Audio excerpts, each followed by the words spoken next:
Hi, welcome back guys. This is your friend, the Scion Fanfics. Back with amazing fanfiction. This is the series of What If Deku Had Sentient One for All Quirk. Now before starting, please give this video a like and subscribe to the channel if you want more videos like this. Now let's get into the fanfic. Symbol of Peace returns. Article written by Lady Curious. Posted 10 months ago. Muzudafu, Shizuoka, SPJTV, villains sit up straight, civilians smile and the public has only a cheery hello to give when All Might comes back from his time in America. This week's hometown hero, Japan's beloved #1, is back in town. He fills in for other heroes, he fills in for sidekicks, fills in for whoever he can. He'll do whatever is required of him on a daily basis. Fill in for you as a manager? He'd do that, too, he'd be willing to do that, said HPSC boardman Zura Hanta. All Might retired from Japan in 2043, only coming from America a mere 7 years ago and spent his time away from Muzudafu. And what a memorable entrance our hero provided us, changing the weather with his fists as he saved a student from the clutches of a terrifying villain. He'll come up here and say, "What can I do to help you?"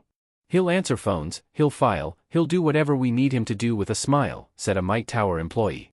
What else makes him so good?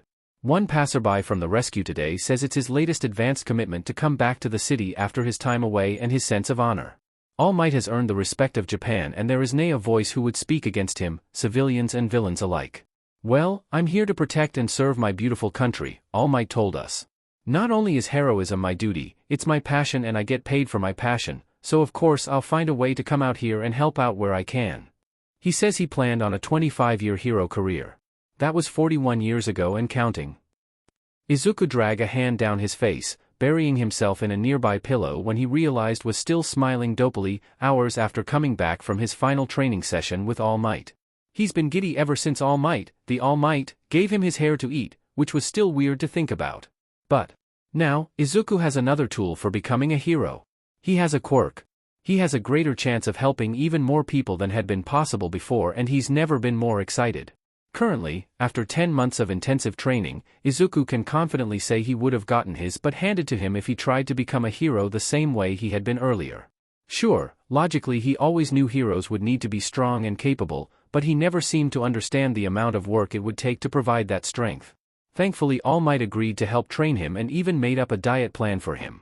Of course, Izuku had to go out of his way to figure out which no-name brands would work as good replacements since he wasn't getting any extra money from Inko and Izuku was still holding on to his hero merch, telling himself he'd only sell his collection when he absolutely needed to.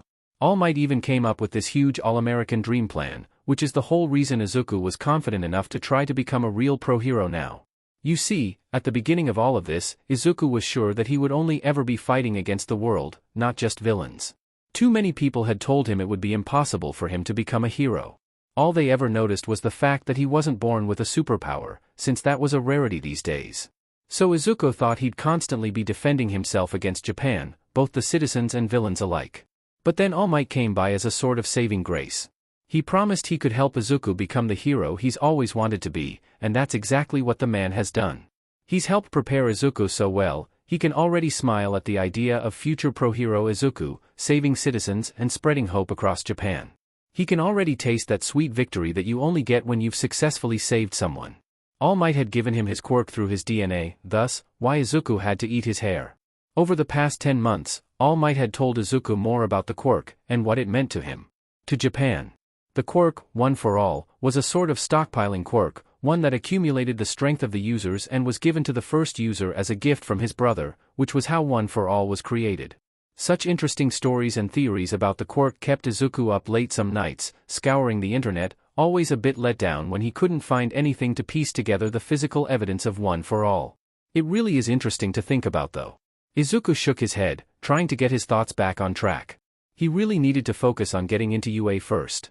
The school that would be teaching him how to even begin to be a hero for Japan was something he ought to devote more time to in his mind. UA needs to be his top priority at this point in time. And, well, it would be awesome if he could actually activate this inherited power before the entrance exams happen. Honestly. After All Might had passed his quirk to Izuku, he did everything he could think of doing to see if it would activate. Izuku had been walking around all day, trying to find something new, but he hadn't felt weird wandering around the empty apartment while he was making dinner for himself, nor did he feel off when he was showering, but now that he's finally laid down in bed, he feels electric. There's just so much energy humming within his very core, like the quirk is directly underneath his skin, itching to be released. The feeling wasn't unwelcomed by Izuku. Not by a long shot. He was just giddy. The vast power he was feeling made him nervous for how exactly he planned on using this quirk, and, honestly, since Izuku had never actually activated a quirk before, he was more than nervous about this part of the process. He refused for his apprehension to hold him back from discovering more about One for All though, and, feeling like a kid on Christmas, Izuku rolled out of bed and slumped into his chair at his desk, propping his head with a lazy hand. He began writing feverishly about what he was feeling in his notebook, the faintest smell of ozone as he focused on the large amount of energy that was just underneath his skin, the speculations of how this powerful quirk would present itself and the advice All Might had given him. To be completely honest, Izuku didn't particularly want to deal with a powerful quirk with the only advice being, clench your butt and smash, so he held off on trying to experiment with the quirk for now. Not that he wasn't grateful for everything All Might had done for him and given him. It's just, well, that can't be the only advice Izuku uses when he goes to activate the quirk, can it? Maybe he could run around before the exam and try out a few of his theories, especially with Recovery Girl in UA. She would be sure to be able to fix anything that got messed up if he couldn't get a handle on the quirk in time, especially if he texted All Might beforehand and let him know his thoughts on trying to use the quirk before running into a school-sanctioned entrance exam without any semblance of control of this quirk. With that thought in mind, Izuku felt himself slipping into unconsciousness before he could make it to his warm bed, haphazardly falling asleep in his arms at the desk. What did 8 say to him? Someone yelled. Izuku blinked himself awake, blearily rubbing at his eyes before noticing the dark room he woke up in. The room itself looked like a cozy movie theater room with low lights, complete with blankets strewn everywhere and pillows piled into a corner of the largest couch. Which time? Someone else deadpanned. I can't. Nana, what did you teach that boy? Me? I didn't teach him that. Was he even going to tell the boy how to use it? A woman's voice, Nana, responded. Izuku seriously didn't know what was happening. All throughout the room, 7 shadowy figures stood or sat in various places, all yelling about something that 8 did. Cautiously, Izuku looked down at his own body, seeing the t-shirt and shorts he fell asleep in complete with the shadowy glow the others were surrounded in, and looked at the other people before timidly clearing his throat. As if that was a cue, all bickering ceased and each shadowy figure was now staring intently at Izuku. Idly, he wondered if there was any way the floor could swallow him up in here before he heard light laughter coming from one of them. The floor can't swallow you up in here, a man with greasy light blue hair and porcelain skin said. Horrified that Izuku had been mumbling, he got ready to apologize, but before he could, they continued. You also weren't mumbling. Welcome to the void. We are the past One for All users. Pleasure to meet you. Izuku was stunned into silence, his mind running through theories about what this means and if this quirk created a sentient part of itself, and how the hell was he even able to see the man, and what does this mean for him? Seeing Deadpople. Hey, buddy. We can hear your thoughts right now. A broad man spoke roughly, although it sounded like he was amused at what he heard, but Izuku wasn't sure. He was bald and seemed to be blunt. Izuku privately didn't think he minded that they had access to a few of his thoughts and nodded dumbly towards the man. Right, okay. This is fine. Izuku mumbled out, feeling exceptionally distraught. He had one too many questions about what was happening to focus on what else was happening. He was so close to writing this interaction off as a fever dream before the first man awkwardly cleared his throat. Well, this void is where the imprint of the past users reside. We don't actually know how you're able to access us, but this is good. The previous man cheered, looking slightly too excited for this strange situation. You can just call me first or Yoshi. Izuku offered a small smile and nodded. Introductions. Izuku could do introductions. With a heavy sigh, a tall, intimidating figure leaned further up against the far wall with his eyes closed, looking exceptionally done with everything. Izuku presumed that would happen when your imprint is literally stuck with other people for however long the quirk exists. Just call me second. The man said, pinching the bridge of his nose. I'm third. Another man said with a clipped tone. His tall hair reminded Izuku a bit of Present Mix and quickly stomped down that particular train of thought before anyone could pick up on it. Fourth. A man with shoulder-length hair announced with a long sigh. Izuku quickly sent him a small smile, not wanting to seem insensitive to Fourth, who sported a large scar that ran down through his eye, and nodded once again. I am fifth. The bald buff man boomed out, crossing his arms and staring at Izuku. I'm sixth, I guess. A smaller boy said, looking exceptionally like Best Jeanist in his attire. I'm the seventh user, but just call me Nana. a woman said, smiling warmly at him. Izuku idly wondered if his mother could ever smile like that too, but stomped hard on that thought once he noticed Nana's smile became strained. After a second too long of waiting for someone to introduce themselves as 8, Izuku just cleared his throat, a bit embarrassed that he had waited for All Might to reintroduce himself here. Especially since First had already said they didn't know how this was happening, making him think that All Might hasn't dealt with this kind of issue. It is nice to meet you all. Just call me Izuku or Ninth, he said, waving a bit shyly to the room. Did Toshi ever give you more information about One for All by chance? Nana asked. Izuku just ped his head to the side and furrowed his eyebrows, trying to remember if All Might had ever said anything about a Toshi knowing about the quirk too. Toshi, you mean All Might? Izuku finally asked. All at once, the past users fell into chaos. That blonde buffoon never told you his name? First yelled, looking exceptionally distraught. Izuku just blinked at the man in response and he hollered louder while gripping his head. Nana, what the fuck dash? Sixth started. Hey! Nana screamed, silencing the room. Fine. I will take this fault for him, but we have an opportunity to mentor Ninth right now. We can fix this. Around the room, the other users seemed to be curious about this and a few nods made their way around the room, bearing second and third, and eventually First sighed and nodded as well. Alright, First started. One of your theories on our quirk is correct. You must use it throughout your body. None of that weird limb-to-limb thing you were thinking of. And be sure to regulate the power of One for All. As it stands right now, you cannot handle it at its full capacity. Izuku just nodded along, chiming in with his own theories, murmuring to himself. I was thinking along the lines of percents to, have an easier time figuring out where I am and what type of progress I would make with our quirk. Also, if this is a sentient part of the quirk, then what does that mean for me? For example, once I leave the void, then will I still hear you all? And what type of mentoring are you all wanting to focus on? I think we could work well together with the quirk itself and the output, but for physical training and combat, that may be more difficult to put together. It was silent for a moment before Izuku's face lit up bright red, realizing he had just mumbled in front of the past users of OFA and these guys were so nice and he absolutely just messed the entire thing up and now foo. Those are good ideas, Ninth, First called out, providing a small smile with his words. Izuku relaxed a bit while the man kept talking. Let's start with working on the quirk. Kind of like those quirk counselors. Especially since you'll be learning how to be a hero, they'll take care of physical training. Our mentorship can be with us helping you know what to expect from the quirk for now. Okay, Izuku hesitantly looked around the room, noticing that he had their attention. He soldiered on. Well, I just wondered. First, this quirk that your brother gave you was stockpiling, but what exactly does it stockpile? Good question, Ninth, First said. The stockpile seems to be of whoever has the quirk. Not speaking in terms of power but of what we can offer you. That might be why the quirk gets more powerful throughout every user, since it seems to be pulling from the other's energy source. Izuku nodded, content with that explanation. It made much more sense than just power, because how does one collect an accurate measure of someone's power? That never made much sense to Izuku, but if the quirk was stockpiling past users' imprints, then the quirk is bound to continue growing and evolving and probably offering insane things Izuku hasn't even thought of yet, which means when they go to register the quirk, he should definitely avoid simply writing down super strength, because who knows how their energy will manifest through Izuku. Ninth, Nana called him to attention. None of us have ever seen the void before we died, but we are able to see your movements, almost like us sitting at a TV screen. That would be your eyes. Do not get discouraged if you cannot contact us outside of the void. Izuku just nodded again, giving her a small smile. To be honest, Izuku suspected this mentorship would be more difficult than the usual way, mostly because his new mentors were dead and also inside his brain, but he didn't mind. Nothing truly worth something came easy anyways.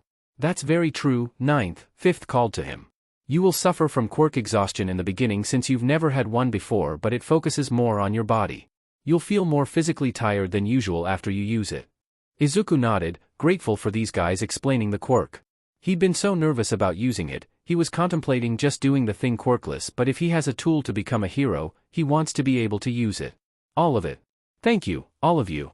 Izuku manages to stutter out, giving everyone in the room a grateful smile, hoping they understand how much he appreciates their help. I hope we'll speak more in the future, Ninth, but for now, you should probably get back to the real world. First announces, smiling softly at him. Izuku just smiles and nods. He let his eyes close as he focused on thinking about his room and the table he was currently sleeping on. He thought about his body there, the position he was still in, and the cramps he would most likely get tomorrow because of his poor decision-making for sleeping arrangements. Izuku abruptly felt a mental slam happen to him before suddenly falling back asleep, more confused than necessary about what just happened. I am here.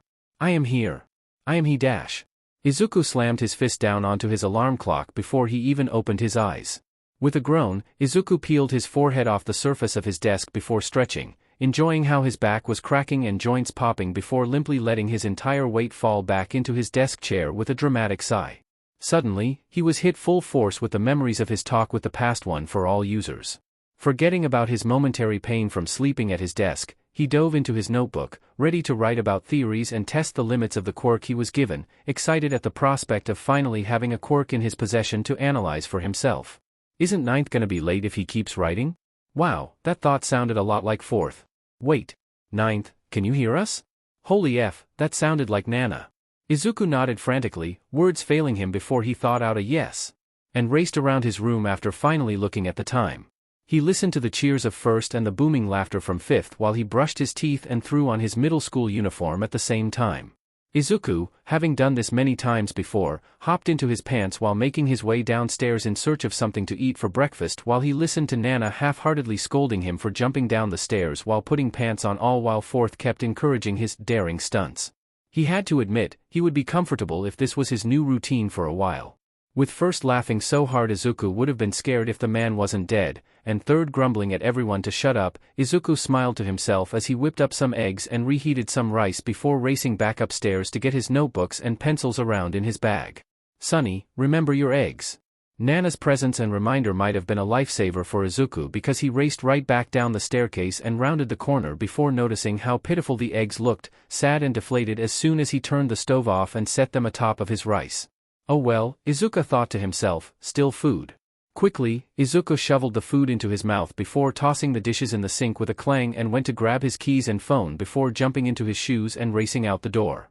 He, once again, smiled to himself as he listened to Nana and First discuss the residential area he lived in and only noticed how odd it'd be to smile to himself once he hopped in a train car and half of the morning rush crowd glanced at him awkwardly before returning a smile of their own. Not my brightest moment, but oh well, Izuku thought to himself, internally gearing up to scold himself. He wasn't supposed to bring attention to himself, so he kept his head down and hands wrapped around the straps of his book bag as the train took off. Thankfully, he only had to suffer through 2 stops before his came up, and soon enough he was racing out the doors, eager to make it into UA. When he got there, Izuku couldn't help but stare and be impressed by the sheer size of the school. It was beautiful, and if everything went right today, this would be his high school for the next 3 years. Gawk at the place later. Izuku nodded at Sixth's annoyed comment and raced across the front entrance path as soon as he registered himself at the front gate, not wanting to be any later than he already was. Watch your feet, Sonny. Izuku nodded to himself as he cautiously avoided a crack that would have sent him sprawling, sending a quick thank you towards Nana. He really didn't feel like letting his potential future classmates know how clumsy he could be before officially meeting them, if he gets in. Finally he made it into his designated classroom and slipped into a seat in the back of the class and dropped his book bag. Internally praising the gods, Ectoplasm entered the room before any of the other test takers could talk to him or bother him. Once the hero, Ectoplasm, passed out the tests and let them start, he raced through the mathematics and English portion with ease. History was a bit harder, mostly because he had 6 dead people trying to correct his answers and Third kept telling everyone to shut up, but he got through it all the same. His favorite part of the test was the hero laws and regulations he had to fill in before he got to a small analysis portion. He didn't even notice how nervous Ectoplasm seemed when he shyly asked for more paper and proceeded to write at the speed of light. All too soon, Izuku was finished with the written portion and shuffled into the auditorium with the other contestants. Nervously, he found his seat to the left of Kaken and sat down, internally freaking out about the possibility of having to test in the same area as his childhood friend. You still call him a friend? Oh, that was First. He's still my childhood friend, I can't just dismiss that, Izuku thought back, not entirely excited to defend both himself and Kaken from his mentors while he was trying to calm his nerves. But Izuku sighed, ignorant of the odd look he got from Kaken. But nothing. No one in our lives has ever corrected him or his behavior. Hell, they even praised him when his insults got creative. I can't just pretend he's the only guilty party. He mentally felt most of the One for All users sigh, but they eventually calmed down once they heard Present Mike step up on stage with a, "Can I get a YEAHHHH?" Awkward. Fifth thought, making Izuku fight to stifle a laugh at the silence in the auditorium. Izuku listened to Present Mike. OMG, talk about the practical, introducing their opponents, which were FING robots, and flipped through the packet he had received, watching out of the corner of his eye as Kaken did the same and began reading through the information listed, trying to find anything special about the robots. The idea that one was their worth 0 points rubbed Izuku and his fellow vestiges the wrong way. Nothing in heroics is ever worth 0 points, kid. Izuku just nodded to himself, letting his resolve for avoiding any 0-pointers grow. Shut up, Deku. Kaken hissed under his breath, making Izuku hyper-aware that he had been muttering this whole time about the instructions packet. Mouthing a sheepish sorry towards him, Izuku looked back into his packet before someone in front of them spoke up. "Excuse me." The kid with dark blue hair and glasses stood up, chopping his arms into 90-degree angles while interrupting Present Mike's explanation. "Rude. There is a fourth robot shown in our packets but not one presented on the board. This is shameful if this is a misprint on UA's part. Also dash dot. Thank you examinee 7144. Present Mike interrupted the kid, making Izuku laugh into his hand once first chimed in and said karma. On the bright side it looked like Kaken was smirking a bit, almost like he was laughing with Izuku because of it. The blue-haired kid spluttered as the hero continued explaining. "I was just getting to that part." Kaken snorted as Izuku wheezed through silent laughter, both oblivious to the offended look on the blue-haired kid's face that was shot their way as Present Mike kept talking. "This is the 0-pointer. This robot is merely a distraction throughout the exam and it's in your best interest to avoid the robot. Your practical scores will not account for defeating a robot worth 0 points after all." Soon after Present Mike finished explaining the exam and the testing locations, Izuku and a few other kids boarded onto a bus to get to their locations. Excited, and just a bit nervous, Izuku listened into the debate Fourth was having with Fifth. "Are you serious right now? You would condone that sheet?" Well, more like a verbal beatdown that Fourth was giving to Fifth, but a conversation all the same. "Of course I'm serious.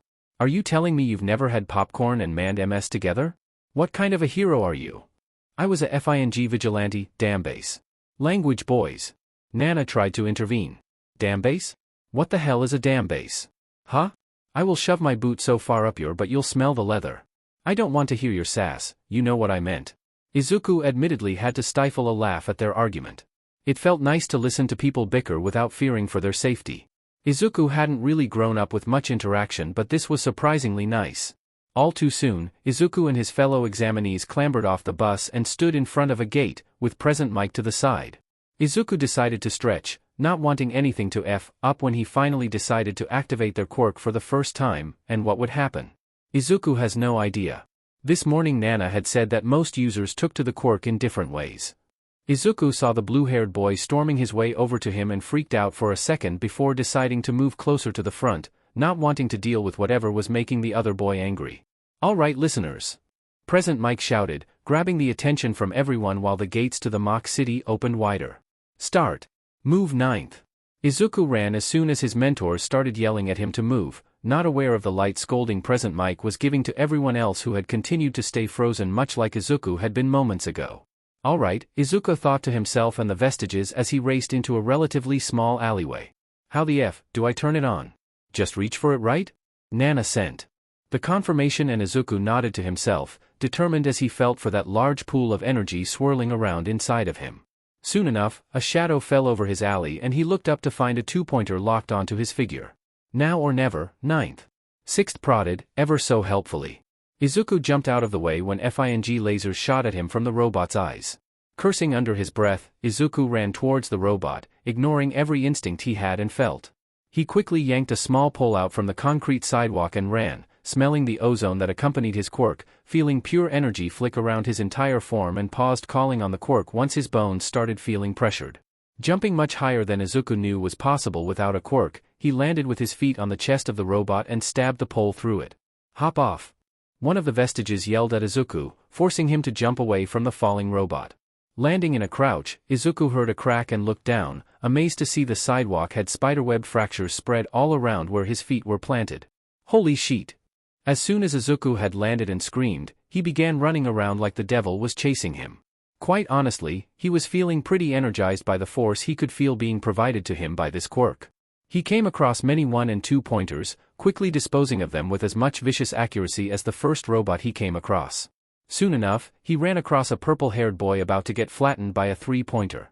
Quickly, Izuku ripped a stop sign out from the ground and leaped, slicing off the robot's head and pushing the body backwards so it wouldn't fall on top of the other examinee.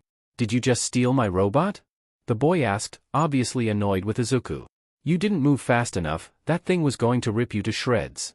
Izuku responded, already picking his stop sign back up and getting ready to take off. "Of course you would see it that way," the boy responded. Izuku, feeling exasperated, just stormed over to him and shoved the makeshift weapon in his hands. "If I can fight robots after getting my quirk just now, so can you," Izuku said, angrily and hurriedly, completely missing the look of shock and surprise on the purple-haired boy's face. "The joints and necks are weak points.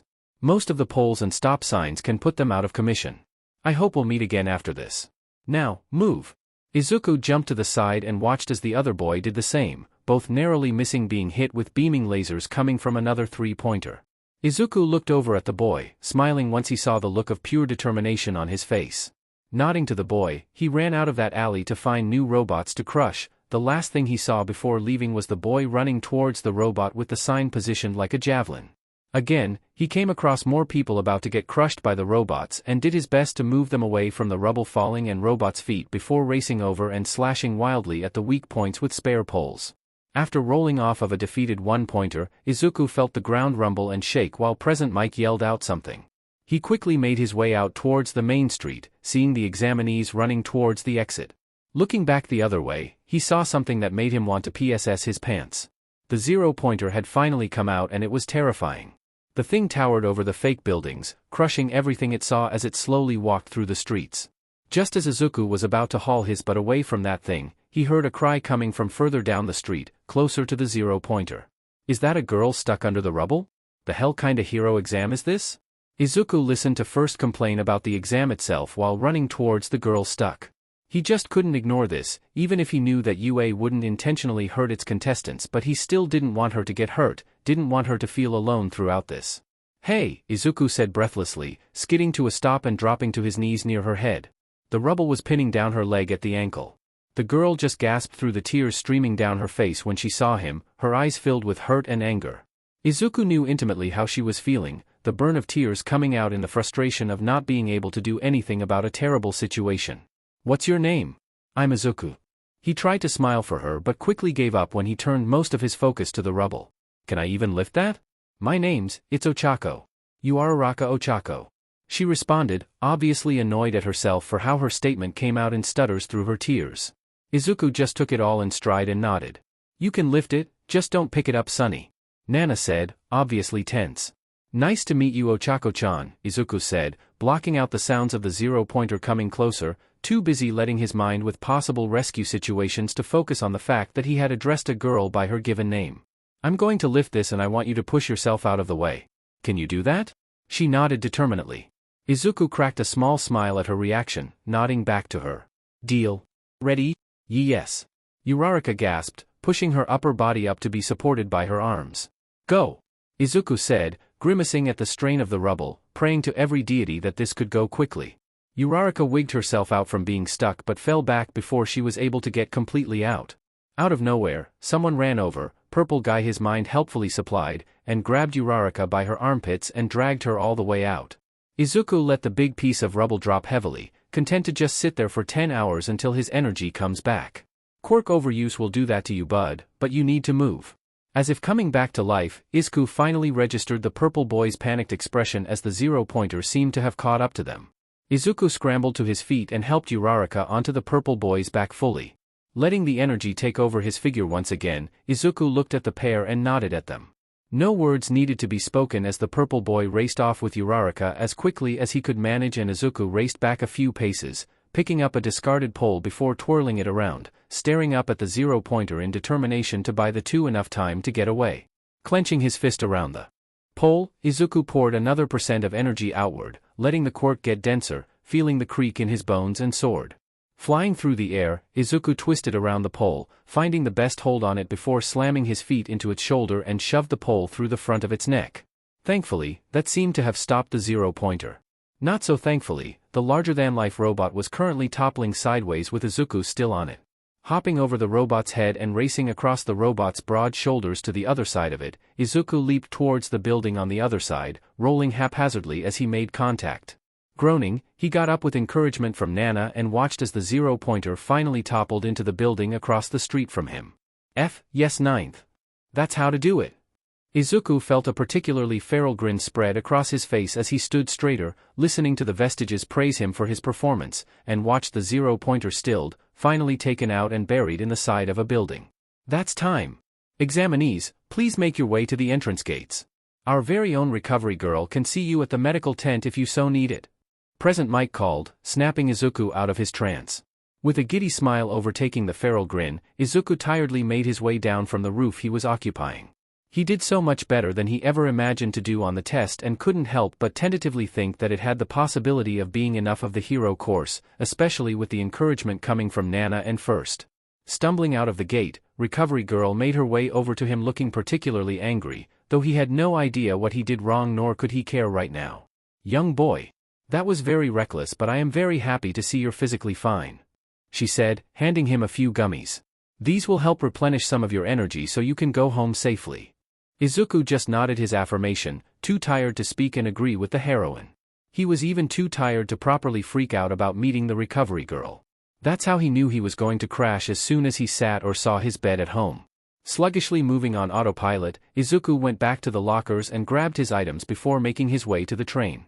Blessedly, after congratulating Izuku, his new mentors quieted down, allowing him to get home on autopilot. He made a beeline towards his bed before Nana started scolding him. Sonny, you better not crash now. Go take a shower and get into comfortable clothes. You'll feel much better in the morning. Izuku reluctantly nodded his agreement and finally took care of his hygiene before letting his head hit the pillow. As he fell asleep, he heard a soft goodnight ninth whisper through his thoughts before he was out, dreams swirling through his mind about the exam he had just taken, excited for the future that lay before him. Black Lightning Answers International Rumors. Written by Curious and Company. Last year, Russian hero, Black Lightning, answered international calls to help defend the shores of central Japan from Typhoon Nanka along with our own mentionable heroes, Manuel, the Water Hose Duo, Inasa Sr. and last but certainly not least Gang Orca and his crew. With international relationships tentatively rebuilding through disasters, Japan and Russia have been communicating more frequently, implying a conciliatory visit from the president himself during our very own social season. The excitement and bustle of Japan's social season has taken over everyone's minds, with holidays coming to celebrate and potential treaties on the horizon. Black Lightning has promised to make it a point to revisit Japan this month and is planning to hold a press conference with us once he comes over. In his own words, he had assured us he plans on repairing the bridge that should have never been burnt, while making a public alliance with the true heroes he previously worked with. For the past 2 weeks, Izuku had been DMN near unreachable, not that anyone was trying to reach out to him, and dangerously close to disassociative. The vestiges all offered their own ways of comfort through his anxiety. Fourth had offhandedly mentioned meditation as a way for Izuku to combat his stress while simultaneously exercising his quirk, and he latched onto that. Meditation with their quirk came surprisingly easy, although it offered his anxiety no help. But Izuku was using the quirk and getting it used to his body, while trying to play catch-up against everyone else, so he continued with it since it seemed to appease something in a dark corner of his mind. At this point, Izuku would consider the yoga and meditation he does in the living room every morning a grounding routine for himself. Which leads Izuku to the conclusion that he won't be stopping the quirk training meditation habit anytime soon, although he can't find it in himself to complain about his morning routine changing. To distract him from waiting for the entrance exam letter, All Might ended up coming over to take him out for a lunch celebration and to get their quirk registered with Izuku that morning. All Might, wait, it's Yagi right now, had knocked on the door like usual. Izuku ran around and ignored First laughing when he tripped over his shoes and opened the door with stars in his eyes like usual. What wasn't usual was Yagi-san giving him a hug while booming out a young Midoriya. You did so well, which sent him into a round of tears. Honestly, Yagi-san should be expecting it at this point. He can't just compliment Izuku out of the blue like that. Izuku didn't even use the quirk completely right. I will say it as many times as I need, young Midoriya, Yagi-san said. Oops, Izuku might have been mumbling again. You did well with welding your quirk during the exam. I'm proud of who you're becoming. Safe to say, Izuku was sent into a new round of tears before they were able to walk out of Izuku's home. Together they made their way to Yagi's favorite cafe with Yagi's comfortable commentary on the weather and Izuku's small comments following them. Soon enough, the pair got to the cafe and sat down at the corner booth that already had 2 menus on the table. A comfortable silence wrapped around the pair as they ordered their food, and Izuku was doing his best to ignore the vestiges until Sixth sarcastically commented, "Just say you can hear dead people." Izuku fought the grin that was trying to grow on his face when he heard Nana yell out that wouldn't be funny. Are you trying to see how much blood Toshi could cough up? While First was doing nothing to muffle his howling laughter, Izuku was forced to cover up his laughter with a cough, which of course got Yagi's attention. "Are you alright, young Midoriya?" he asked, obviously concerned about Izuku's well-being. He would have cried at that if he wasn't preoccupied with fighting off his remaining laughter. Izuku just waved his hand dismissively and took a slow drink from his water. While Izuku was busy, he responded to Sixth and very cryptically answered, "Watch this." Once his mind was quiet, all the vestiges waiting to see what he would do, he set down his drink and made eye contact with Yagi. "So, I can hear dead people?" Izuku started, already handing over a handkerchief across the table to Yagi. He probably took too much pleasure in watching Yagi double over from surprise. It was too easy to fluster the man, although Izuku does feel bad that Yagi always coughs up blood at the smallest things. Izuku should probably research that and see if there's something he can do for the man. You know, when he wasn't valiantly trying to fight off laughter and wait for Yagi to relax so Izuku could continue explaining himself. "Did you have to corrupt the green bean? Was that necessary?" "Oh, that was Nana trying to rip a new one into Sixth and First." "I don't understand what this has to do with me," Sixth explained calmly, although the man was obviously holding in laughter. "I just suggested something and Ninth decided to go with it." "Very true, Sixth," First said through a snort. "If anyone is to blame, it's Ninth." What do you mean, young Midoriya?" Yagi asked. Izuku is glad he's finally over his coughing fit. It really didn't look healthy for him to deal with all the time. Izuku didn't even notice the grin that overtook his face when he spoke. "The vestiges talked to me the night before the entrance exam and explained how to use this." Yagi's eyes widened, but he continued to stay silent, trying to prompt Izuku into continuing with his story with his eyes alone. "I met them in the void, which is where your imprint goes when you've fully passed it on. Now, I'm still, sort of, in contact with them."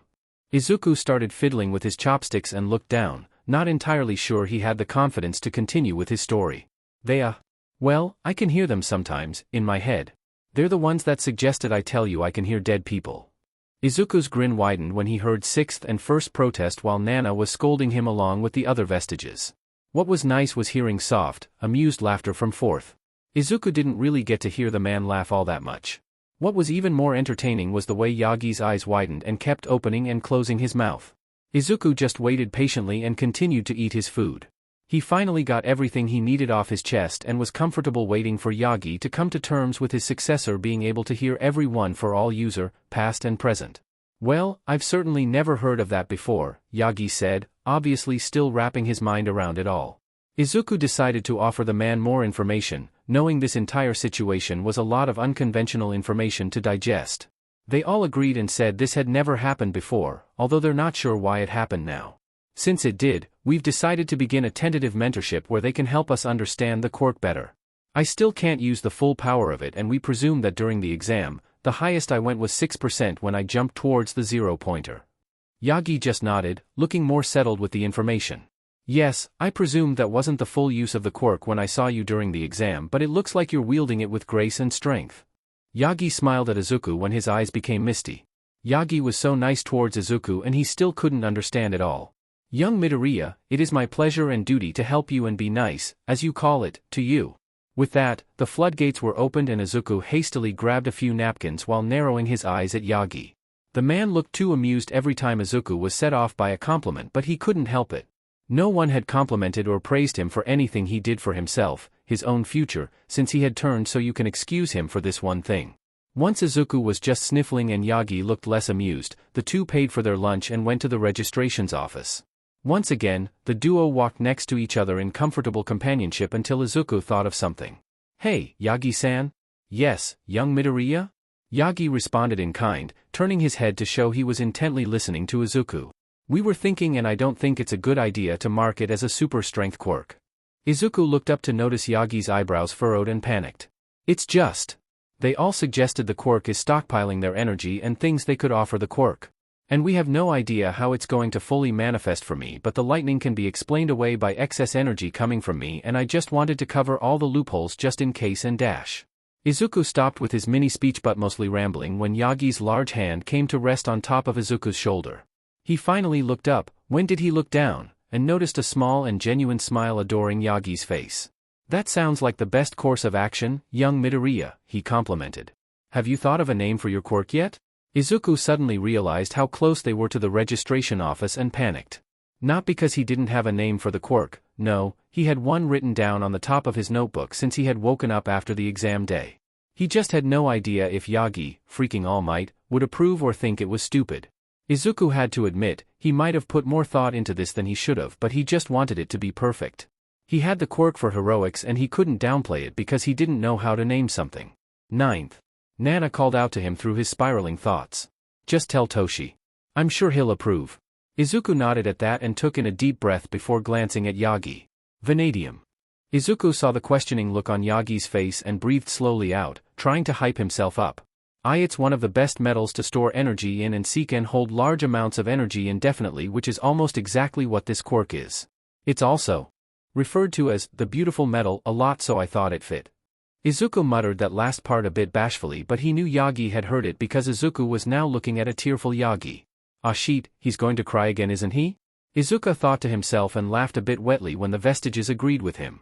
That's a lovely name for one for all, young Midoriya. Yagi said and grinned, wiping away the tears that had formed in the corners of his eyes. Well, enough talk. Let's go get Vanadium officially registered.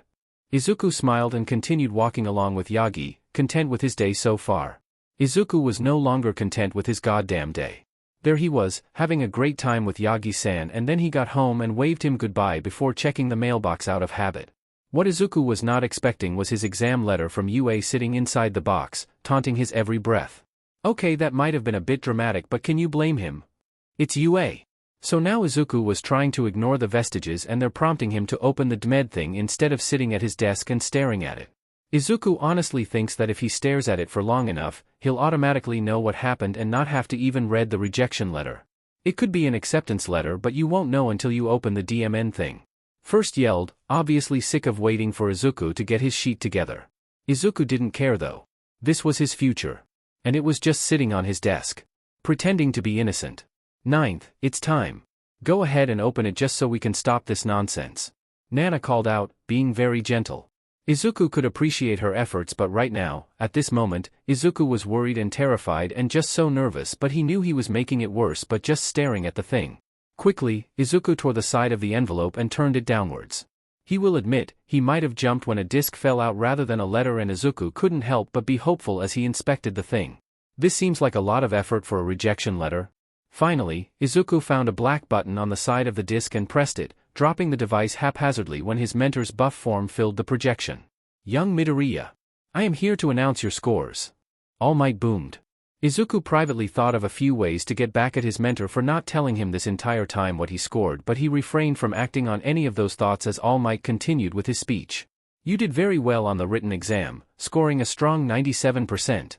Additionally, during the practical, you took down enough robots to receive 17 villain points. Izuku paused the projection and tentatively thought, villain points? Before he forced himself to continue on. This alone would not be enough for you, but we wouldn't be the best heroic school if that's all we graded. Your actions in saving the other examinees, your competitors, could not go unrewarded. As such, you have been awarded 85 rescue points. Izuku paused the recording before letting out a silent scream. His breathing picked up from his excitement and he, once again, forced himself to continue watching. This brings your score to the top spot with 102 overall points. Congratulations, young Midoriya. And welcome to your hero academia. At that, the projection shut off on its own as Izuku stood stock still before registering a few of the vestiges offering him their congratulations. He couldn't help but cry from the sheer happiness he felt. He was finally working towards becoming a pro hero, he was finally getting that dream he had always wanted. It was an incredible feeling and he wished he would have ignored the pang in his chest when he realized he wouldn't be sharing the success with anyone other than Yagi-san. But that didn't matter. Izuku would show his mother that he was someone to pay attention to love. He would prove to her he was worth it to have her focus and time once he made it. That's all he would have to do. Izuku carefully didn't think about how she had been content to ignore him even before the quirkless diagnosis came in, nor how he didn't know if he could prove his worth when he hadn't physically seen her in 5 months. Izuku just determinedly nodded to himself, feeling his resolve strengthen. He was going to be a hero now and prove to the world that he wasn't worthless. He would show everyone.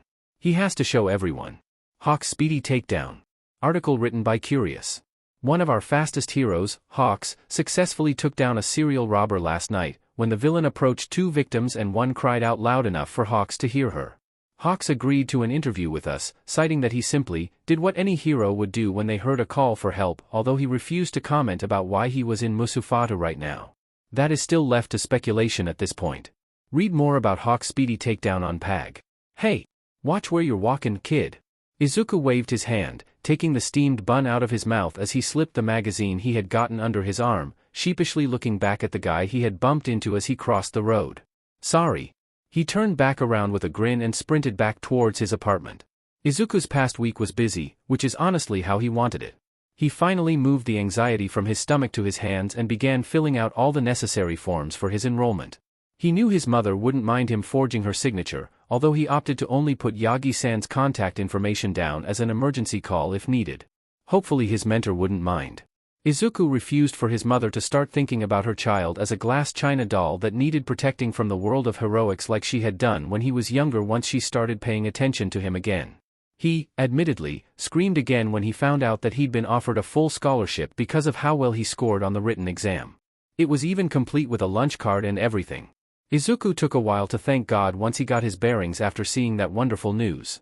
No longer was he worried about making tuition and spending his days working odd jobs during his first year at UA. It took longer than he wanted to admit to decide on a hero costume design. The letter included with the disc had stated they would be taking care of any and all designs he wanted to go through, but the vestiges and him weren't agreeing with much. Most of them had been underground heroes while the first couple were considered vigilantes. Which makes sense, since the laws they had now wouldn't have been around for a few of them. Anyways, after Izuku and the rest of the vestiges finally came to a compromise on his hero costume, with Third's insistence to add throwing knives, he finally found himself looking at the UA uniforms he had been sent. He didn't want to ask for more than 2, they're already paying for so much on Izuku's behalf, so the 2 pairs were currently hung up in his closet with the most care Izuku could manage to place them there with.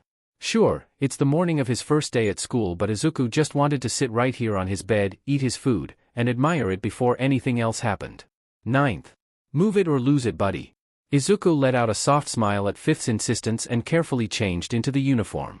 He frowned at the tie and opted to ignore it until he was on the train could ask for one of the vestige's assistants. He made his way out of the apartment, taking care to lock it up and remember to take his keys as he left. He had gotten up a little too early because of his nerves, so he was taking the early train to UA this time. He wasn't rushing around the station and freaking out. He was busy trying to tie his tie with the instructions Third had brashly recited to him, but his fingers were refusing to cooperate. Suddenly, someone was in his space and he tensed. You're from the exam, right? They said. Izuku finally decided to look up after they finished speaking and was pleased when he recognized the gravity-defying purple hair and matching lavender eyes. Yeah. Oh, sorry about yelling at you back then. Izuku responded, rubbing the back of his neck bashfully. He really kinda felt bad about it all, but at least Purple Guy made it into UA. No. I mean, it's okay. You got me to start taking the exam more seriously. I'm Shinso Hitoshi, by the way. He said, obviously nervous. Izuku's eyes focused on the other boy's uniform and noticed the second stripe on the sleeve, noting his admittance into the heroics track. He also, not so subtly, eyed the other boy's perfectly tied tie with jealousy before he realized he should respond. I'm Midoriya Izuku. Izuku replied. Apparently the both of them didn't have very cultivated social skills because the conversation lapsed into awkward silence until Izuku couldn't take it anymore. You can say no but can you help me tie this thing? Izuku held up his misshapen tie that was around his neck and Shinso just stared at him. Why would you let the villain kid close to you? Shinso asked. Izuku just tilted his head in confusion before understanding filled his eyes. The boy had seemed unnaturally angry during the exam, but Izuku supposes that would happen when you're potentially stuck with a mental quirk and were fighting robots to prove your heroic worth. You're in the, heroics course, right? Izuku prompted. He hoped the other boy would understand his point after this. Shinso just nodded warily and Izuku spoke again. So there's no way you're a villain. No matter what your quirk is, you made it as a hero in training, which means that, you don't have a villain's quirk. It also helps that such quirks don't exist. Izuku cut himself off before he could go on a mumbling spree about the different types of quirks and looked back up at Shinso. Shinso looked at Izuku with something close to awe in his eyes before he wordlessly took Izuku's tie and began to untie it. The silence wasn't oppressively awkward now, just a tad odd since they're both still new with each other. So, Shinso started. You didn't get your quirk until the entrance exam?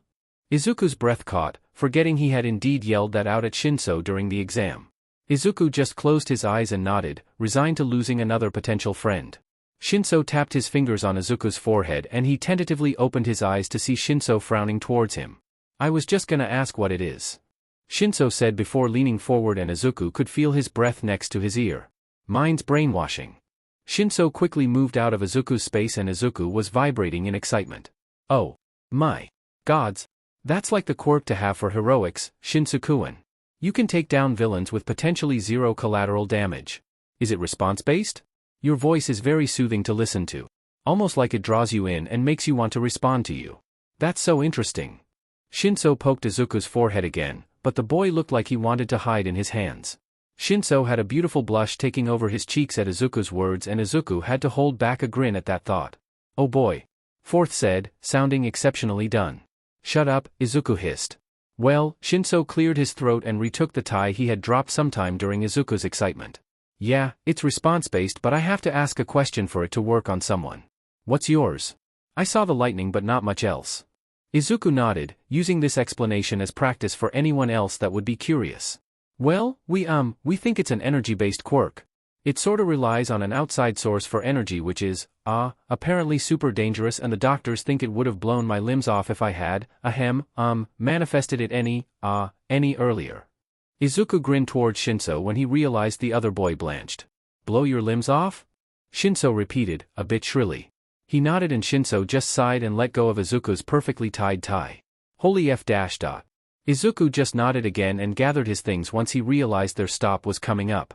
Shinso was surprisingly nice to talk to, when they weren't screaming at each other during an exam.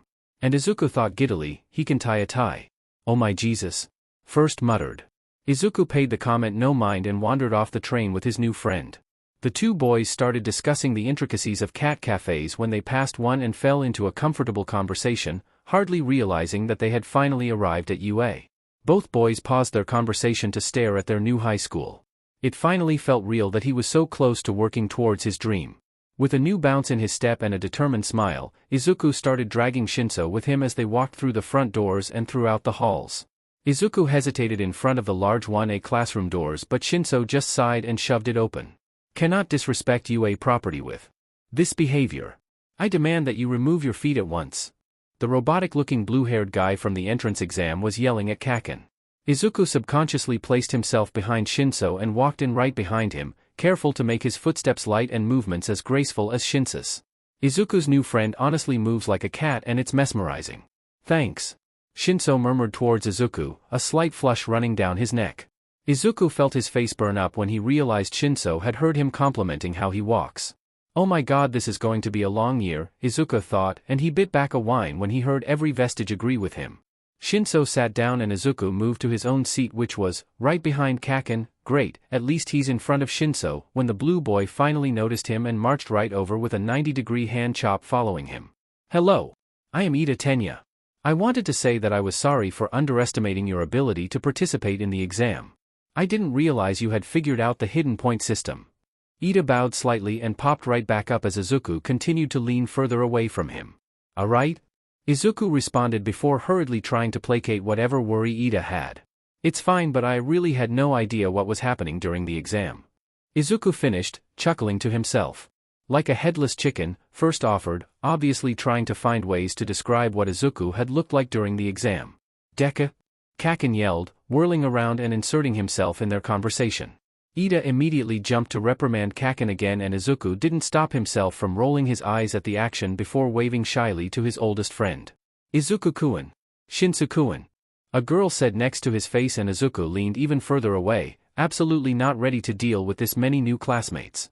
At least she's dragging Shinso down with me this time, Izuku thought as he noticed the grimace overtake Shinsu's face. I just wanted to thank you two for saving me back there in the exam. That was really awesome of you guys. She cheered. Izuku took a moment to place her name and brightened up once he remembered, still wary of his space being invaded. Thanks, Uraraka-chan. Glad we could help. He stuttered out.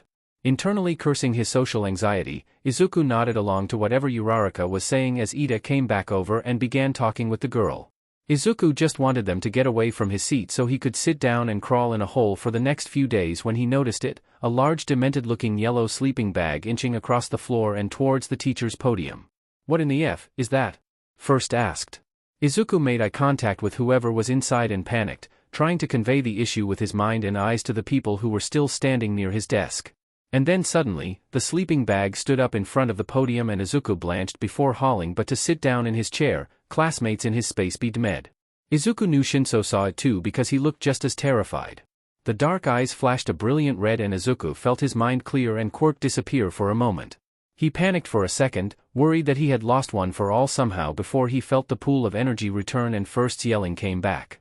That's when the sleeping bag thing spoke and unraveled themselves. You all took 8 seconds to quiet down and only 3 of you noticed my presence. Izuku was vibrating in his seat when he saw a flash of the man's yellow goggles and white capture weapon. He only knew one hero whose costume looked like that and it was Eraserhead. Don't fanboy. It looks like you've got work to do, Sonny. Nana chided him softly. He threw various gym uniforms on the teacher's podium before saying, I am Aizawa Shoyuta, your homeroom teacher. Put these on and meet me on the field in 5 minutes. With his final piece done, Aizawa-sensei slinked out of the room and Izuku jumped up to grab a uniform, spurring on the rest of his classmates, with only one thought running through his mind. Holy shit, he's intense. Present mixed love affair? Article written by Curious and Company. Oh my. Present Mike was just spotted earlier this week walking next to a potential future partner. They spent the day walking around Central Park in Muzurafu, though these two seemed to have deeper roots than just a one-date hookup. Nearly 15 years ago, Present Mike attended the same high school, UA High, as the woman in the photo there, now identified as someone named Kayama Namiri. Reportedly, these two got along and were even in the same friend group despite not being in the same year. Perhaps this is the love story where the two youngsters reunite as adults and give romance a shot. Read more on PG-13. F-. Shoyuta smirked as he walked into the bathroom, listening to Hisashi make them breakfast. The man always manages to burn himself or spill something while he's in the kitchen, but since Shoyuta liked to laze around in the mornings and avoid making anything before noon, Hisashi was stuck learning how to operate basic kitchen equipment. He stepped onto the small platform and turned on the water, quickly rinsing himself off before washing himself and hoping he had enough foresight to wash his sleeping bag last night. He had no idea though, since he has been half aware at best for these past 3 weeks. He had pulled double shifts for as long as he could afford to while also taking on the daunting task of teaching All Might how to make a lesson plan that would actually benefit the students, which made him lose hope in humanity every time it happened. Shoyuta did not like walking into work, his husband by his side, only to see All Might sitting on the couch, looking more awkward than anyone should has ever seen while reading through the files of all of the students he'll be teaching. He knows All Might probably won't be able to memorize their names and know their strengths as soon as school starts, but at least the man would have seen their faces and was given the chance to figure it out. He sighed to himself, turning off the water and grabbing at the towel folded in the stool next to him. Shoyuta quickly finished up, throwing on his hero uniform and walking down the hallway and smiling as he walked into the kitchen. Shoyuta watched with a fond smile as Hisashi glared at the pan in front of him, tiredly drinking his tea as he moved their eggs around. Hisashi hummed lightly, turning around and tapping on the rice cooker, obviously feeling a bit impatient. Shoyuta smirked as he walked through the threshold, kissing Hisashi on the temple before moving towards the coffee machine. Mornin', Sho. Hisashi murmured, kissing him back before tapping on the rice cooker again. Shoyuta nodded, grunting to acknowledge him before busying himself with making himself some coffee, taking the sugar and pouring an ungodly amount before pouring in the coffee. Most people think he drinks it black, but Shoyuta just hates the taste of creamer. So, his coffee is filled with sugar, but still looks black, and that makes a small part of him grin inside, knowing people would always wonder how he did it. Hisashi smirked at him, probably amused by Shuta's greeting, and he rolled his eyes, walking around to set the table for them. Quickly, Hisashi brought out the food and both of them sat down to enjoy their meal. Breakfast went with the fanfare that usually accompanies it, that is to say, none at all. Both Hisashi and Shoyuta are quiet throughout the mornings, especially before they have their fill of coffee. Shoyuta lets the warmth from the coffee and their home seep into his bones while Hisashi tries to find the energy for his present Mike persona. They finally drag themselves out their door and to the car before heading off. Like always, Hisashi turned on some music in hopes of stealing the singer's energy while Shoyuta held onto his thermos like a lifeline and kept his eyes closed. Way too soon, in Shuta's opinion, they arrived. Shoyuta felt Hisashi drive them down into the underground parking lot Nedzu had created when he first became the principal. It was surprisingly well lit and spacious, although Shoyuta expected nothing less from the chimera. They parked and Shoyuta groaned loudly while getting out of the car and Hisashi laughed at the display. Hisashi had apparently figured out how to steal the singer's energy from the radio since he was DMN near bouncing next to Shoyuta in the elevator. As soon as it dinged, Hisashi took off towards the bathroom to style his hair in the ridiculous style of present Mike, and Shoyuta was left standing in the dust. Shoyuta just rolled his eyes and walked through the private corridor towards the teacher's lounge. As soon as he entered, he noticed Maijima holding his head in his hands while Snipe and Namiri were pretending to console the evacuation hero. "It's okay, Maijima." Namiri cooed as she rubbed his back. "I'm sure you'll survive." "Snipe, put me out of my misery." Maijima groaned. Snipe shrugged. Nedzu wouldn't approve. Maijima groaned louder and Namiri smirked. He elected to ignore whatever chaos those two were putting Maijima through and slipped into his desk chair to look through his new schedule. He needed to have his notes and lesson plans ready to go by the afternoon for their annual after-school meeting. It was usually to report about the potential students as well as any mental and behavioral issues that they're working towards rectifying. The meeting is just a fancy way of saying that Snipe, Hisashi, and Nedzu would be terrorizing the other teachers while they discuss the best plan of action for the kids. It's also a fancy way of saying Shoyuta gets to watch Small might be scared of his husband while sharing popcorn with Namiri. Safe to say, Shoyuta cannot wait for the end of their first school day. The warning bell finally rang and Shoyuta tossed his sleeping bag over his shoulder, ignoring the pointed snort from Snipe, and made his way to his new homeroom class. He can only pray that these brats won't be worse than the last class he had to expel. He knows how most of them did in the entrance exams, with Greenie taking the first spot down to Kaminari Denki, who only took the 34th spot because of how bad his quirk drawback looked. Honestly, Shoyuta was concerned about that particular boy and hoped he could get it through his head that short-circuiting out in the field would create an unnecessary liability quickly, or he'd be forced to expel him from the heroics track. In better news, Purple ended up getting his sheet together after his talk with Greenie, which was a topic of interest amongst the teachers, especially Shoyuta. They all had a bet going about what Greenie had said to the kid to get him to start charging at robots and slicing at them with unearthed stop signs. Of course, Shoyuta was interested in meeting the kid because he had managed to score within the top 10, all without a quirk that could physically help him. Shoyuta couldn't help the grin that rested on his lips because he finally got a student whose quirk wasn't a physical powerhouse. No, just a mental powerhouse, and Shoyuta couldn't wait to hone the boy's skills. Shoyuta switched into Aizawa-sensei mode while wrapping himself up in his sleeping bag and dropped to the ground silently. He quickly opened the door before slinking his way towards the teacher's podium when he felt eyes on him. Interesting. With a quick glance around the noisy room, he noticed Purple seemed to be staring at him in concern and fear from his place at his desk, while Greenie was glancing at him while standing near his seat awkwardly since Tensei's younger brother and Uraraka kept talking to him excitedly. Glancing around once again, he noticed Todoroki staring at him intently, although he really couldn't figure out what he was thinking. Once Shoyuta stood behind the podium, Greenie paled and dropped heavily into his seat and glanced between his classmates and Shoyuta, who still weren't taking the obvious hint. With a quirk-induced glare towards his new students, he waited until they were all unsettled enough to begin speaking. "It took you 8 seconds to quiet down and only 3 of you noticed my presence." Shoyuta ignored the fear that was radiating from his new students in favor of grabbing the gym uniforms he kept stored in his teacher's podium and throwing them on top before stepping out of his sleeping bag. "I am Aizawa Shoyuta, your homeroom teacher. Put these on and meet me on the field in 5 minutes. With his final piece said, Shoyuta slinked out of the room with growing excitement as he heard a few kids getting up and moving.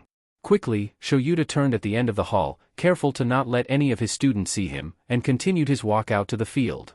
It was a nice day to be outside and he had absolutely no desire to listen to Nedzu speak longer than strictly necessary.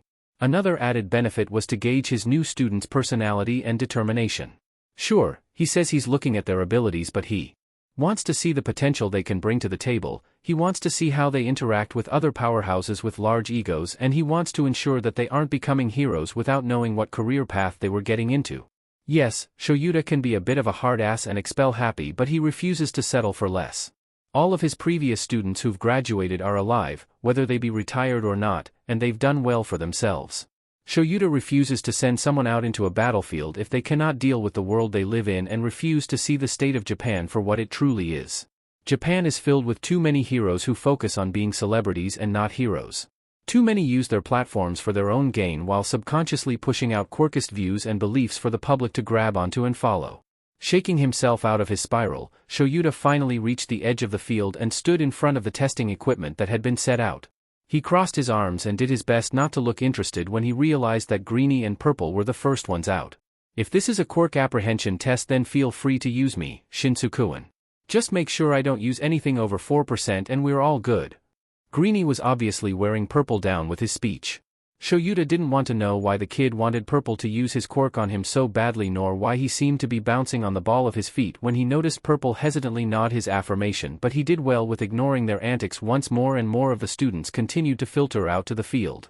Although he wanted to know why Greeny wasn't using more than 4% of his quirk. Something interesting he'll have to look into later, Shoyuta supposes, especially if he's just being an overconfident brat. Right now, he needs to strike the fear of God himself into a few hero hopefuls. Night Demon sighted again. Tsukiyamibuki 110. I know it sounds crazy, but I saw the demon everyone was talking about on here. Just last night. In person. So, let me set the scene. It was night and I was walking back home from a long day at work and drinking and such, and then this guy comes up to me and tries to rob me. Super scary stuff and WTVR. But as soon as I was about to hand him my cash and stuff, a demon fell from the sky. He had red eyes that lit up the night and wrapped the man up with his white curses that were floating around him. It was so insane, but you have to believe me. I even got a photo. I will admit, it is shaky, but if someone enhances it then I'm sure we could figure out which demon it is and why it seems to help the helpless at the dead of night. Reply to this thread with your own stories if you can. I'm trying to figure out which demon saved me, smiley face. After the two boys had grabbed their gym uniforms and practically sprinted their way to the locker room, Izuku let himself burst into the locker rooms, out of breath. That was Eraserhead, he said, slightly hysterical. Thankfully, Shinso didn't seem to mind because he looked like he was fanboying too. I know, Shinso said before throwing on his shirt. Izuku threw his on, taking a moment to mourn his perfect tie for a few seconds, and nodded toward Shinso before grabbing his arm and forcing the both of them to take slower steps so they didn't burst out of the locker room doors and freak out their new teacher, Eraserhead, too much. They finally left and did their best to remain calm when they noticed all of the equipment laying out and about. I swear to Gandhi if this is supposed to test our quirks I'm dropping out. Shinso muttered while Izuku took stock of everything. I think it might be. He muttered back before noticing Shinsu's distaste. Quickly, he tried to make his new friend feel welcome. If this is a quirk test then feel free to use me, Shinsu-kun. Just make sure I don't use anything above 4% and we're all good. Shinso nodded hesitantly and Izuku started on a mumbling spree about Eraserhead's stats as a hero while Shinso chimed in occasionally. It was very nice to be able to go on such long tangents around people who, not only don't mind, but can keep up and offer their own input as well. Izuku watched as the girls came out onto the field and started dragging Shirnu with him over to a girl with dark hair and earphone jacks at the ends of her ears. Hi? She said once Izuku stopped. He didn't want to crowd her, but he just needed to make sure she'd be okay during some of these tests where Kaken would be able to let off loud blasts. Hi. You have advanced hearing, right? He said hurriedly. He could see Kaken coming from the corner of his eye and was not interested to see how he'd respond to Izuku talking about him. The girl nodded and Izuku continued. When Kaisi Bakugo goes to use his quirk, it might be best if you cover your ears. He can create explosions with his hands. The girl nodded again towards Izuku and whispered a quick thank you as she continued walking, and Izuku let out a small sigh of relief before migrating to the back of the group. He had no interest in his classmates staring at the back of his head and refused to keep the attention of Aizawa-sensei for too long. He may have a quirk now, but he knew his presence tended to annoy teachers, so it'd be better for him if he stayed under the radar for now. You all made it out here before your 5 minutes were up. Good. Aizawa-sensei said. Izuku couldn't help but perk up at the idea of doing something that pleased the Eraserhead and found himself listening more intently to his teacher. Behind me are a series of different tests you will all be competing in. The ball throw, standing long jump, 50-meter dash, long distance running, grip strength, repeated side steps, seated toe touches, and sit-ups. And then Uraraka just had to ask, what about the assembly? Honestly, did she not know the man's reputation? Granted, Izuku only knew of it because of how often he scrolled through forums talking about the heroics department, specifically 1A. Is safe to say, Izuku is thoroughly intimidated by his new teacher, even if some of the stories that he saw turned out to be rumors. Aizawa-sensei seemed to grin at her question and Izuku decided to mentally write his will while 1st and 6th just laughed at his dramatics. He wasn't being dramatic, this was truly life or death right here. As a pro hero, you will not have time for such mundane and meaningless activities. Here at UA, the teachers are allowed to run their courses. However they choose to. Midoriya? Aizawa-sensei called out, and his heart jumped in his throat. First was not helping with his murmurs of, oh busted. In middle school what did you score in your ball throw? Izuku was freaking out. In middle school, they wouldn't let him do anything. They thought he would break himself if he so much as stepped inside a gym for PE and then proceeded to turn a blind eye to all the bullying and burns he had to put up with.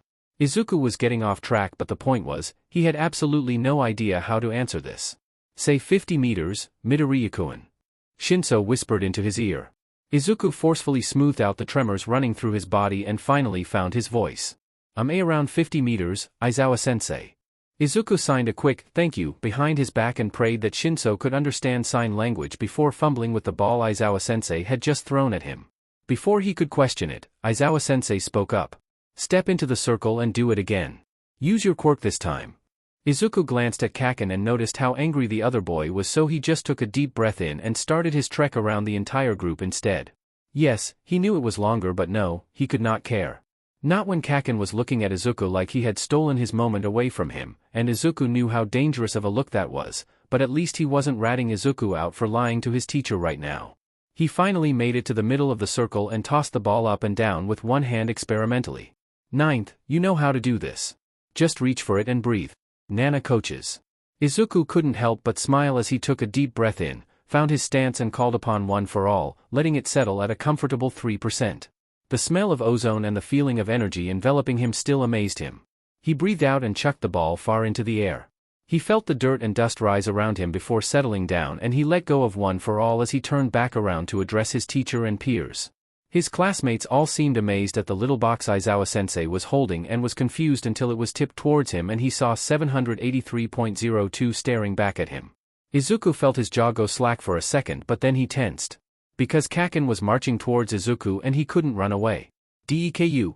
Kaken shouted, making Izuku cringe. He was really hoping that nickname wouldn't stick with him this year. You cheating little sh, Kaken's screaming was suddenly cut off as a piece of Aizawa-sensei's capture weapon caught Kaken around his chest and arms while also wrapping around his mouth. Izuku turned to stare at the man in awe and finally noticed that his teacher was also using his quirk. So cool. Bakugu. Settle down, your temper and attitude is giving me dry eye. Aizawa-sensei said, speaking in a bored tone. Izuku didn't think he could be more impressed by his new teacher but he was wrong. Aizawa-sensei spoke to Kaken as if he wasn't impressed by him. His actions, his behaviors, his quirk. Nothing seemed to impress Aizawa-sensei and if Eraserhead wasn't already Izuku's second favorite hero, this moment would have made that change quick. As I was about to say, Aizawa-sensei said, pointedly looking over at Kaken. Izuku wandered off to get back to his spot next to Shinso as he kept talking, already thinking of a few things he could do to repay the man for his kindness. It is illogical not to use your quirks to see their full extent. These physical tests are so I can properly evaluate your abilities and potential. Izuku glanced over and noticed how nervous Shinso looked and stepped in front of him, careful not to show too much of his back to Aizawa-sensei. Shinso, I promise you can use your quirk on me. This is a quirk apprehension test after all, okay? He whispered. He waited for Shinso to look at him and nod before he offered a small smile in response and stepped back into his previous spot. Izuku listened as a few of his classmates started to look relaxed and shouted about how fun this would be. He tensed before Aizawa-sensei even opened his mouth. Fun? You assume that these tests will be for fun? Let's up the stakes then, shall we? Whoever scores the worst overall will be expelled from my classroom. Izuku froze. He was distantly aware that Shinso had frozen too but he couldn't focus on that. Expelled. Izuku could get expelled on the first day of school if he didn't get his act together. It reminded him of middle school, where teachers would accuse him of starting fights and cheating on exams and drag him to the principal's office where they could privately talk about how much of a disappointment he was before he could go home and... Ninth. Oh, that was Nana. What does she want? Ninth, I want you to breathe. Oh, right. Breathing. Izuku should do that. He took measured breaths as he listened to the chaos surrounding him and finally registered what Uraraka had yelled out a second ago. Privately, he wondered if anyone in the class had a quirk that could let the ground swallow him up so he could never have to deal with this class again. Because fair? Uraraka thinks anything about Aizawa-sensei is going to be fair. They're seeing the same guy as him, right? Fair?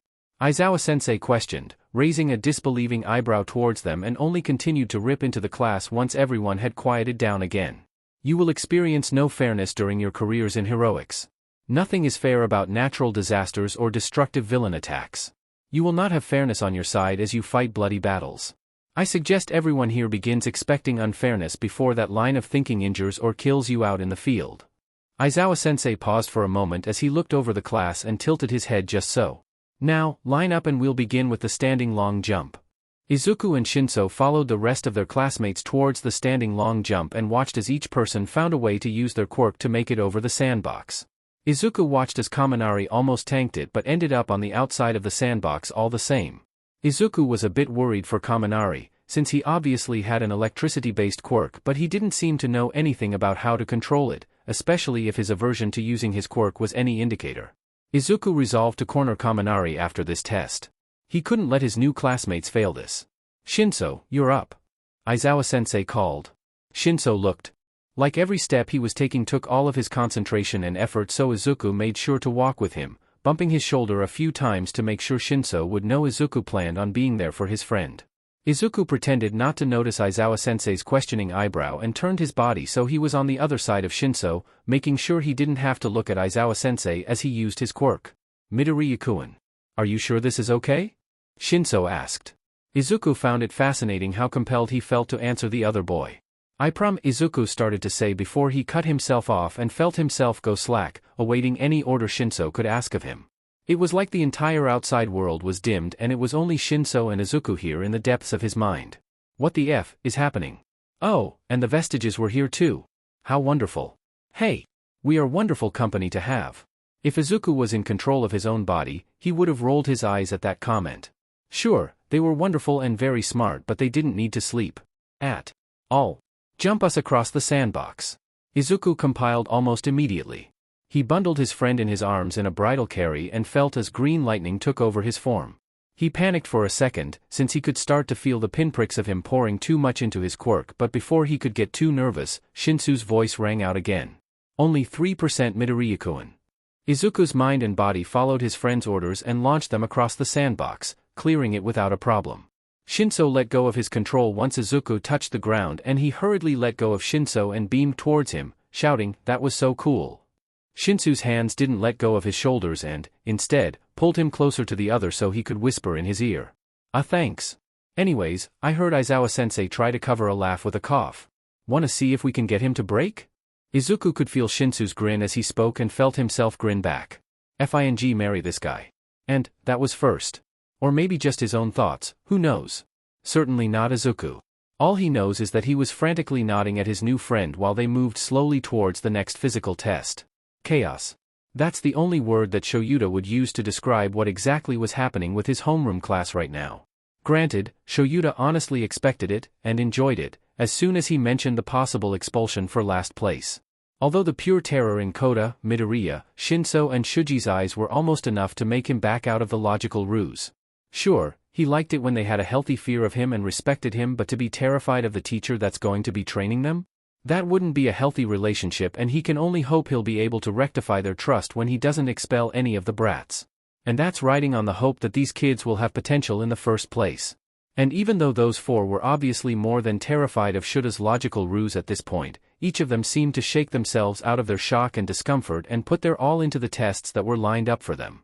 Shoyuta was pleased to see each student had determination written all over their bodies as he walked them through each task. Shoji and Tokoyami were obviously using their height and quirks to their advantage during the tests, although they both seemed to be uncomfortable with using their quirks for prolonged PRDS of time. Odd, but not unsurprising considering most people with mutant-type quirks are discriminated against heavily. Another interesting match was Ashido and Kirishima. They seemed to know each other from before UA, and Shoyuta was just happy that they got along. People coming from the same middle schools were always weird to teach, since they always liked each other, or hated one another. Looking back around the field, Shoyuta let himself just observe his new class of hero hopefuls. Even with some of their obvious drawbacks, they were still putting in the time and effort and dedication that Shoyuta liked to see. He groaned to himself a bit at that thought. He might actually have a full class this year. Although, he might have to watch out for Todoroki. It was obvious that the boy could wield both fire and ice, but he was only using his ice, not even bothering to melt it as he went through the long distance running with his group. It could possibly be because Todoroki couldn't see any other applications for his fire for the tests and preferred to use his ice? Honestly, the kid's control was impeccable, so Shoyuta couldn't discount him for only using that half of his quirk. He'll just have to remember to keep an eye out for him during combat exercises to make sure there wasn't anything going on. Ignoring the thoughts circulating throughout his mind, Shoyuta called Shinso up to do the standing long jump. He couldn't help it when his curiosity piqued as Midoriya also came up, walking alongside the other boy. The two boys walked together and Midoriya turned so that he was facing Shoyuta. He felt the corner of his mouth tick up when he watched Midoriya give Shinso an obvious breather from having to look over at Shoyuta as he used his quirk. Which was more than a bit worrying if he thought about why Midoriya would go through such lengths to help Shinso take his mind off of Shuta's presence, but he was content to just chalk it up to nerves for now. He didn't have enough information to make more than an educated guess at this point. Although, Shoyuta could really benefit from knowing more at this point. He still couldn't forget the looks he had gotten from 4 of his students as he announced his logical ruse. He, honest to God, was forced to cough to cover his laughter as Shinso brainwashed Midoriya and ordered the boy to jump the both of them across the long standing jump, and Midoriya quickly moved his purple friend into bridal carry and Shinso blushed hard before hurriedly yelled out, "Only 3% Midoriya-kun," and the boy geared up his lightning before jumping the both of them across. It was, admittedly, an impressive display of power if that was only 3% of what Midoriya could do, but that just raised the other questions Shoyuta had. Why was he only working with less than 5% of his quirk? And, assuming that the percentages could equate to 100, how the hell was he only able to use 3% right now? Did he just refuse to train the rest of it? No, Shoyuta thought to himself, almost shaking his head to clear the thought away. The kid is obviously thinking of solutions to the physical tests for himself and Shinso as they ran through them together, so that wouldn't make sense. But if it's not arrogance, then what is it? How hard was it to even train his quirk if that's the most that he could use right now? Was it uncontrollable, or was there something else to the quirk that Shoyuta just wasn't privy to knowing? Shoyuta just resigned himself to getting his answers later as he focused back on the 50-meter dash he was getting set up for the students as both groups started coming to an end with their respective tests. And he just knew there was going to be a later. Because, as far as Shoyuta could tell, this batch of hero hopefuls were here to stay. No way. That's super cool. Ashido grinned, giving Uraraka a thumbs up. The other girl smiled proudly. Thanks. I practiced that trick for years. Shoyuta groaned when his phone rang and pulled it out, ignoring everything else. Hello. Aizawa. Nedzu squeaked from the other side. He sighed. Nedzu. What do you want? Bring me Midoriya Izuku when you're done running your students through your little test. He spoke like it was a suggestion, but Shoyuta knew better than to think he had any power in this decision. What if I don't see any potential in him? He asked curiously. Then I'd suggest a sabbatical and perhaps an eye appointment. Nedzu threatened lightly. Shoyuta nodded. He'll meet with you as soon as we're done here.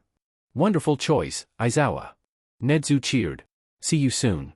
Shoyuta hummed. Yep, see you soon. He hung up the phone and looked back towards his students, watching as Midoriya and Shinso danced around each other, laughing as they whispered in their ears and tripped over themselves with the inherent awkwardness that came with being a teenager. Despite himself, he couldn't help but look at the scene with a less calculative look than he had in the past, especially as Tokoyami and Shuji started talking with one another, with Kuda and Sato joining their little group. He supposed having a class of 20 wouldn't be the worst thing. For the 50-meter dash, Izuku went first and was partnered with Kaminari. Finally. Once they were both finished, Izuku made sure he had enough time before Shinso was up and rounded on Kaminari. You have an electricity quirk, right? He started off, DMN near demanding answers from his classmate. Izuku figured out he should probably back off when Kaminari's eyes went wide. DMN, you don't hold back. And first is laughing again. Shut up, Izuku hissed back, hoping his annoyance wasn't showing on his face. Yeah man. I can't really use it for most of these tests though. Kaminari answered, awkwardly rubbing the back of his wrists. Izuku couldn't help but berate his classmate's previous quirk counselors. He knew how society worked and was fairly certain his classmate had to deal with people telling him to worry about having a large output, never mind the fact that most humans went down with a freaking taser, instead of teaching him control. It would obviously take longer than this simple physical test, but Izuku had faith his classmate could learn quickly. That's fair. A lot of these tests are focused on physical strength, although I wonder if you could use your electricity to enhance your stamina and possibly your reaction time. Another day we can focus on that though. I was more worried about why you weren't using it. Izuku rubbed the back of his neck sheepishly while Kaminari just stared at him. Whoa! You're smart dude. Kaminari cheered. Izuku watched as Kaminari took a deep breath and continued to rub the back of his wrists. And you're right. I haven't used my quirk cause I can only use it in one shot before I go stupid. Izuku frowned. Go stupid? Yeah. It's kinda like my brain short circuits after I use my quirk in combat. I can charge cell phones and stuff like that, but that's more of a side effect. He replied, apparently seeing no issue with short-circuiting. Izuku let a harsh breath out before speaking again. Your court counselors were stupid. Izuku wanted to curse his brain-to-mouth filter once again, but he plowed on. What I mean is that you should have been shown how to control this. I have a couple ideas if you're comfortable. You obviously don't have to say yes. Kaminari seemed to be looking at him with stars in his eyes while he nodded vigorously at Izuku. Oh okay, first thing I want you to try to control the voltage that you emit. What's your maximum? Kaminari grinned and said. Oh. I can get to 1.3 million volts now. Izuku near groaned but refrained and offered a tentative smile to his classmate. Do you activate it like a light switch then? At Kaminari's enthusiastic nod, Izuku continued. Okay. I want you to start thinking about it like a dial. Realistically, 8,000 volts is enough to stun and apprehend most humans. I'm guessing that if you use less than that, you can potentially boost your own stamina for the long-distance run. If you want to try, of course. Kaminari looked stunned, and before Izuku could freak out about annoying his new classmate or being too creepy, a large and genuine smile overtook Kaminari's face. Wow. That's a really good idea, man. Thanks. Did you want to get started stretching with me? Izuku let a relieved smile show on his face before turning back towards where everyone was still doing the 50-meter dash, noticing how close Shinso was to the starting line. Sorry Kaminari-kun. I'm gonna wait for Shinso-kun. And it was really no problem. Izuku hurriedly made his way towards the starting line where Shinso was now standing and let out a sigh. He couldn't stop thinking about how so many people kept failing kids with strong quirks. Hell, Izuku had to find a very roundabout way for Kaken to figure out any semblance of control of his, since everyone was so worried about how strong he could make his explosions and not helping him with his direction control. Izuku just mentally shook the thoughts away from the forefront of his mind. He couldn't be distracted while he was waiting to help Shinso after all. Izuku's new friend offered him a tentative grin and he felt himself return it when Shinso asked him, "Are you ready?" Izuku nodded and replied, and he felt the familiar sensation of the world being tuned out. Izuku wasn't going to lie, being brainwashed has its benefits. Bend your knees slightly and allow me to climb onto your back. Izuku did as Shinso asked and felt his friend climb atop him. Izuku felt a little off, but he was guessing that was because of their height difference. Yeah. 'Cause you're short. First laughed out. Izuku also heard a snort coming from Fifth and spent his time thinking of ways to get revenge on the two while he waited for Shinsu's next requests from him. Use 3% of your quirk to run this track. Stop running once you cross the finish line. Izuku geared himself and his quirk up, getting ready to race before Shinso spoke again, a bit more hurriedly this time. Wrap your arms around my legs to secure me.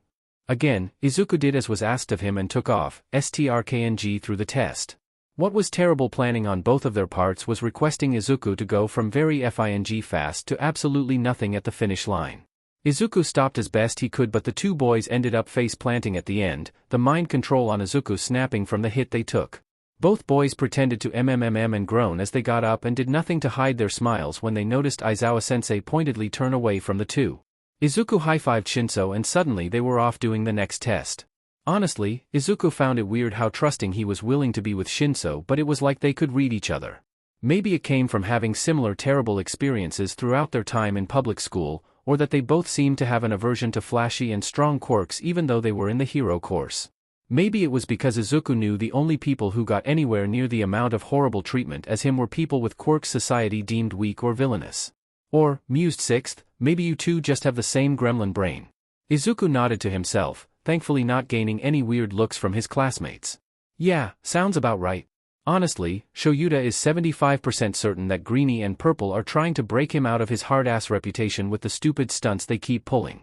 Throughout the run, Shinso used his quirk to get Midoriya to piggyback him and ran through the test before scoring a 3.58 and then promptly fell on his face. The only other person faster than that time was Ida, the kid with FING engines in his legs. Next issue was when they started making friends and fawned over Shoji's grip strength score. Well yeah. It's a quirk test, so obviously you'll use more than one hand, but still.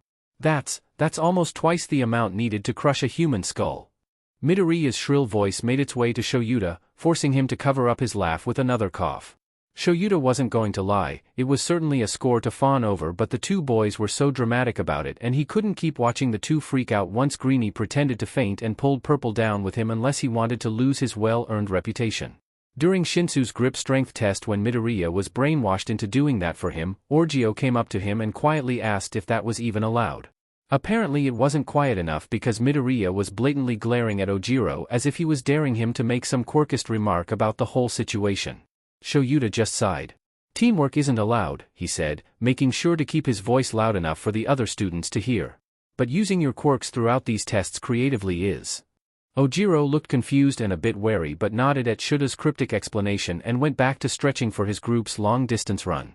Shoyuta could only pray that his one seemingly normal student wasn't quirkist and went back to proddering the tests.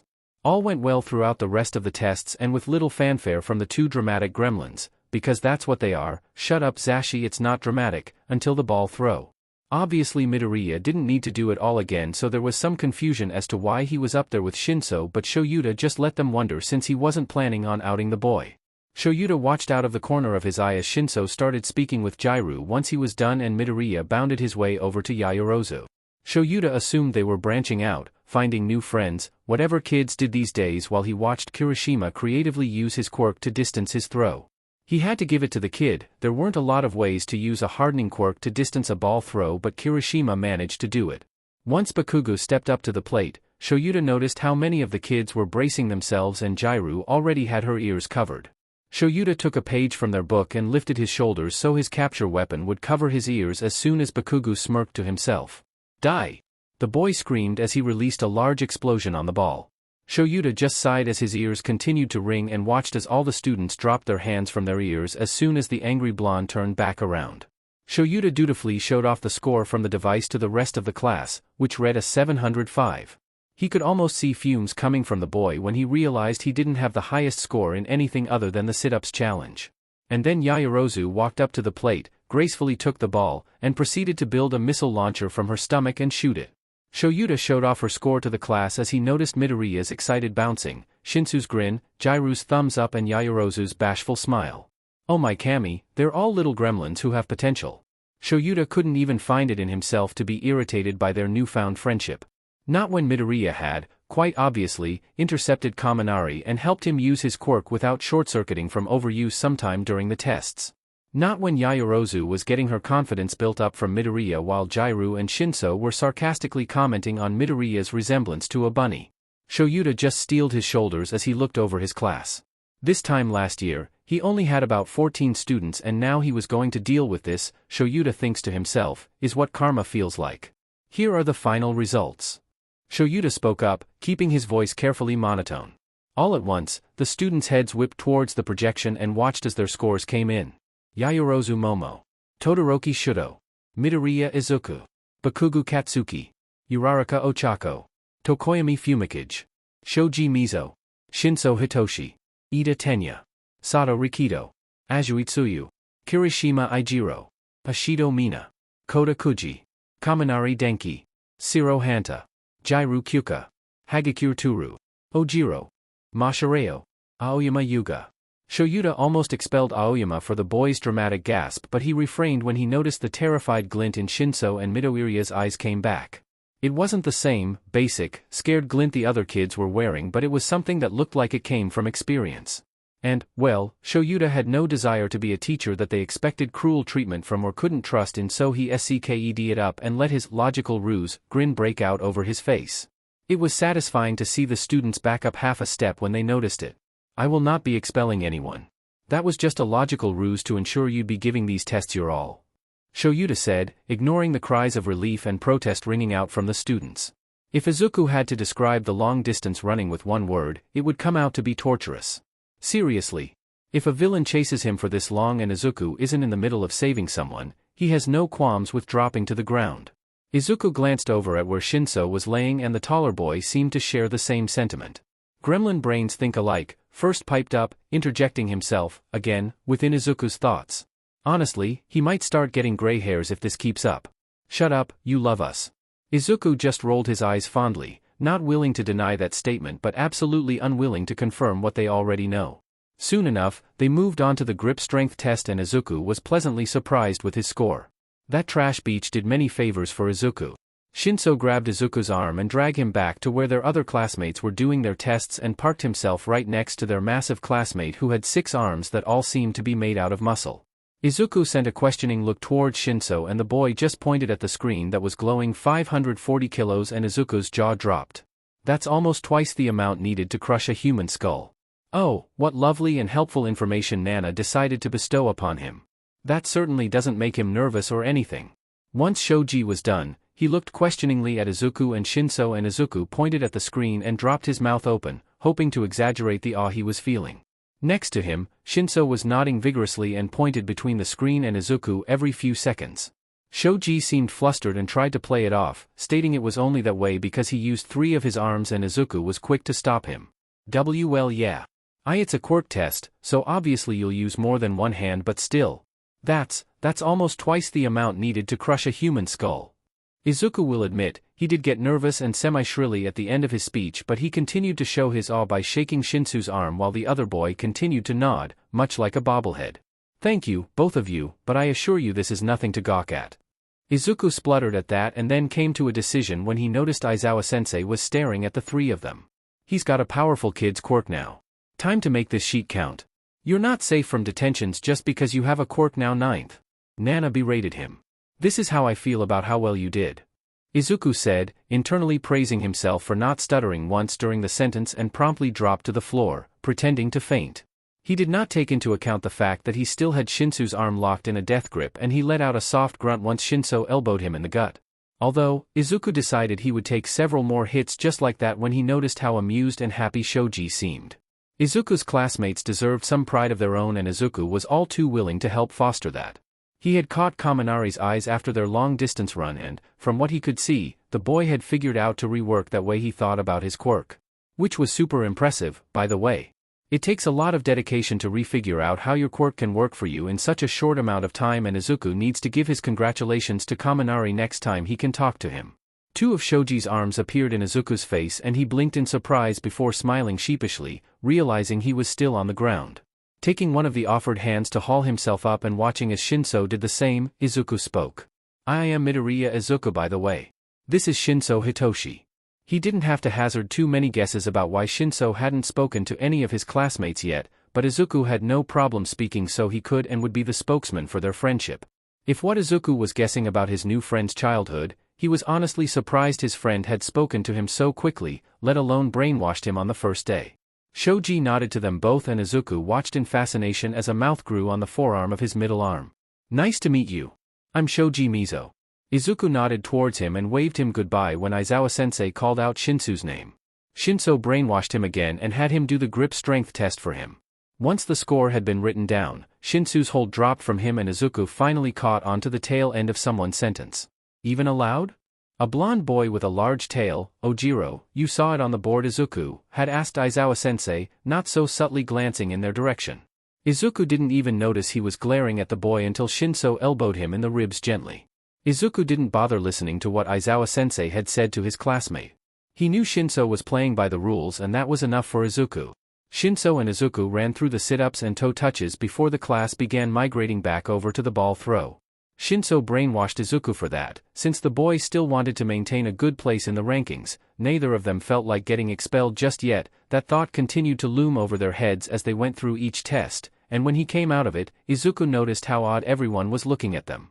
Izuku refused to pay it any attention though. Shinso would tell everyone what his quirk was when he was comfortable but right now, they were all just classmates that could turn on them. Izuku not so much, not anymore, but if they found out his late bloomer status, he would surely be kicked out to make room for someone else who knew what they were doing. With Shinso though, he still had his quirk. The quirk that Shinso himself had referred to as villainous, and even if it was obvious the boy didn't believe it as he said it, the term was obviously something he had become familiar with.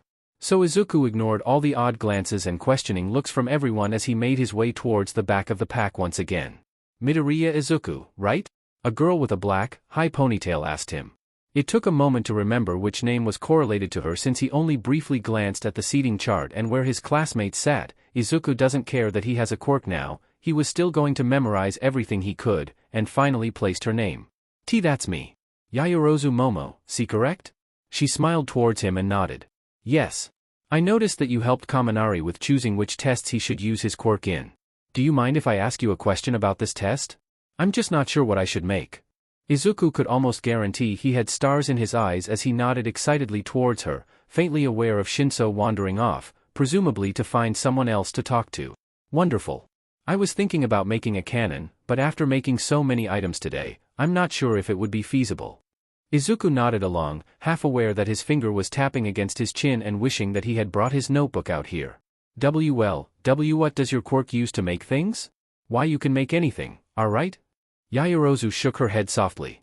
My quirk uses lipids to create whatever I want as long as it's non-living and I know the complete molecular structure of the item. Whoa! You must have studied intensively to have such an understanding of your quirk. Oh!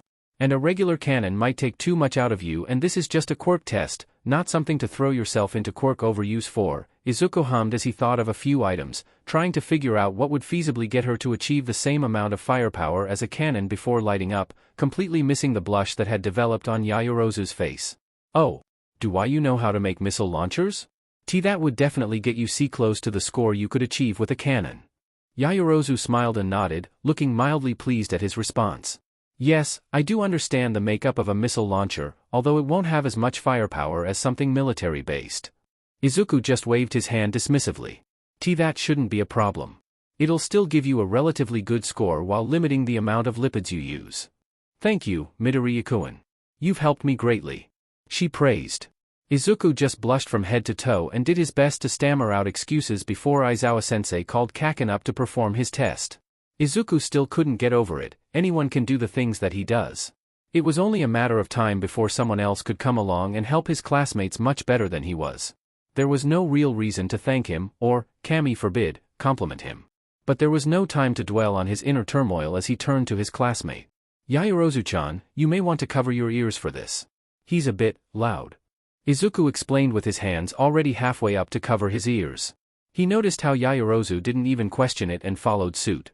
Glancing around, he noticed how most of his classmates were already bracing themselves and most of the girls plus Shinso and himself were holding their hands to their ears.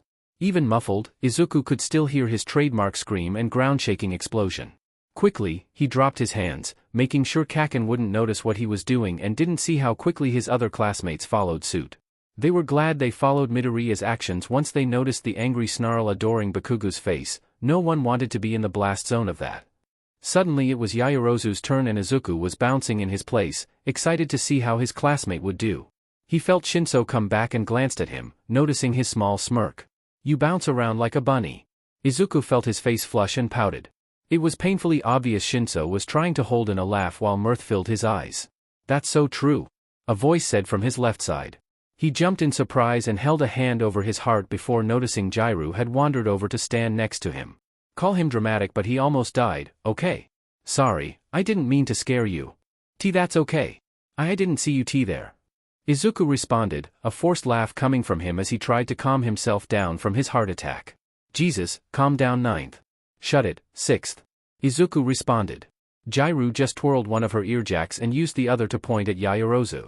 So, do you have any idea what she's making? Izuku let himself grin and nodded excitedly. Why yep. She decided on a missile launcher. You are way too peppy about her using a missile launcher. Shinso drawled. Jairu just nodded from his other side. Izuku tried to pout but found that he couldn't stay down for long because Aizawa-sensei had finally shown them the score. 1,100 kilometers. Izuku was vibrating in excitement and smiling widely at Yaoyorozu, content to ignore the comments Jairu and Shinso were making about his bunny-like resemblance as she walked back and Izuku congratulated her on her success. Here are the final results. Aizawa-sensei said dully, successfully putting a stop to all conversations. Izuku breathed a sigh of relief as he noticed how close to the top Shinso and his names were. Looking down towards the bottom, he noticed Aoyama's name in last place, trying hard not to think about what that meant for the boy. He couldn't get it out of his head though. If everyone else had had this long to work on and hone their skills, how fast would Izuku be kicked out of here? It probably wouldn't take much, especially considering Aizawa-sensei was close enough to Shinso and him that he overheard Shinso telling him to only use 3% of his quirk. What if he was kicked out for not giving enough effort? What does Aizawa-sensei even think of him, for not putting his all into these tests like his peers had been doing? I will not be expelling anyone. That was just a logical ruse to ensure you'd be giving these tests your all. Aizawa-sensei's voice rang out, cutting through his dark what-ifs. Izuku couldn't even breathe a sigh of relief because he knew what the man had done last year to his homeroom class. It felt cruel not to correct Yaoyorozu's statement and let the rest of his classmates live with a false sense of security, so he spoke up. Guys, everyone quieted down and turned their gazes towards Izuku, and he fidgeted in his place, but continued on. Why, you do know he expelled his entire class L last year, right? Chaos. That seemed to be the only way to describe the scene in front of him, with Uraraka looking deathly pale, Yaoyorozu looking scandalized, and Bakugo looking as angry as ever. Okay. But you have to admit, their reactions are very funny. First said, laughing through his words. Izuku's mouth twitched up at that, but he forced the smile away, not wanting to seem like he said this all because he wanted to see the outcome. Although, it is an added benefit. Go back to the classroom once you've all changed. There will be a syllabus and a UA policy guide sitting on your assigned desks for each of you. That's all for class. I will see you all tomorrow for a proper school day. Aizawa-sensei dismissed them. With all the grace that supernatural 14-year-olds could have, they stumbled back towards the locker rooms, the tension visibly draining from their shoulders. Izuku smiled a bit to himself when he noticed Shinsu's smirk was still in place from his earlier comment. Together they began to walk back and join their classmates when Aizawa-sensei's voice rang out once more. Midoriya, stay behind for a moment. Oh shit. Izuku stood stock still. Maybe not literally, since he was still breathing, still aware and coherent enough to wave goodbye to Shinso and his new friends, but he could feel the bone-deep terror spread like ice through his veins that threatened to halt every movement he dared to make. Because he forgot. He forgot that his teachers pretended to hate him solely due to his quirkless status, instead of just hating him. He finally remembers how Ms. Madanako, his homeroom sensei in elementary school, told him that she didn't care about his quirk status. The quirklessness just gave her a better reason to abuse her position as an authority figure. He can't believe that he had forgotten. Izuku honestly tended to push authority figures out of his mind, content to ignore them while they ignored him. It was a mutual understanding that every sensei in the Aldera district seemed to have with him. Each sensei differed in the homework they would hand him, either high school level math or third grade English, and graded him as average as possible, punishing him if he got too high of a score and lowering the grade level they would teach him if he scored too low. Besides, Izuku had been nearly self-sufficient when his mother only left him money and notes, explaining she'd be out of the house for days and weeks at a time. Once he turned, he'd grown up scouring the internet and basking in the freedom of reading interesting hero forums and watching exciting videos in the late hours of the night.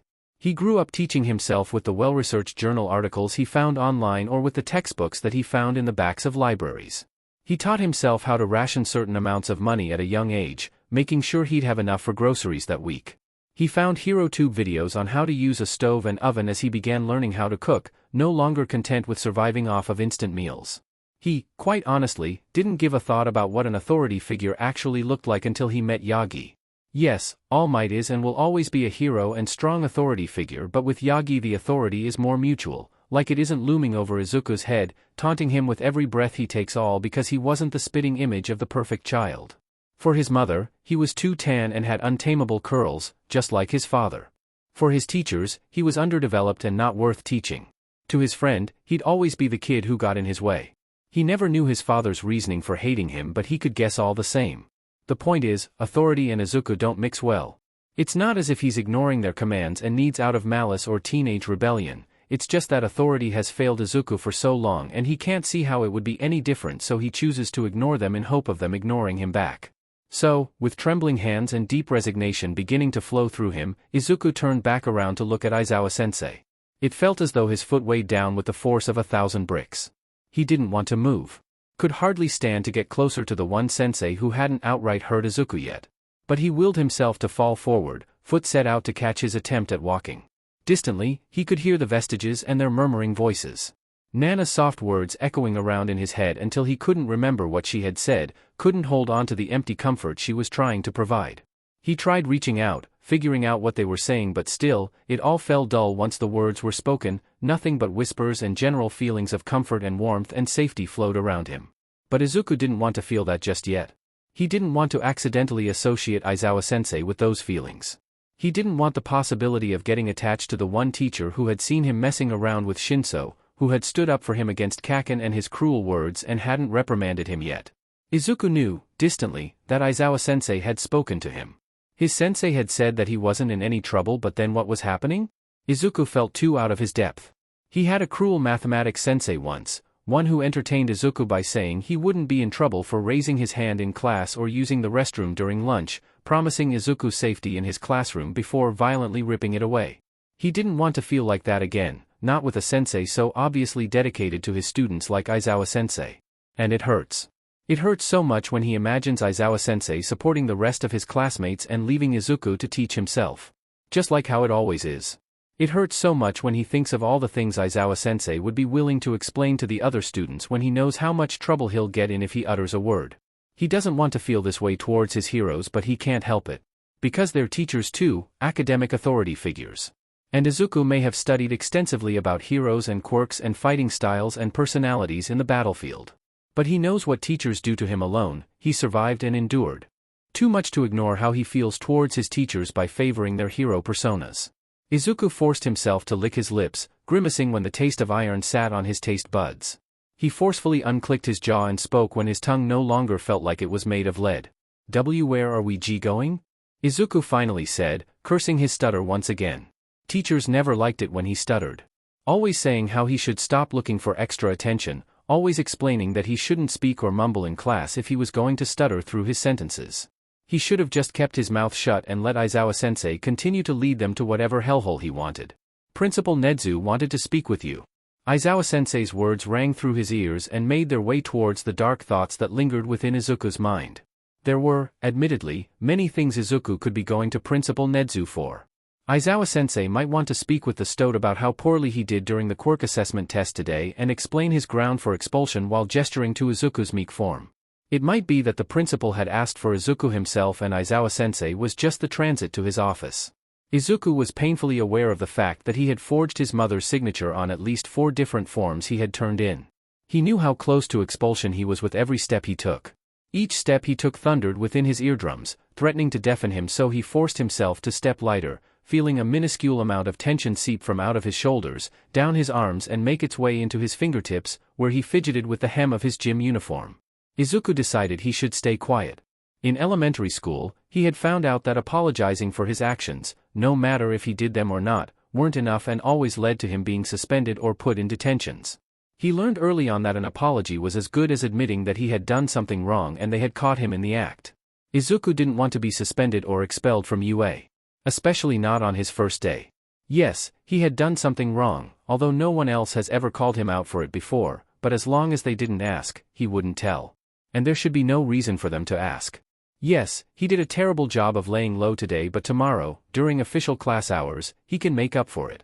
As long as he didn't draw extra attention to himself and continued being the plain, unassuming kid that teachers had to deal with for a semester.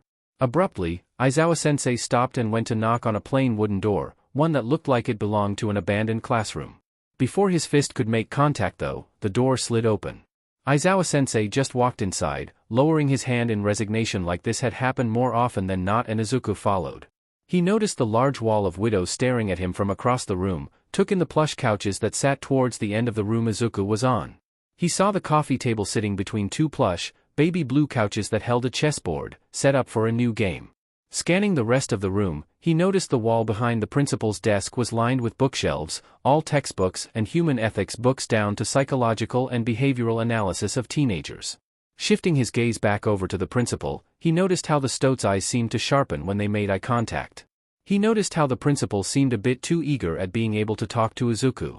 Something in the principal's gaze made him flick his eyes back over to Aizawa-sensei to await further confirmation for the reason he was here. Yes, Izuku knew the dangers of looking to his teachers for guidance, but Aizawa-sensei seemed so nice.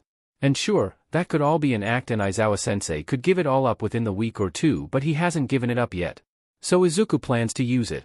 Plans to allow himself this small bit of reprieve and use it so he can understand why he's been called here. Welcome Aizawa-kun. Midoriya-kun. Am I a bear? Am I a dog? Am I a mouse? Most importantly, I am Principal Nedzu of UA. Please have a seat. The cheer in the principal's voice was so impossibly fake, and it set something inside Izuku tight, winding around his lower abdomen like a snake would wrap around its prey. Although, Izuku couldn't hear any change of tone or inflection in the principal's voice when he suggested what animal he could be, and he couldn't help but wonder why the principal seemed so content with throwing off his visitors. Perhaps it was because he was an animal and he too understood what it was like to be intrinsically worthless and decided to use that for his own gain. Or maybe he just wanted his audience to feel slightly off-put once they entered into his domain, allowing his free reign and total control over their actions, thoughts, and questions.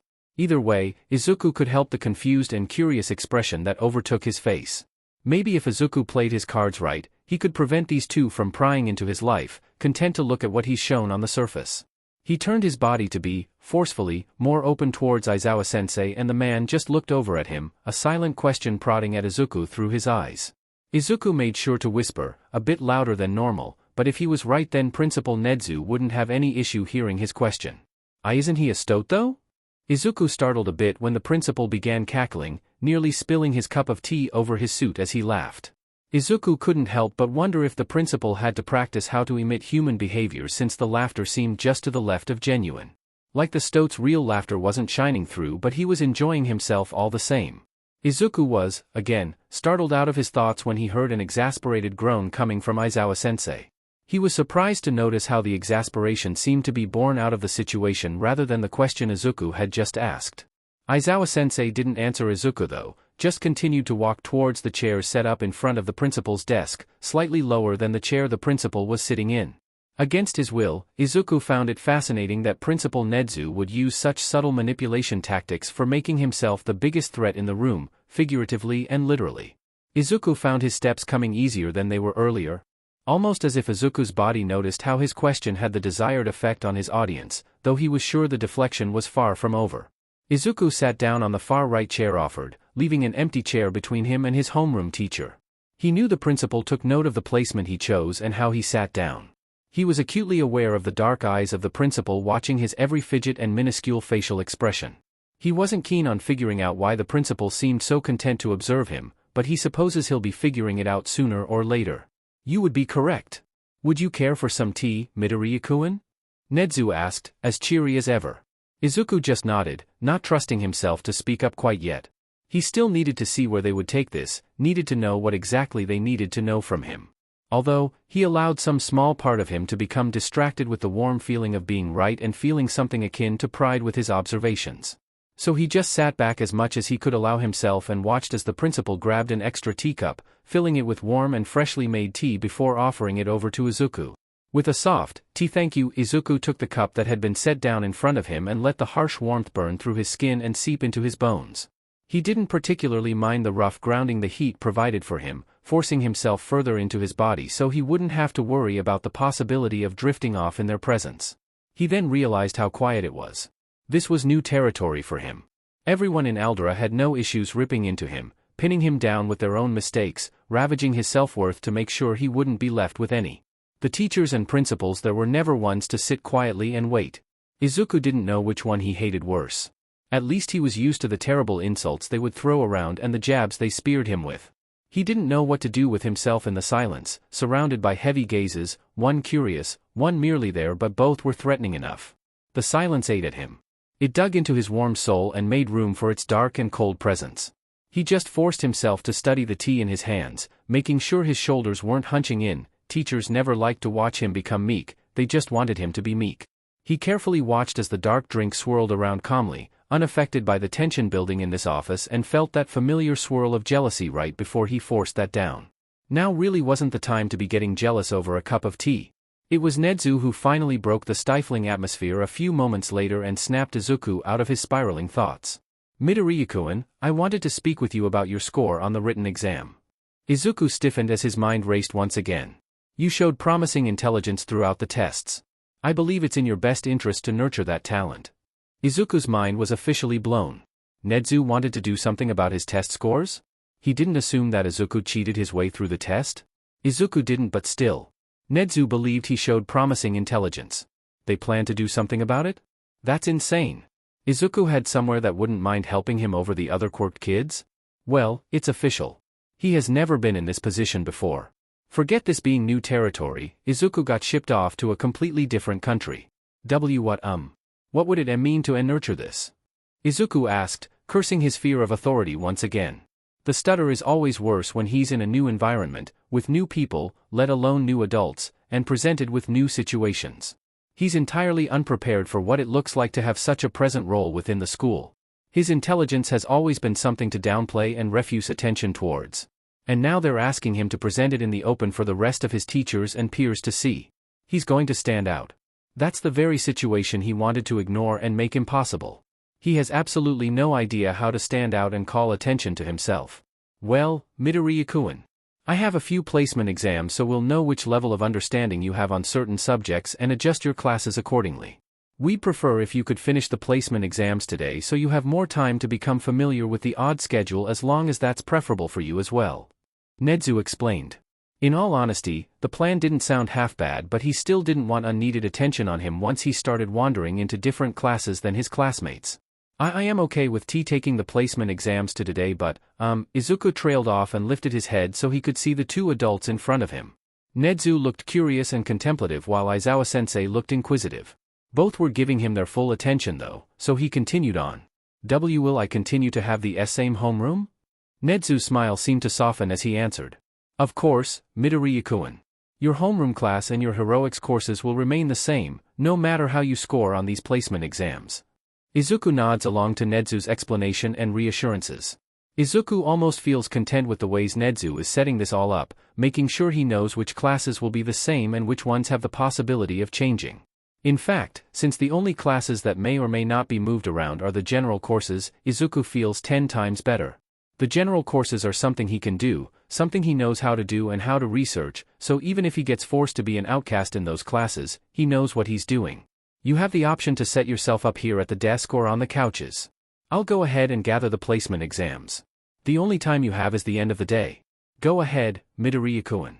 Nezu said, and Izuku hesitated before near sprinting to the plush blue couches he had seen when he walked in here. Once he sat down, Nezu handed him 5 different placement exams and a few pencils. Nezu nodded to him and he nodded back before setting aside the placement exams and picked up the first one, only to pause at the title, Physics. He's going to have fun with this one. Izuku grinned at first's comment, privately elated that he could finally make out what the vestiges were saying again, and responded cheekily. I think I might.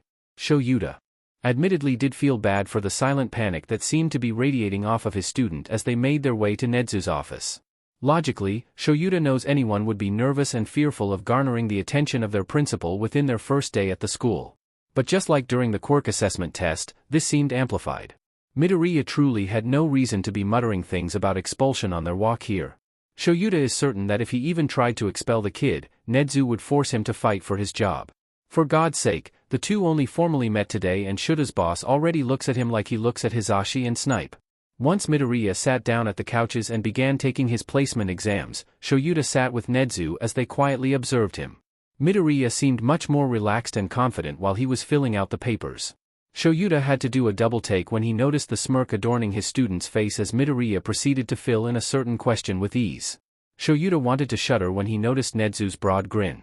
Those two will be cooking up world domination plans if Nezu has anything to say about it, and he does. And then, Nezu quietly got up and gave Shoyuta a mug. A mug with coffee in it. This is the mug Nezu tends to break out when they're about to find out some unsavory things. Ready to throw himself out the window, Shoyuta just sighed and took a sip of the offered coffee before gesturing at Nezu. His boss slipped him printed grade reports from Aldera Middle School for their student. Shoyuta almost spat out the coffee when he noticed how painfully average the grades were. It painted Midoriya to look like a kid who never once tried at his schoolwork. He honestly needs to start writing down a list of the questions he had for the problem child at this point. Why would a middle school not see, or intentionally not notice, this kid when Nezu took interest in him immediately? How dumb did they have to be? Sure, it's been a few years since Shuta's been inside a middle school, but he knows the hierarchy. He knows most of the students he gets would have been closer to the top of the chain in school, so what benefit would a middle school have to let one of their powerful kids remain as average as humanly possible? Nothing about Midoriya was adding up. These kids just started high school for Kami's sake. They shouldn't have unexplainable past such as this kid. It was obvious Midoriya was a hard worker. Shoyuta had seen Kaminari's switch when Midoriya finished talking to him, possibly a bit too shy, although Midoriya had nothing on Shinsu's ability to keep quiet, most likely an unregistered genius of some sort, and possessed one hell of a quirk, if the boy stuck under 5% the whole time. He should have come out of middle school more like Kirishima or, God forbid, Bakugo. Midoriya should, by all means, have a harder time making friends with Shinso and Yaoyorozu. Teenagers growing up with powerful quirks almost always hold some sort of resentment towards other powerful quirks, and they are usually wary of mental quirks. So what the hell made Midoriya so special? Shoyuta was shaken out of his thoughts when Nedzu placed a sticky note over the grade reports. Nedzu looked a bit too gleeful at the idea of investigating the middle school, but Shoyuta nodded at the rat all the same. He needed some answers and he highly doubted he had the trust from Midoriya to get them from him. Which took him straight back to his other issue. He had a reputation for being a hard butt and it was well founded. Midoriya knows about his expulsion rates, probably knows other things too, and he can't play his logical ruse game too much anymore. He still plans on pushing the students to their limits. That was obvious. But this might be the one time he wished his expulsion rates couldn't be found. He doesn't take pleasure in watching his students' eyes fill with dread and resignation. He's blunt and strict, not cruel and sadistic. Shoyuta really never has to foster trust between himself and his students like this. Usually, his students come through with the normal level of high school drama and teenage trauma and he can work through that. This seems like he'll be systematically deconditioning what they've learned throughout their time in school and reconditioning each of them into accepting regular teachings. Shoyuta resigns himself to looking through the files of Shoji, Kota, Shinso, and Midoriya more extensively this week. Those four don't have easy tells to read off, but Shoyuta is an underground hero for a reason. He'll have to make sure they won't feel under watch as he looks out for them. That should be the biggest roadblock to his observations though. Shoyuta wrote back to his boss through the sticky note and got the promise that he'd be receiving each of their files around Wednesday. Not too bad with time, and it also gives Shoyuta a chance to start putting the puzzle pieces together for himself before he reads through their past teachers' comments and suggestions. There's a reason that UA doesn't look through the students' files without getting to know them first. Specifically Shoyuta.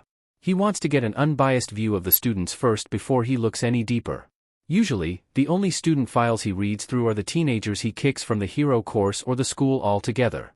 It's not every year he signs himself up to look through random students' files, so he knows he'll have to explain his motives to Nedzu before he gets to take an extensive look at their previous schooling careers. Jesus, this is going to be an unnecessary headache. Why did he ever get into teaching again? I am finished. Midoriya piped up from the couches, back to looking incredibly awkward. That's right. Shoyuta wanted to guide heroic wannabes into a better path. He really should have quit when he had the chance. Lovely. Please, bring the packets over to me, Midoriya-kun. Nedzu cheered. Midoriya gathered up each of his tests and the pencils before heading back towards Nedzu's desk. The kid seemed to hold himself differently this time. Head tilted towards the ground so they could only see his eyes through his fringe, shoulders almost hunched and tucked in close. Shoyuta didn't want to know how his student could make himself look completely different just by walking a bit differently and changing the slightest things about his posture. From this angle, Shoyuta wouldn't be guessing that Midoriya had a powerful quirk and an innate ability to attract gremlin problem. Children. Not at all. This Midoriya was hardly the same one that chaotically ran through the quirk assessment test and almost made Shoyuta laugh at their antics. It made something churn uneasily in his stomach. He had a feeling he wouldn't appreciate the things he found during their investigation. Here's everything, sir. Midoriya said, ducking his head down as he placed the exams and pencil on the desk before scurrying over to the seat he previously sat in. Shoyuta idly wondered if the small, barely noticeable, power-tripping tactics were working on the boy. Nedzu knows how to make himself look as menacing as possible when the time arises, but when you hang out in the office for too long, you start to notice how off things feel. Nedzu looks like he's holding back a gleeful cackle as he starts reading through the placement exams. Shoyuta can only hope the rat will understand that Midoriya will need human interaction and cannot stay in his office all day under the guise of a personal student. That honestly might be the biggest reason Shoyuta was still here, to make sure the educational agreement they come to accommodates Midoriya's emotional and mental health needs. Shoyuta needs to figure out how to placate Midoriya somehow, especially if this is how he sits in a classroom. He personally feels that if Midoriya continues to bounce his leg that fast, it may just fall off. He might also be a bit curious as to whether or not the kid is subconsciously using his quirk along with it, because there is no way anyone can bounce their leg at such inhumane speeds and not be using their quirk to do so. Also, Midoriya is wringing his hands like he'll be ripping off the skin next. After seeing the kid's grip strength scores, Shura's inclined to say that he is not being dramatic at this moment. Shoyuta honestly doesn't think he's seen so much anxiety in one body before. Before he can figure out how to placate Midoriya here and now, Nezu speaks up, typing into his computer as he speaks. Well, Midoriya-kun. It looks like we could allow you to skip a full grade ahead if you'd like, although you will be with the 2B homeroom for obvious reasons. I'll be sure to notify the teachers for the second year and provide you with the updates towards the schedule tomorrow morning. Is this arrangement preferable for you, Midoriya-kun? Shoyuta glances over to look at Midoriya sitting ramrod straight in his chair, although the boy's head was nodding vigorously. Midoriya seemed unnaturally shocked that UA would be willingly to academically move him along to this extent. Yes, Midoriya is a special case considering UA hasn't had a reason to move students this far along in a while, but other students pop up here and there, especially in management and support, and UA does its best to accommodate. It would be illogical to ignore their students' academic needs. Especially considering they're a high school and are there to promote growth. Yes. That'd be wonderful, Principal Nezu. Thank you. Midoriya responded. Nezu accepted the delayed response easily and merely turned his snout towards his soon-to-be personal student. Shoyuta knows it'll happen, it's just a matter of when. Of course, Midoriya-kun. I'll let Aizawa-san walk you to your classroom then. Your new schedule will be on your desk in the morning. Shoyuta just sighed and stood up before turning on his heel and walking slower than usual so Midoriya could say his goodbyes. Surprisingly, Midoriya seems to stick further away from Shoyuta than before. Looking back, Shoyuta realized Midoriya was holding a hand over his mouth as he seemed to mumble to himself during their walk. All Shoyuta really wanted to do was sit Midoriya down and possibly have a mind-reading quirk so he could figure out what was wrong with his student. Logically, he knew that wouldn't solve anything and would foster more distrust than there already is. Illogically, Shoyuta still wanted to shake the boy's secrets out so he could figure out how to help his student. Sighing, Shoyuta opened the classroom door and noticed Shinso sitting down at his desk with headphones in, head in his arms like he was trying to sleep. Shoyuta relates but sighed a bit more dramatically than he normally would in hopes of subtly getting Midoriya's attention off the floor. Like a charm, Midoriya's head pops up and wide eyes snapped in his friend's direction before he frantically bowed and hastily said, "Thank you, Aizawa-sensei." Before Shoyuta could begin to make sense of that, or tell Midoriya there was no need to thank him for doing his job, the boy dashed over to Shinso and excitedly tugged him and their book bags out of the room, leaving Shoyuta alone. Shoyuta sluggishly grabbed his papers before throwing his sleeping bag over his shoulder. If he was lucky, he'd be able to get a small nap in before he gets to watch his colleges terrorize Small Might. Shoyuta walked down the corridor with a grin intact. Hopefully this meeting will allow him to remember why he decided to teach. Shoyuta. Snipe called out, lifting up his mask to show off his feral grin. Shoyuta shivered. No. Leave me out of it and stay away from me. Shoyuta protested. Snipe threw an arm around Shoyuta, ignoring the warnings and sighed. You have got to loosen up, cowboy. Even Hizashi agreed to join me. All the more reason to avoid you. Shoyuta shot back. Snipe laughed heartily, throwing his head back as Shoyuta unwillingly dragged him along. Avoid me? But Hizashi sent me. You're still not giving me a reason to talk with you. Aren't we talking right now? Shoyuta huffed, rolling his shoulders to knock him off and sped up. Nope. He opened the door and dipped inside, quickly slipping into a seat next to Kayama, kicking his feet up to save a spot for Hizashi. I swear to God those kids have it out for me. Ectoplasm sighed as he sat down across from Shoyuta. At least they're engaging with you. I'm pretty sure half the class fell asleep. Cementos grumbled, clicking his pen. My kids nearly got into a fistfight over a Kahoot game. Kayama groaned, rubbing her eyes and adjusting her glasses as she leant back into her chair. I honestly thought Togata was gonna swing. Swing at you? Shoyuta asked. Kayama shook her head. He was after Tamaki. She grinned then. He got first while Togata got third. I had to ban Kahoot. Ectoplasm said. It just got too intense. I understand. Hizashi jumped into their conversation as he moved Shuta's feet and sat down next to him, putting his feet on his lap. The only ones allowed to play in my class are the third years. I hear that. Snipe nodded. Those first years get way too into it. Shut up. You're the reason they went off the rails in the first place. Maijima rolled his eyes, sitting down next to Vlad King. Whatever could you mean? Maijima scoffed. Snipe. We could hear the gunshots from the basement. And I still have the tapes. Shoyuta said with a grin. How do you have those? Ectoplasm gaped. He shrugged while Kayama wiggled her eyebrows. He bribed Nedzu. What? No way. Not buying it. Hisashi definitely got it for him. Snipe grumbled, glaring their way. The three of them smiled, Shoyuta grinning wider when Snipe shuddered. No intimidation tactics at the conference table, you three. Maijima admonished them, throwing a paper ball their way to get their attention away from Snipe. Hisashi's jaw dropped and Kayama liked her lips, sitting up in her seat. Shoyuta smirked as he watched Maijima shift uncomfortably. All right. Nedzu called out. He scowled as Maijima relaxed. Last one to settle down cleans out the records room. The room went still, with only Yagi looking around in confusion at the reaction everyone else had. Shoyuta crossed his arms, glaring at his boss. He refused to clean out the old library UA has in the basement, not because he's scared about whatever is down there but because Shoyuta absolutely hates libraries. With a passion. Excellent. Nedzu smiled, clicking a projection on and showing the amount of students in the first year, separated by departments. With the amount of children going into support and management classes dropping every year, Kayama and I have begun an initiation project that will span over 5 years, essentially selling the careers someone could follow if they studied under those departments.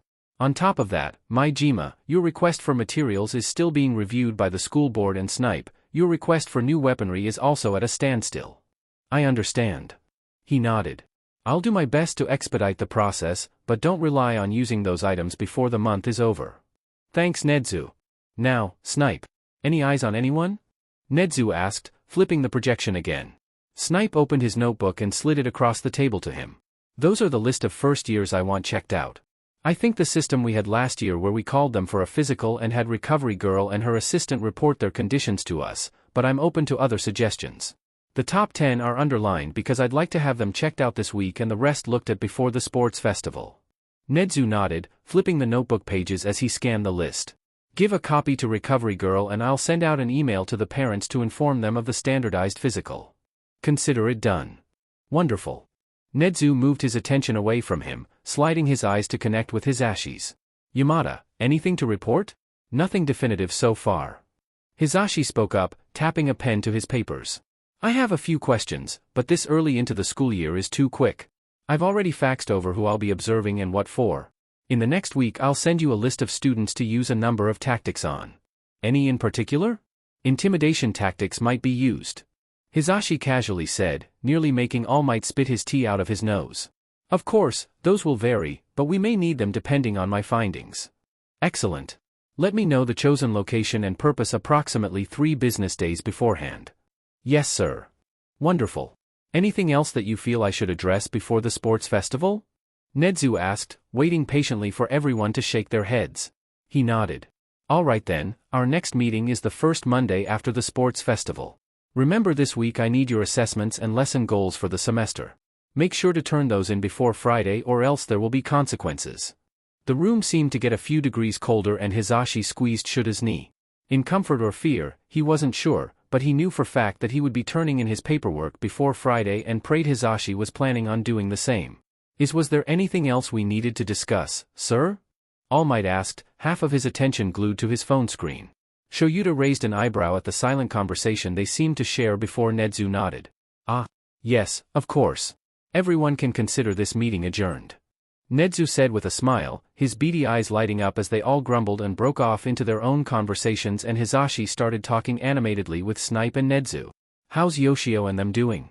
Hisashi asked. Yoshio seems to be doing better. Snipe smiled fondly. The whole class has really grown since last year. They certainly have. Nedzu agreed, his eyes shining. Shoyuta rolled his eyes at the three and settled further into his sleeping bag, shutting his eyes and letting the white noise wash over him as he took a small nap. Hitoshi felt justified in freaking out as he watched his admittance into the heroics course over and over again after he got back home from his first day at UA. He already had a list of reasons why it would be okay to freak out again, which includes but is not limited to Hitoshi, someone who has been told the only thing he'll ever amount to is a petty villain by classmates and teachers ever since he got his quirk, got into and was currently a part of UA's heroics course. AKA, the heroics course to be in. Before he knew of his acceptance, a feral-looking kid roughly gave him a pole that had most likely been ripped out of the ground and was told to essentially SCK it up and fight. Said green-haired child had crackling energy swarming him, even as he yelled at Hitoshi that he had just gotten his DMN quirk during the exam, which was terrifying to think about. Hitoshi had no doubt the boy could have made it in without his quirk, and he was slightly in awe and afraid of that. Hitoshi's first day at school consisted of him fighting for his spot in the classroom, terrorizing his new teacher to see where his boundaries were. Realized green-haired child was a genius and his friend that couldn't tie a tie to save his life, and didn't make any obvious enemies. Hitoshi's younger sister, Mayumi, keeps standing in his doorway when she's bored. She's not doing anything, but she keeps staring, and that does not help his anxiety. Now, he could keep going and continue listing reasons as to why a mental breakdown was bound to happen, but he won't. Because he got in. And he's staying in, for now. The kid who was destined for villainy finally got into a heroics course and could save people, just like he always wanted, and he could rub it in his middle school's face. It felt like a ridiculous dream, one that wasn't sure if he wanted to wake from or not. This was a start. It felt like the beginnings of something phenomenal, something big. Toshi. I'm so proud of you. Hitoshi was knocked out of his inner monologue when his older sisters decided to body slam him into a bear hug as per their custom greeting every DMN time they came over. He couldn't hide his small grin at their antics as he hugged them back though. He had been a bit bummed that he hadn't been able to fawn over his acceptance video disc letter thing with them since they were completely swamped with their work for the past 2 weeks. Kaori, his eldest sister, had moved to Tokyo to chase down a promotion. She recently became a licensed psychologist and is working overtime so she can keep up with her new duties. In Hitoshi's humble opinion, she's more of a menace than Hitoshi ever has the chance of becoming and should not have been granted access to helping other people with their mental health at the ripe age of Sachiko, his other sister, just turned 18 a few months ago and moved into her own apartment in Hosu so she could be closer to her job. She'd finally gotten hired as a support designer for a decent heroes agency, and she's still in the middle of proving herself as an asset to the company. Hitoshi was a bit surprised to hear about her working in a hero agency instead of a support company, but he knew she'd still keep up with her daily pranks throughout the office, if their group chat was to be believed. Hitoshi honestly misses seeing his sisters, but he refuses to tell them that. Just being around them has helped lessen the residual anxiety he had from his first day at UA. Yes, he cares about his parents and younger sister, but his 2 older sisters had been a permanent staple throughout his life, and it's been quite the change with both of them out of the house. Kaori was the one who taught him how to make his bullies scared of him. Kaori and Sachiko were the ones he watched chick flicks and horror movies with when their bouts of insomnia acted up at the same time. Sachiko was the idiot that always dared him to do stupid parkour stunts off of the monkey bars every time they passed an empty park. Kaori and Sachiko were the ones who fed his inner gremlin by starting a mattress hide-and-go-seek prank that lasted the better part of 2 years. So yeah, Hitoshi has a bit of a soft spot for his gremlin sisters. And he may have missed the chaos that they tended to cause throughout their daily lives, but they were finally home to help him with a few pranks he hadn't been able to get past Mayumi, and he couldn't be more grateful for them.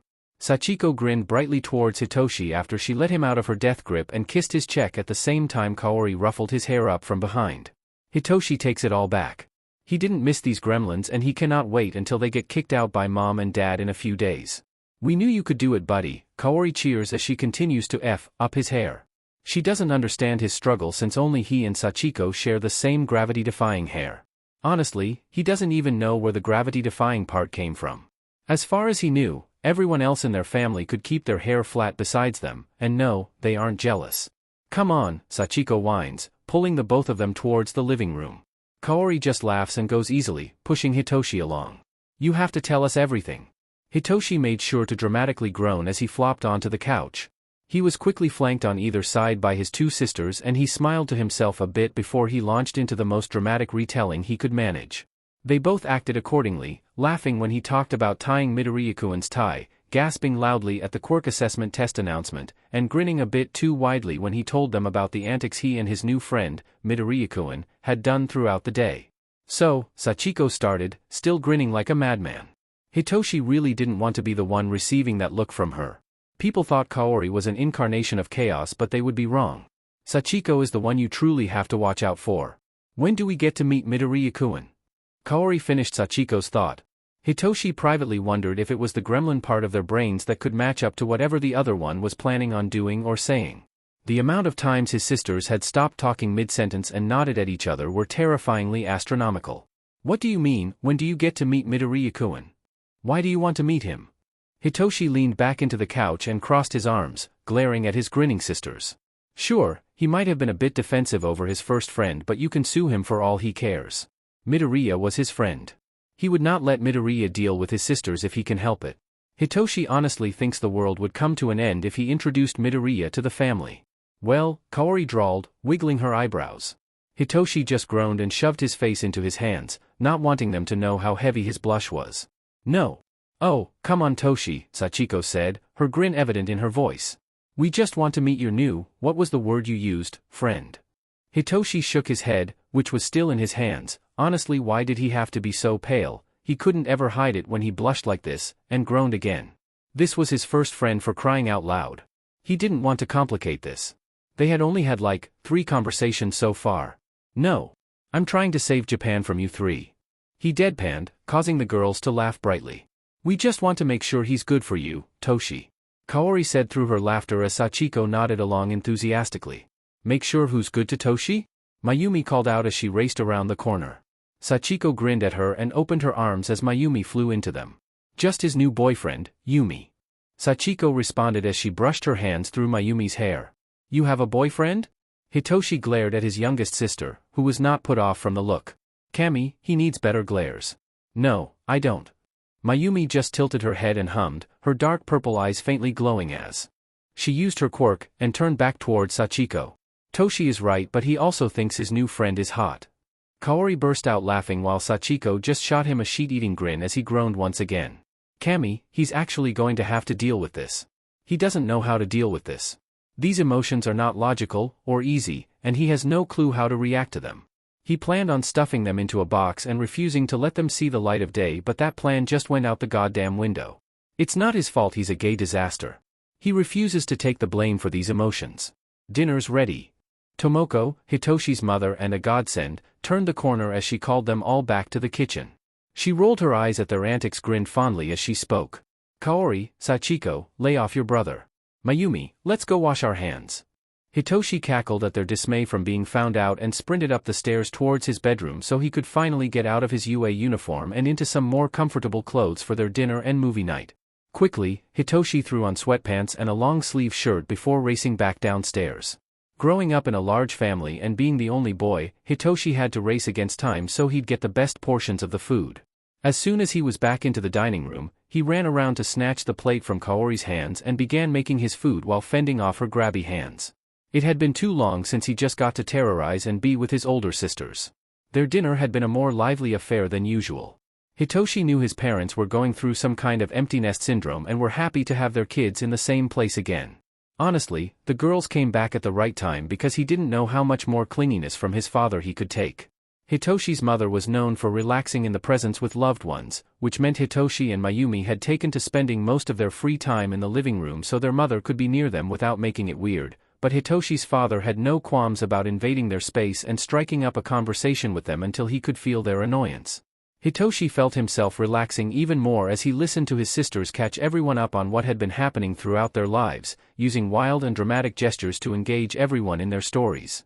It felt normal to quietly clean up dinner with Kaori and watch Sachiko splash herself with the dishwater as they cleaned. He smiled to himself as he watched his 2 older siblings bicker about which movie they'd be watching together, shouting across the living room as they flipped through multiple different streaming channels just to find a genre to enjoy together.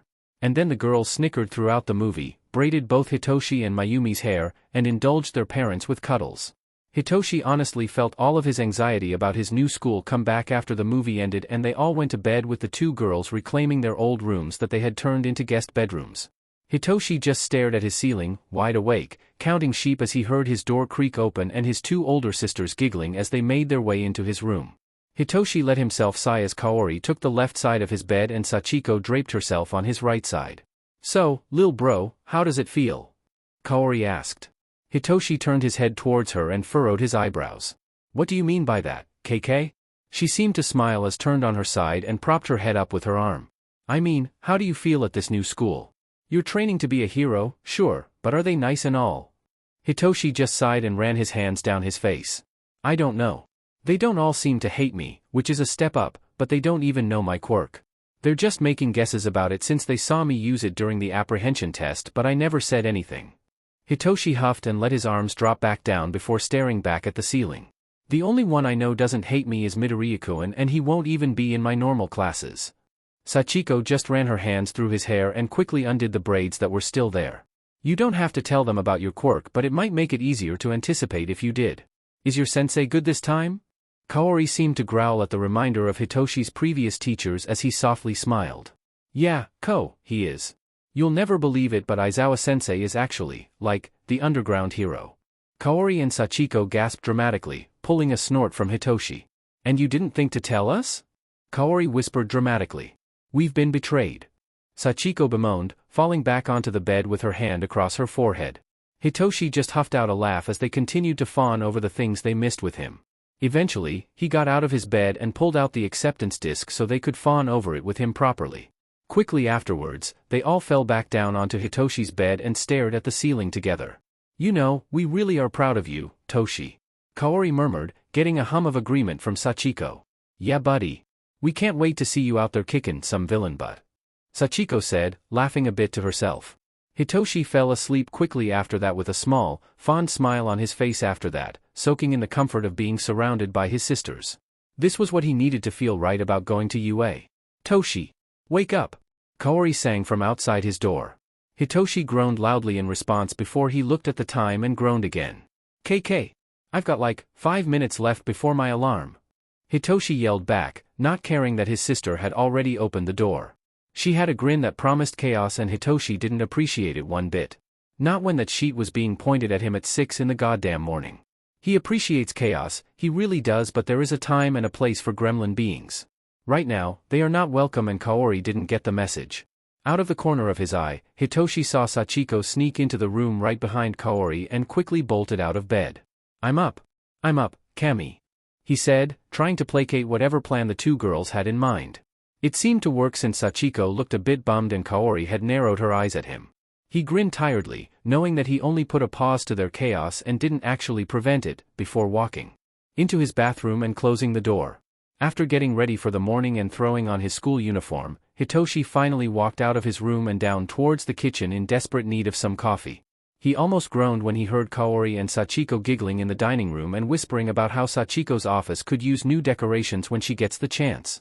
He would feel bad for her coworkers, but she had sent him too many pictures and videos that implies they all share at least one gremlin brain cell. Quickly, Hitoshi grabbed a mug and made himself some coffee before shuffling out to the dining table and plopping down in the seat next to Mayumi. She turned to blankly stare at him before returning to her breakfast and shoveling it down. Their mornings in the Shinso household are usually only chaotic and loud when Kaori and Sachiko are home. No one else has the energy to give a DMN about anything other than coffee and stumbling out the front door in time for their trains. It's probably one of Hitoshi's favorite things to watch his father glare at the girls when they're being too loud. People thought Hitoshi was bad at being a morning person, but they've never seen the person he gets it from. Hitoshi's father, Dr. Akihito, was not someone you wanted to PSS off in the mornings. He was often out of the house the most since he worked at the General Musutifo Hospital as their prized psychologist for ridiculous hours, so the man usually used his mornings as a way to regenerate from whatever bullshit he had to deal with the previous night. Hitoshi still fondly remembers the one time his father came home and brooded for hours before staring the girls down with his infamous death glare. Hitoshi swears, it's appropriately named, because they tried to switch the sugar and salt for their coffee when he stumbled into the kitchen that morning, still very much set off at whatever happened at work. Safe to say, the girls now run their morning pranks past their father so they don't have to deal with a devil on their tails. Hitoshi finished off his coffee and stared into his mug sadly before getting up to grab another cup since he knew he might see Midoriya in the morning and the other boy seemed to be a morning person. There was only so much energy he could handle before school and it was only made possible by the caffeine in his system. Hitoshi, food too. His mother tiredly called out, smiling in amusement towards him. He watched as his father nodded along as she spoke, but he clearly had no idea what he was nodding to since the man was still holding his coffee mug in a death grip and hadn't looked up from his plate. Hitoshi made sure to nod back to her and ran around to grab some eggs, rice fish and a bit of miso soup before making his way back to his seat. As soon as he sat down and started digging in, Mayumi let her head begin to fall. With the grace of someone who deals with this on a daily basis, Hitoshi quickly slid a spare folded towel on the edge of the table and watched his younger sister's head hit the towel, completely dead to the world. Yeah, and people try to say Hitoshi is the worst at being a morning person. Hitoshi half-heartedly listened to his sisters giggle quietly while laughing about the new office pranks they were planning on doing once they went back to work in a couple days. He really should have been paying attention though, because a few minutes later, they were both staring at him, identical grins intact. No, Hitoshi grumbled out before grabbing his empty plate and turning to throw his dishes in the sink. He heard their chairs slide across the floor as they got up, presumably to follow him. Hitoshi just groaned. "Ah," Kaori whined in fake disappointment. "We just wanted to send you off to school, lil bro." Sachiko whined along with Kaori. Hitoshi let himself groan again as he wandered out towards the living room where he had left his bag. Turning around, he tried to level them with one of his glares.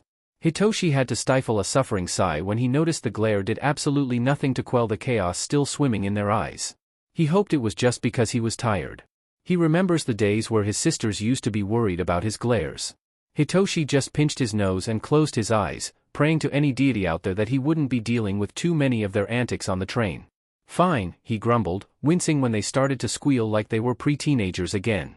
"But I want a semi-normal train ride.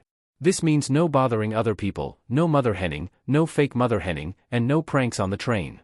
The girls easily nodded along, which made Hitoshi want to crawl in a hole and hide there for the next 3 to 5 business days. Instead, he just sighed and walked back to the foyer while yelling out his goodbyes to everyone before walking out the door. Hitoshi could truly and honestly say that he was not awake enough for this bullshit. Kaori was looking way too excited about the prospect of taking a train all the way to UA just to drop him off at school, while Sachiko's eyes were still sparkling with chaos and mirth. He had no idea what they were planning to do, so he just opted to ignore the two girls as they cooed over his uniform and how handsome he looked in it. And then they got into the train car that Hitoshi had picked last time. That was problem number 1. The second problem came in the form of a sunshine smile, golden green eyes, dark green hair, and tan skin. Kami, Hitoshi was so gone for this boy and he didn't even know much about him. The third, and most important, problem came to light when Kaori started speaking. "Who are you giggling at? Do you know that boy?" And then she gasped and hit Sachiko on the arm repeatedly. "KK, what do you— oh, is he holding a tie in his hands? Is that Midoriya-kun?" Sachiko squealed in delight. Hitoshi just kept his eyes on Midoriya, who had steadily grown more confused as the two girls continued talking around him. He gave up on those two being semi-normal on the train and moved to stand next to his new friend without talking to the two of them. "Hey Shinsu-kun. How are you?"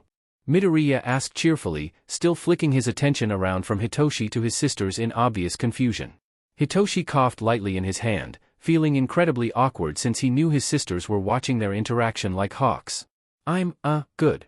I'm good." Hitoshi did a weird gesture with his hand towards Midoriya's tie and raised his eyebrow as a silent question. Kami, he could not deal with this. Midoriya just looked towards his tie and laughed lightly before bringing his free hand up to rub the back of his neck. Right. I was wondering if you'd be comfortable tying this for me again. Me and ties don't seem to like each other all that much." Hitoshi just forced a lazy smirk into place and wordlessly grabbed the tie from Midoriya's hands, expertly ignoring the pointed gasps coming from his sisters from somewhere behind him. Midoriya seemed to furrow his eyebrows as he glanced over to where Hitoshi's sisters were and glanced back at him, leaning in and making it so Hitoshi could no longer see the tie. Apparently, Midoriya had no qualms about getting that close to him, and Hitoshi had to take deep breaths to avoid blushing. "Do you know those two? I can get us out of here quickly if they're a problem for you." Midoriya murmured in a low voice, making him sound more dangerous than he looks. Hitoshi felt his face flame up as he mentally ran through every prank he could manage against the girls when school let out. He could not believe this was happening to him. Clearing his throat to make sure no unneeded voice cracks would be happening, Hitoshi sighed. "It's okay, Midoriya. Those two are my older sisters. They're just nosy." Hitoshi watched as Midoriya's face pulled away from his shoulder, looking panicked. Sorry, Shinsu-kun. I didn't F-dashed. Hitoshi snorted as Midoriya kept trying and failing to explain himself, although something warm seemed to be creeping through his chest at the thought of Midoriya being ready to defend him as soon as he said the word.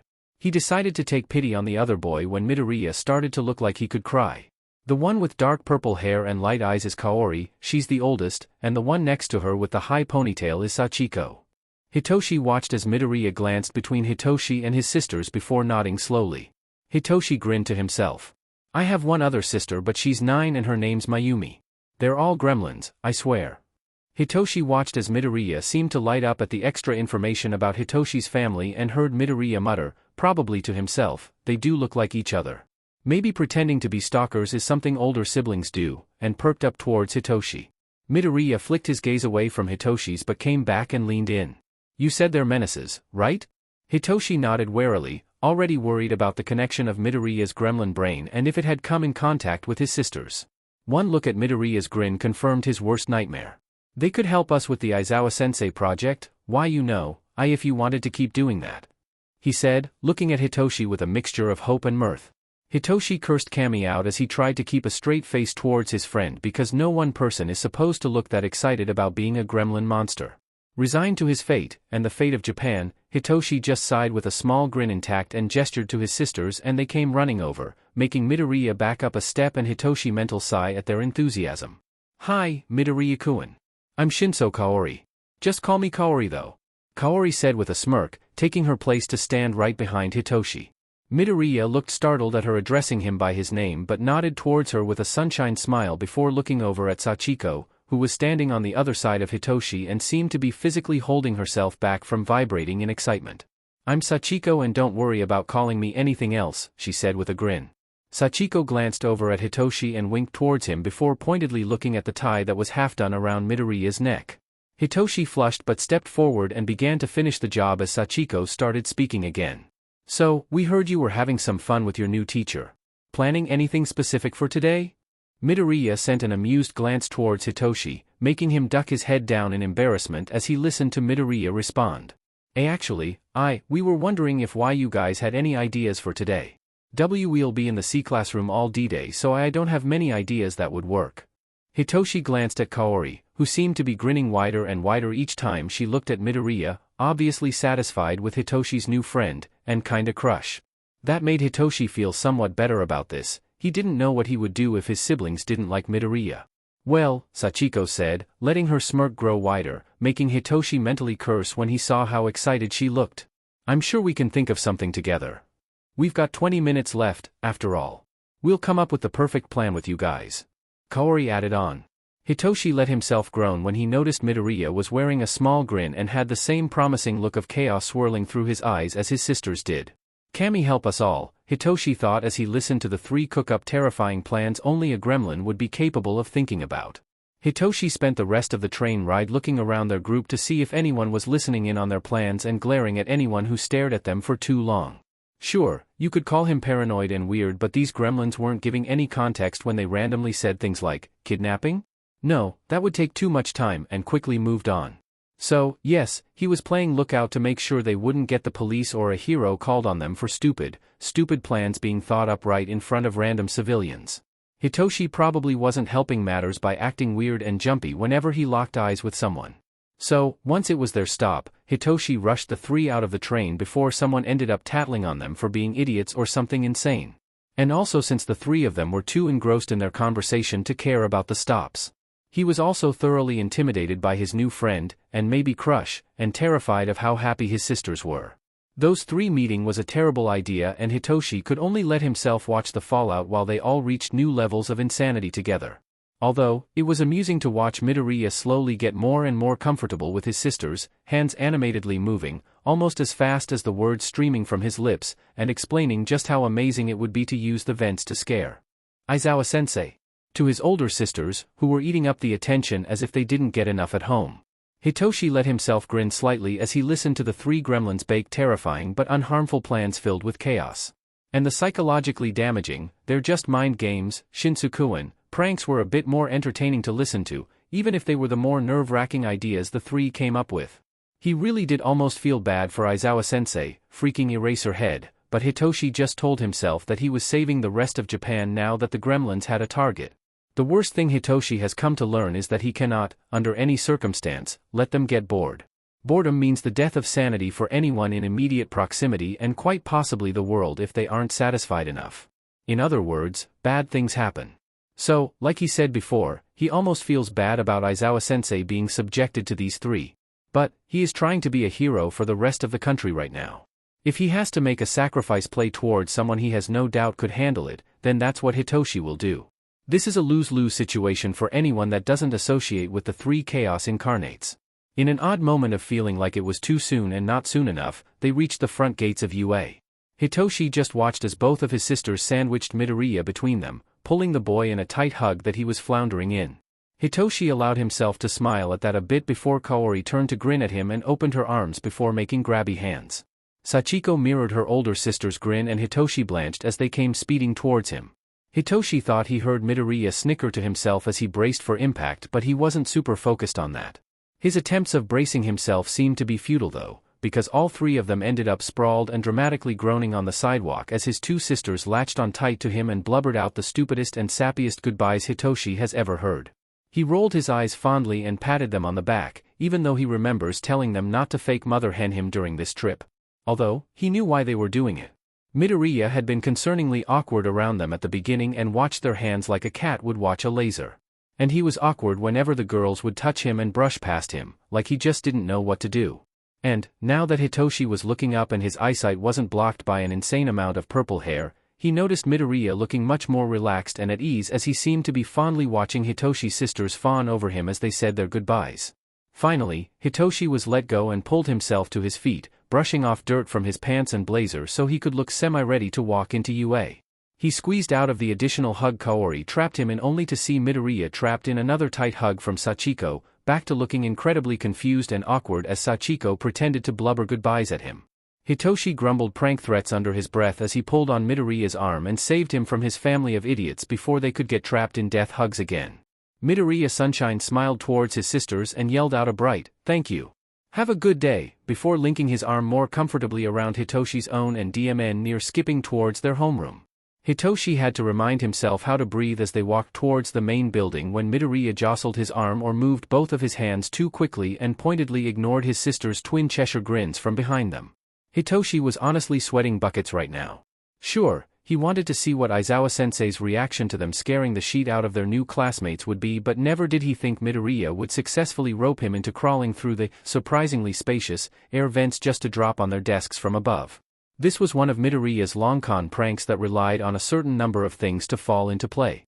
First thing, they needed a reaction from one of the students so that Aizawa would know about what happened but not being able to bear witness to it. And they also needed their classmates not to turn out to be huge tattletales. Second, they needed Aizawa to be curious enough that he asked the principal for a recording of the display so he'd be able to see what kind of chaos they were willing to bring to the table.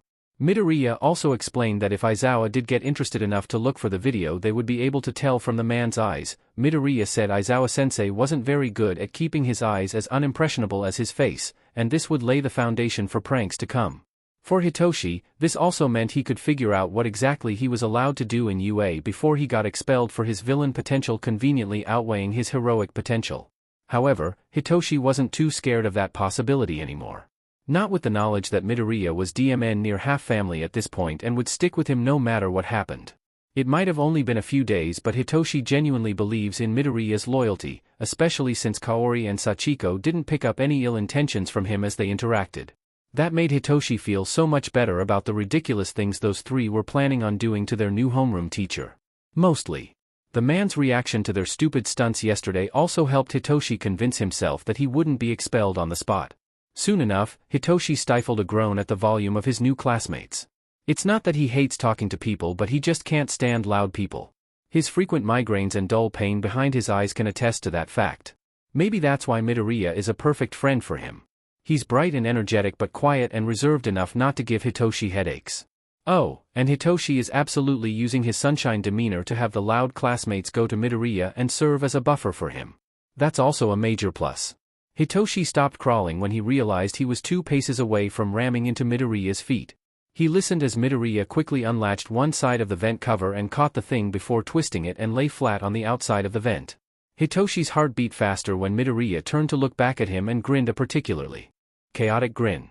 Hitoshi felt himself grin back towards his friend as Midoriya nodded seriously, like they were in a FING movie, and situated himself to be hovering over the opening. "See you on the other side, soldier," Midoriya grimly whispered, and Hitoshi had to try valiantly to stop himself from snorting. Midoriya gracefully dropped, landing on silent feet right on top of Todoroki's desk in a crouch. The boy gave no indication he was surprised except tilting his head. Midoriya just nodded grimly at Todoroki, who nodded back just as seriously. Midoriya crawled off the desk and motioned to Hitoshi, which made Todoroki look up. Hitoshi was honestly freaking out, although a large part of his brain wanted to laugh at his classmates failing to notice his bright green friend hopping out from the ceiling. He supposes he can offer some credit to the fact that Todoroki's desk is in the back corner, so not many people would be looking back there anyway. Hitoshi just steals his breath and swings his legs out before letting himself drop. He felt himself land with a stronger thud than Midoriya did, but that was to be expected. Hitoshi had absolutely no training making himself smaller and quiet. Even in middle school, the most he did was slip away from his bullies and other peers before they could have a chance to try and mess with him. Hitoshi looked down at Todoroki from atop the desk and nodded as seriously as he saw Midoriya do, receiving a nod as well, and crawled off the desk. Hitoshi heard a small gasp come from the side of him and turned to see Yaoyorozu staring at the both of them. Before either of them could say anything, the bell rang and the two of them scurried back to their desks. Once Hitoshi was sliding into his chair, the door slammed open and Aizawa-sensei stalked in, looking incredibly done with today and too tired to deal with their bullshit this morning. Their teacher got to the podium and, before he could begin with his announcements, the vent cover Midoriya had pushed aside slammed shut. Hitoshi tried to sink down in his chair when Aizawa-sensei's eyes narrowed at the vent cover and he watched Midoriya in front of him slowly try to do the same as he was grabbing something from his desk, only for their teacher's eyes to snap back to them. He can only hope that Aizawa-sensei is curious about it but not curious enough to ask the class. Hitoshi has no idea how well Todoroki or Yaoyorozu can hold a secret, especially since they're both legacy kids as far as he knows. Aizawa-sensei seemed to be debating something before he turned his attention to Todoroki. Hitoshi felt his heart jump into his throat. Todoroki, do you know why the vent cover had to shut itself closed? Todoroki just continued to stare at their teacher with a blank expression, although the boy's eyes were telling enough. Hitoshi had to hold in a groan when he looked at his classmate. It looks like they found another gremlin. I assume that was because the vent cover was open, Aizawa-sensei. Hitoshi heard Midoriya stifle a snort, which made Hitoshi have to work hard to keep the smirk off his face as Aizawa-sensei's eyes panned over the room and seemed to linger on Hitoshi and Midoriya. Hitoshi had to give props to Midoriya for this plan. Even though none of their classmates are ratting them out, Aizawa-sensei still knows they were the most likely ones to do something like this. The best part is, Aizawa-sensei looked like he wanted to and groan, but he didn't do any of that. The most their teacher did was sigh before moving on to morning announcements and then wrapping himself up in his yellow sleeping bag cocoon thing before effectively turning them loose. Hitoshi caught Todoroki's eyes and the other boy nodded just as seriously as Midoriya did before turning back to the book he was reading. Midoriya turned around in his seat to stare at Hitoshi while the two boys were still valiantly trying to hold off their laughter. Suddenly, Midoriya grabbed the envelope that he had put in his lap and started tearing it open. Is that your new schedule, Midoriya? Hitoshi asked. He honestly believes he won't be asking any questions to his other classmates for a while, but Midoriya had already proved himself enough. During the quirk assessment, the brainwaves Hitoshi was controlling only felt like excitement and happiness and the smallest amount of exasperation, but there was no struggle against his quirk at all. Which, in turn, means Hitoshi didn't have a raging migraine throughout the rest of his day, only a dull headache from using his quirk so much. Yeah, you wanna look? Midoriya asked excitedly, although he was still whispering, and handed over the schedule. It looks like only my core class got changed, so I'll be able to eat lunch with you guys and everything for the heroics track stays the same. Hitoshi looked it over and had to admit, this schedule was completely tailored for his friend. He pushed down that familiar swirl of jealousy as he looked through it. Hitoshi knows what happens to kids who've lived their lives quirkless. He used to have one girl, Akane, in his class before she decided to take her life. Hitoshi still remembers how their classmates laughed at her, all because she had dreams to own her own flower shop. He can't imagine the shit Midoriya was put through when he wanted to become a hero. So no, Hitoshi refuses to be jealous of Midoriya because, from the looks of it, he deserves to finally have somewhere that'll help him grow, even if it's only because he has a quirk now. People will have to care about his friend. Hitoshi felt a soft smile slip onto his face as Midoriya started stress mumbling about his new classmates, what they'll be like, their quirks, and potential hero names. Hitoshi let himself become excited on behalf of his friend because sure, this is a big change for him and Hitoshi will be losing his only friend for most of his morning, but Midoriya will come back. So Hitoshi looks up from the schedule and back to Midoriya, who's still muttering about what his teachers will be like and how they'll run their classes. Hitoshi tapped on the side of Midoriya's temple and waited until he had his attention before speaking. This is a great schedule, Midoriya. You'll have to tell me all about the classes and your classmates during lunch. Hitoshi watched as Midoriya started nodding vigorously, sending a beaming smile towards him. Of course, Shinso. I'll tell you everything I can remember. Hitoshi felt his smile sharpen into its regular state, although Midoriya didn't seem to shy away from it, and nodded. Hitoshi let himself relax as Midoriya quietly muttered about how likely it was that Eraserhead, their teacher, had gone on a raid last night and that's why he would be so tired this morning. Sure, if Hitoshi lets himself zone out, Midoriya's muttering kinda sounds like someone summoning a demon, but it's honestly endearing either way. Suddenly the bell for the end of homeroom rang and Midoriya started to look awkward as Aizawa-sensei stood up. Hitoshi swore he saw Aizawa-sensei's lips twitch up before he hid the bottom half of his face in his capture weapon and called out to Midoriya. Midoriya, come with me. The rest of you, your English teacher will arrive soon. Don't cause trouble while I'm gone.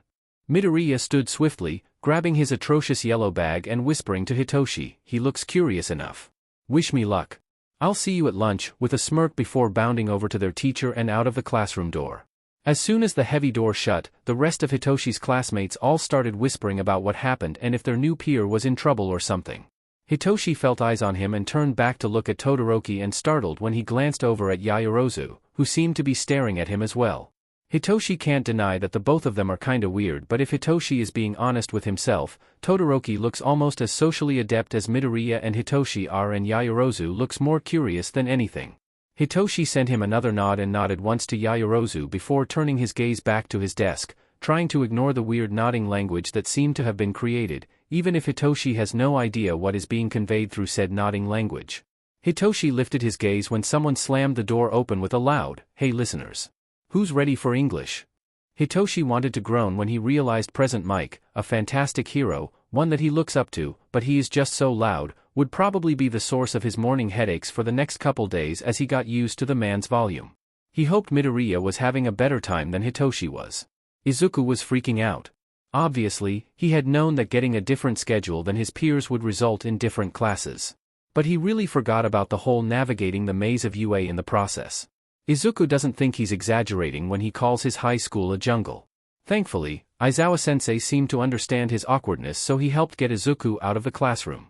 He was so nervous that he would just have to get up and walk out without an explanation. And then they were walking, with Izuku letting himself trail just behind Aizawa. The man sighed to himself but didn't say anything.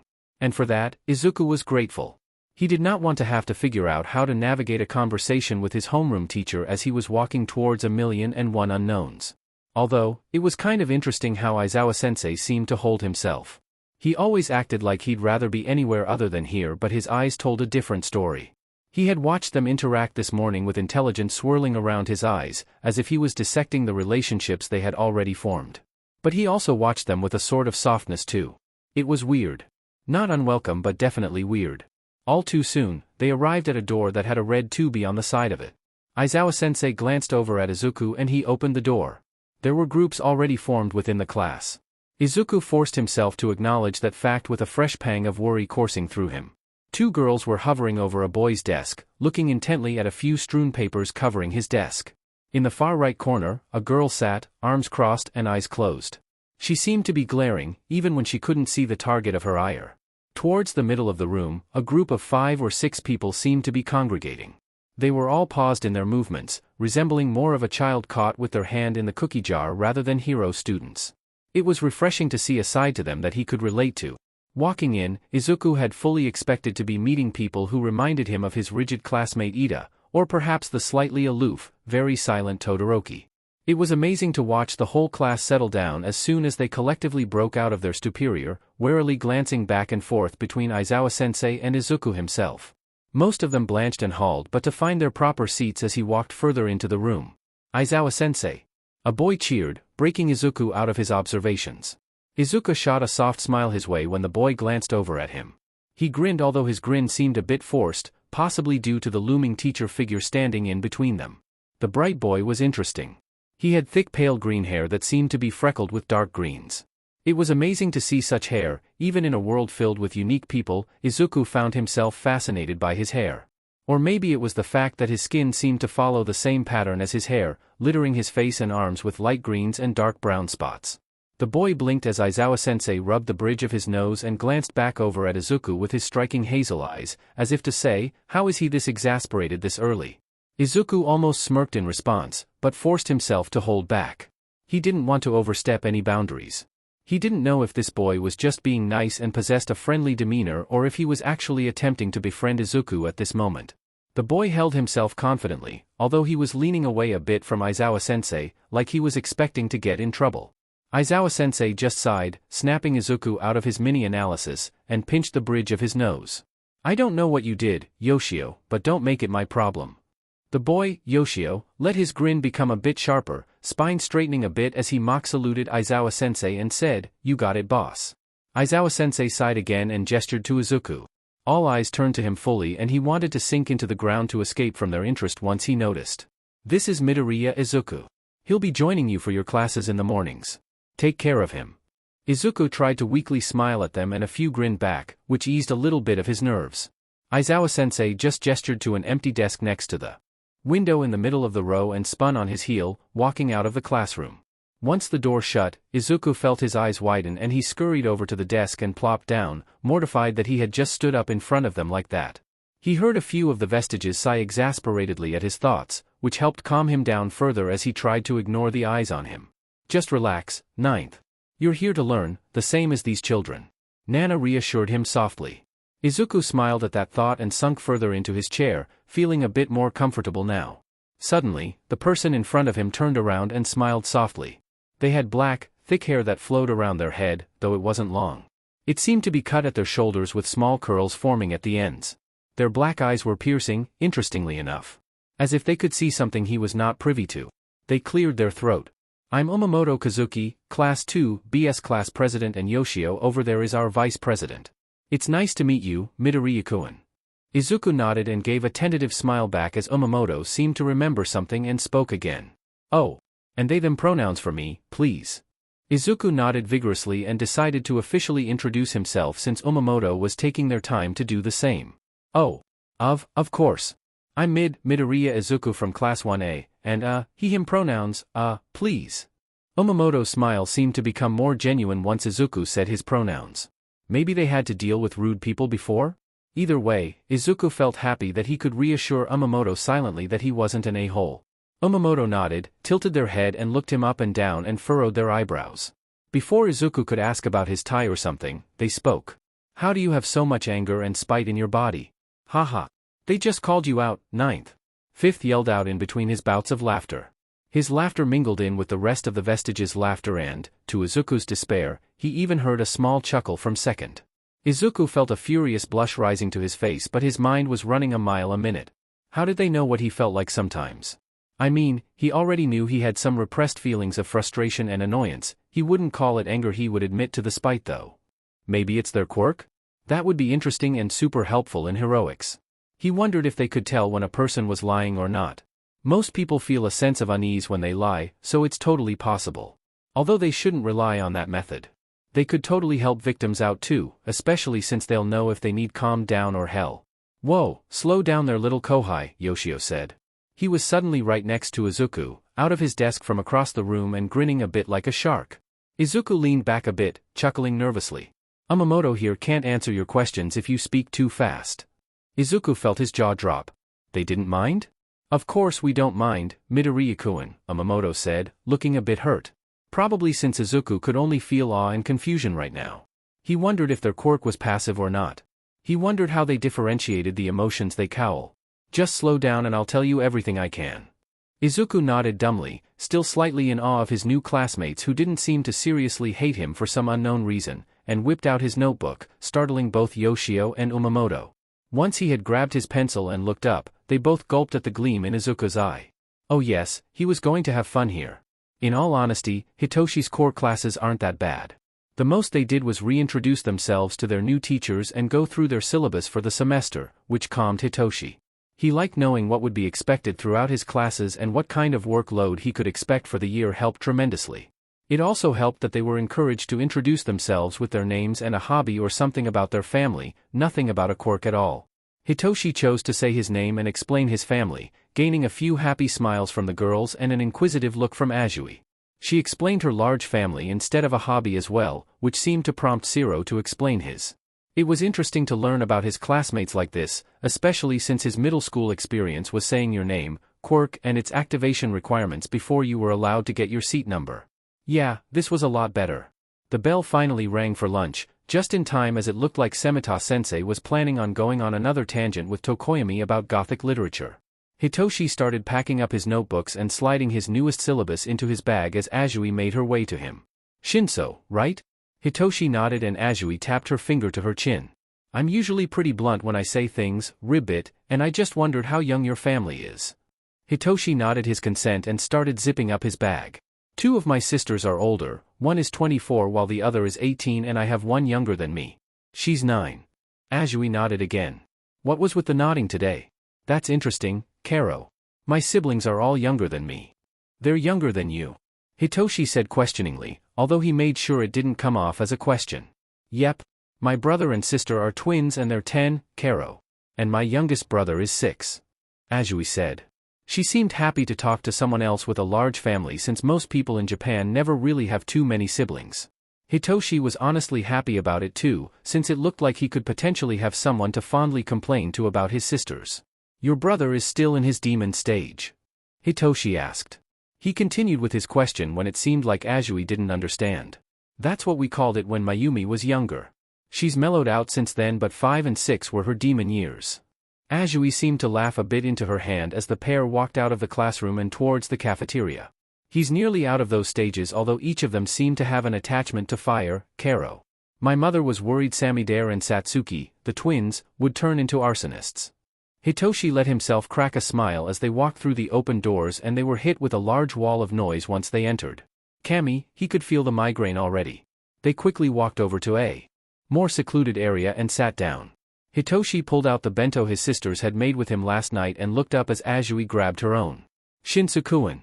Midoriya yelled, racing straight for them with a wide grin on his lips, the older students behind him laughing at Midoriya's excitement. He assumes those were Midoriya's new classmates, but he's not entirely sure, since Midoriya was currently talking a mile a minute. "Oh my Kami! That was incredible. I mean, at first I was scared, who wouldn't be, but then I basically got the okay from their class president, who is amazing by the way. Their quirk is called empath and they can basically see and manipulate people's emotions." "Cool, right?" Midoriya didn't even wait for Hitoshi to nod before continuing. "Anyway, they walked up to me and said, 'How do you have so much spite and anger in one body?' And then we talked about their quirk and suddenly the entire class was being nice." Hitoshi chuckled at his friend's excitement, which seemed to knock him out of his mutterings as said a sheepish sorry before sliding into the seat next to Hitoshi. Finally, Midoriya seemed to notice their new friend and beamed again. "Oh, hi, Azui-chan. Sorry, I was just so excited about my new classes. I didn't mean to butt in here." Azui waved her hand dismissively as she ate. "Don't worry, Karo. And please, call me Tsu, both of you. We were just eating." "What classes are you taking, Midoriya?" Midoriya rubbed the back of his head sheepishly but answered anyway. "Okay, Tsu-chan. Well, I got placed in a few upper core classes than everyone else, so I'll be with Class 2B for their classes this year. Apparently they test you according to your written exams if you did well enough." As Tsu blinked and seemed to accept that explanation as she continued eating. A few moments later, Jiro and Yaoyorozu stood in front of their table with trays of food balanced in one hand. Yaoyorozu asked if they could join and Midoriya, of course, beamed and nodded towards the girls, both seemingly happy they're allowed to join at the table. Hitoshi was happy with this group.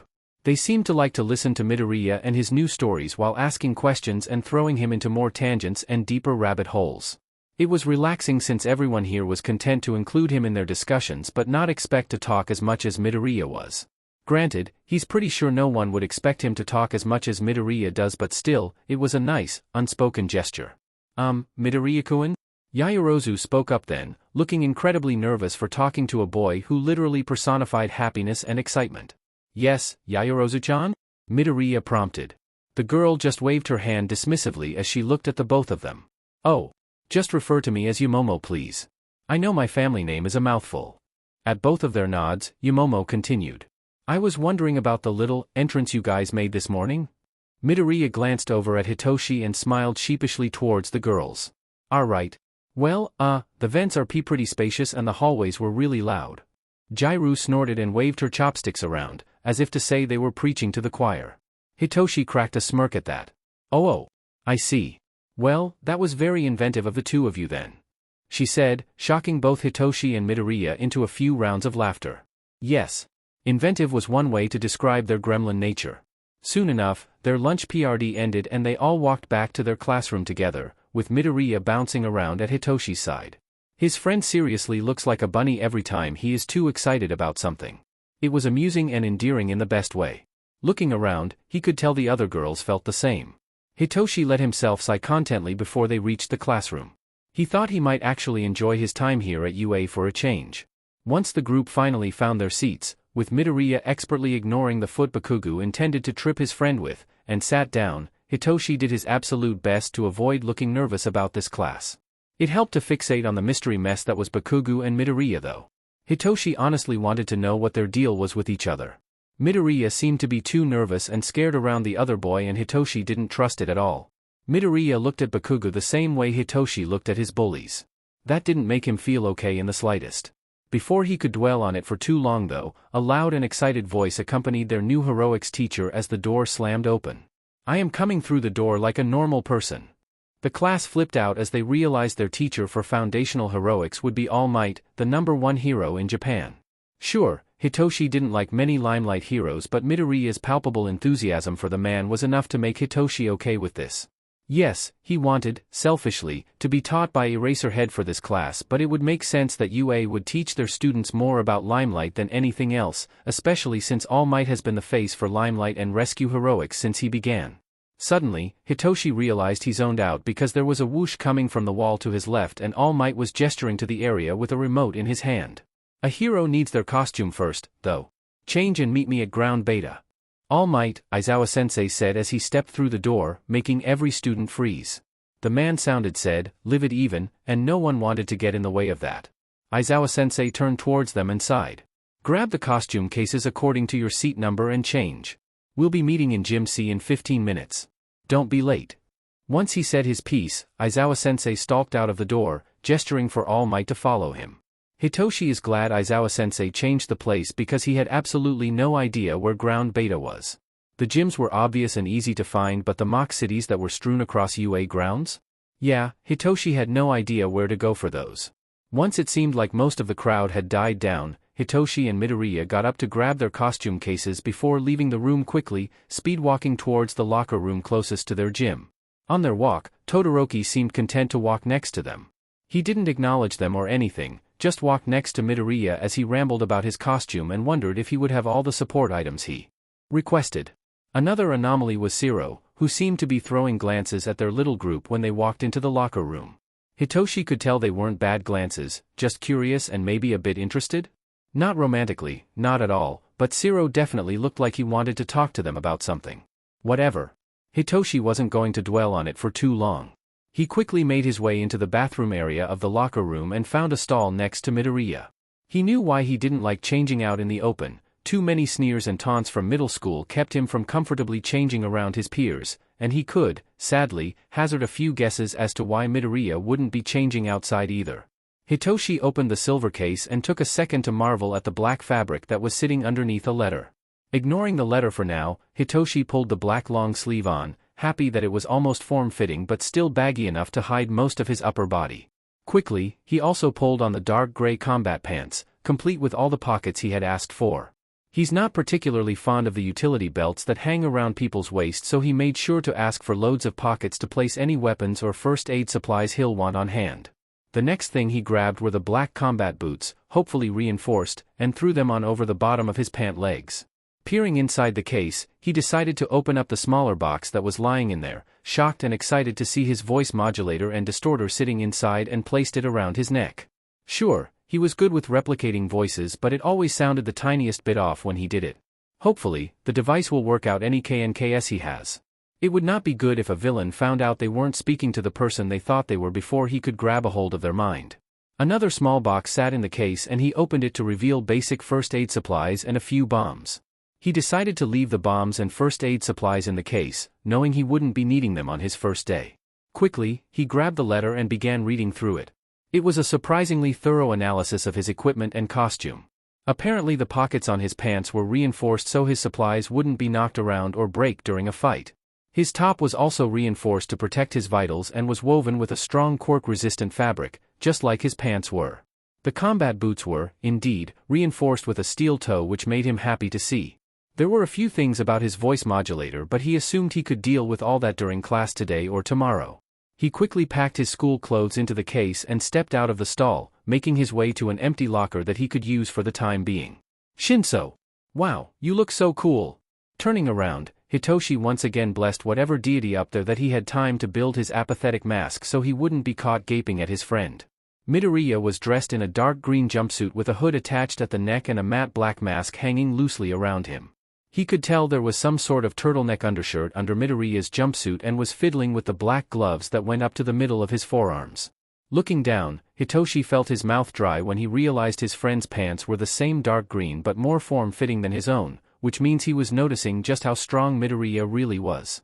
A dark red utility belt hung around his waist, splitting up the dark greens, and he wore combat boots that were the same dark red as his belt.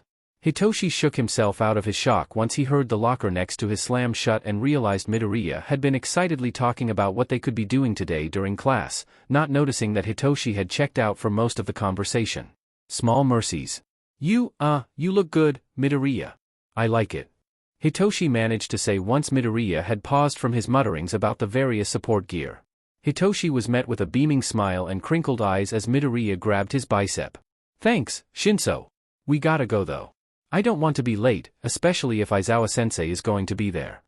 Hitoshi found himself agreeing and let Midoriya drag him out of the locker room, most of the boys still yelling excitedly about their costumes and new gear. Once they made it out, Hitoshi noticed the pillars and obstacles set up throughout the expanse of the gym floor. Some of the girls had already made it out and were talking amongst themselves. Izuku-kun. Shinsu-kun. Whoa, you guys look super cool. Are you going into underground heroics then? Uraraka bounded over, with Ishido and Tsu following. Thankfully, Hitoshi just nodded and wasn't expected to say anything since Midoriya was already on it. Thanks, Uraraka-chan. And, I am not as sure yet. I just wanted to test out a few things to see where I would like to end up. With that said, Midoriya took an obvious once of the girls and frowned. Why the hell are you in heels? Hitoshi let out a snort as Uraraka looked down at her shoes and blushed. Oh. The paper said it was for shock absorption whenever I land, although it would have been nice to get a heads up. It's a little tight, too, but it still looks alright. Midoriya frowned and gripped onto Hitoshi's bicep a bit rougher than he had been. Not that Hitoshi particularly minds. That's stupid.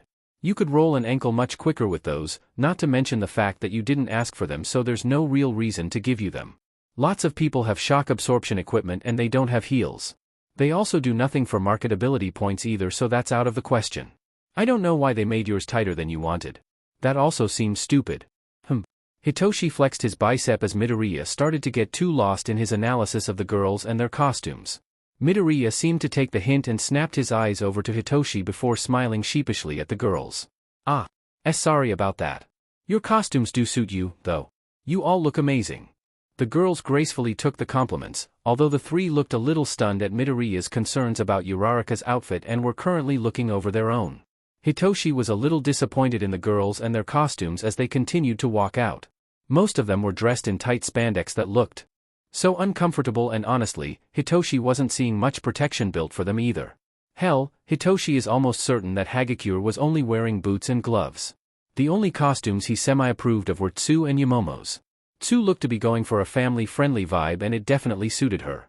Yamomo was wearing a cropped muscle shirt and combat shorts and her outfit was bright and friendly. The belt on her waist looked to be the same ugly yellow as Aizawa-sensei's goggles, sorry Eraserhead, but it was blocky on the back, like she was storing mini-books or something. Hopefully that was the designer's fault and not Yamomo's, because there is too much DMN technology in this world for the girl to try and bring books onto a battlefield. That would just be plain stupid. Hitoshi felt someone slide up right next to him and looked over, only to have a heart attack. Midoriya went to greet but choked on his words once he saw the insult of a costume that Todoroki had on. He was wearing a white jumpsuit, white boots, white everything, while two shoulder straps were fing beige. The worst part, in Hitoshi's humble opinion, was the fake block of ice situated over the entire side of his body, with a red eye in his half-mask. Hitoshi tore his eyes away from the costume as he looked over the rest of the boys, trying to make sure he won't have to rip too many apart by himself. They weren't terrible, but they definitely all looked like first-year costumes and would no doubt be changing a lot once they got a feel for what they'd want. The only one looking super remarkable was Bakugo, but those huge gauntlets around his forearms were making him look stupid. Seriously, how's he supposed to help a civilian with those on? Also, what happens when they go off? If it's a bigger explosion than what he normally makes, Hitoshi's classmate is a walking advertisement for extreme property damage and he can't say he's a fan. Alright, Aizawa-sensei said, effectively shutting down everyone's conversations. Today, we'll be walking through each of your costumes, criticizing them, and then running through this obstacle course for you to get a feel of how it will work. You are not to use your quirk unless you'd like to test the durability of your costume. Come to me if you wish to do so. This is the time for questions, comments, concerns, or anything you might think of about your costumes. You'll be saving lives in these, so don't hold back. Grab a clipboard and pencil off the bench now. I'll call each of you up to talk about your designs. With Aizawa-sensei's piece finished, everyone scrambled over to the bench and quickly grabbed what they needed before making their way back to their teachers. Honestly, in Hitoshi's mind, it looked more like All Might was taking the back seat here and acting as a TA, which would make sense, seeing as this is the first year he'll be teaching. Maybe it's just a precaution. Aoyama, you're up. Aizawa-sensei called out. The sparkling blonde sauntered over to the two teachers. You look like a strong knight in shining armor, young Aoyama. All Might yelled out, making the blonde beam and sparkle more. How the hell did his classmate even do that? While Aizawa-sensei gave him an unimpressed once-over. Aoyama, what is the practical use of your cape? Aizawa-sensei asked. Aoyama spluttered a bit before answering. Well, it's, to look dazzling, Monsieur. No, Aizawa-sensei said bluntly. Hitoshi heard Midoriya try to cover a disbelieving laugh with a cough as Hitoshi put his face in his hands to hide his laughter as well. It was obvious Aizawa-sensei wasn't trying to be funny, but all Hitoshi could think about was the old pre-Quirk movie his father had forced them to watch, The Incredibles, where Edna shut down the idea of capes almost as fast as Aizawa-sensei did. You can have a cape so long as it gives real purpose. Turn it into a shock blanket for victims, make it fire-resistant to aid rescue missions. As long as it has a purpose, you can use it. Same with the armor. Make it less bulky, that'll only get it the way. Make sure it isn't too heavy. The support department will have lighter metals for you to choose from. The reflective panels are good, but they're also clunky. Make sure there's a flow with your costume. Too many things to look at won't help you when you enter the field. Aizawa-sensei offered as Aoyama got over his shock and started writing down the issues as Aizawa-sensei was pointing them out. Aoyama, come back with any questions. Ashido, your turn. Everyone, Aizawa-sensei called out after Ashido walked away and Todoroki came up to stand in front of All Might and Aizawa-sensei. Hitoshi almost snickered at the dejected look their teacher gave Todoroki. Almost all of you are lacking protection in vital areas. I want it written down that you understand this for the support department to read. They will understand where and how much protection you'll need. If I notice your costumes haven't changed in 2 weeks, you will wish you were expelled on the first day. Am I understood? The entire class felt a chill down their spine and quickly announced their agreement. No one wanted to know what Aizawa-sensei would do to them if they messed up their costume badly enough for the man to step in. Now, Todoroki, do you understand why fake ice isn't going to help your costume? Todoroki looked a bit confused and maybe a little sad, but he nodded in agreement anyways and left to go put on a gym uniform once Aizawa-sensei dismissed him. And Hitoshi felt himself relaxing as it went on. It was amusing to watch Aizawa-sensei rip into people's costumes, even as All Might tried to praise them for their purposes. Yeah, All Might was definitely acting as a TA for now. Hitoshi and Midoriya had to hide their laughter a few more times after that. The most notable was when he ripped into Kaminari for literally only having a t-shirt and jacket which wasn't reinforced at all, though that might be more of a support department issue. Aizawa-sensei did say that Kaminari's glasses were a nice touch, although those would need to be reinforced as well to be of any use in the field.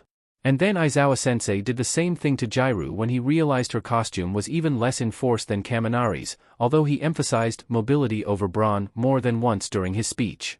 Aizawa-sensei also looked like he was going to have a heart attack when Hagakure confirmed she only got boots and gloves for her costume and promptly sent her off to get a gym uniform on and all.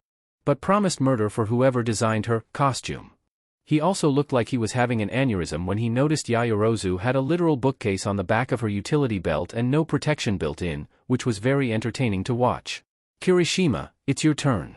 Aizawa-sensei called out before looking over at the boy and groaning. All Might's smile was tight and forced as he flicked his eyes all around Kirishima's costume. The red-haired boy bounded over and parked himself right in front of the both of them with a large smile intact. Kirishima, where is your shirt? Hitoshi couldn't hear his answer, but he could guess all the same with the way Aizawa-sensei pinched the bridge of his nose and sighed. I will say this once, DNA-infused costumes are a thing. Go to the support department tonight after school and ask about them.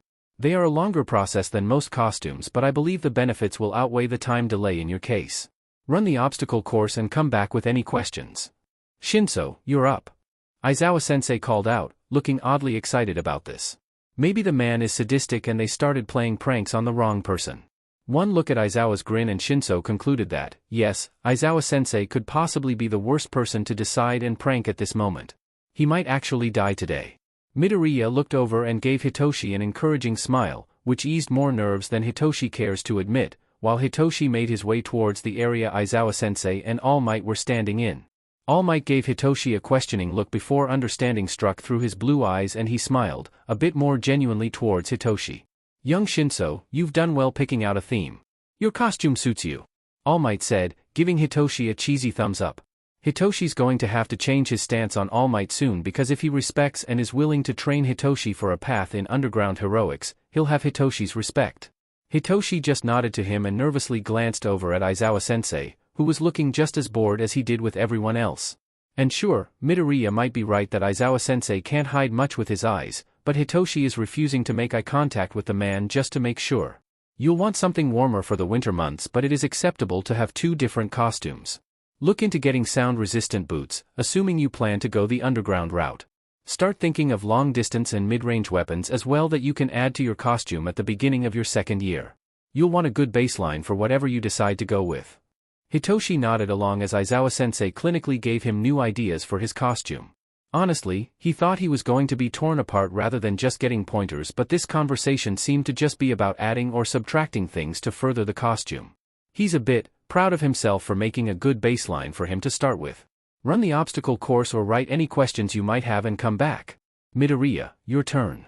Hitoshi nodded and bowed a bit before turning dramatically on his heel like he's seen Aizawa-sensei do and rushed back towards Midoriya.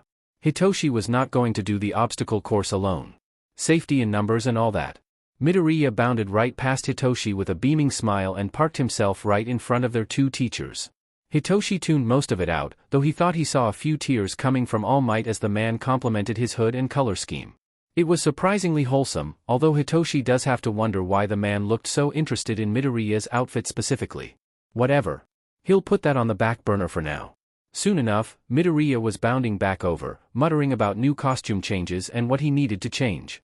At one point Hitoshi saw him shake his head and mutter, "No. I don't need that right now, Kami," and Hitoshi ignored it while fondly rolling his eyes. Midoriya, Shinso. Hitoshi will deny to his dying breath that he almost screamed when he heard Todoroki call their names from right behind him. Though it looked like he didn't hide it well enough, since Todoroki's eyes seemed to sparkle like they did back in the classroom. So his classmate is sadistic as well as a gremlin. Good to know. At least he had changed into his gym uniform and wasn't wearing the abomination of a costume anymore.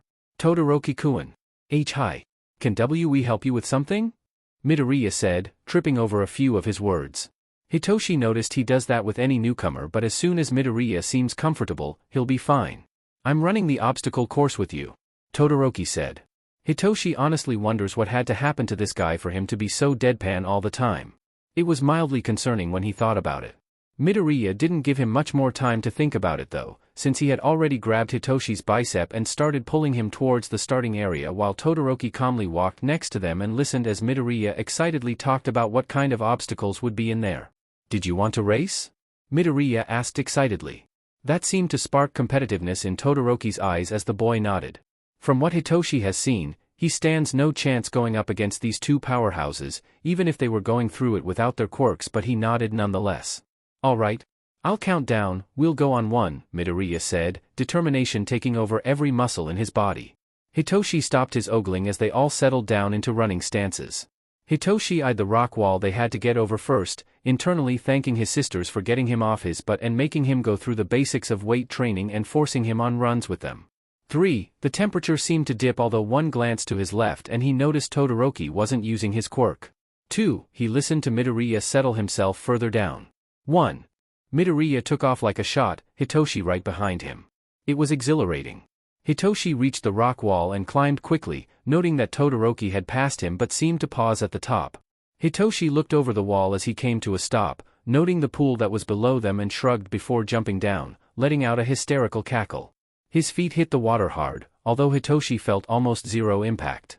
He swam quickly, giving himself no time to be impressed at how quickly Midoriya had raced through the water and ended up in the next obstacle. Hitoshi pulled himself up over the edge of the pool and got back to sprinting. The next obstacle was full of angled platforms, with more water under them, making it obvious Hitoshi was supposed to jump back and forth on the platforms. He jumped, not expecting the spring in the platforms, and almost ate the next one as he quickly righted himself in the air. This happened a few more times before he finally jumped off the last one and hit solid ground. He listened to Todoroki run past him and he sped up, not wanting to be left behind that quickly. The next, and what looked to be the last, obstacle was a balance beam area with a small resting platform in the middle. As Hitoshi expected, water was underneath this one too.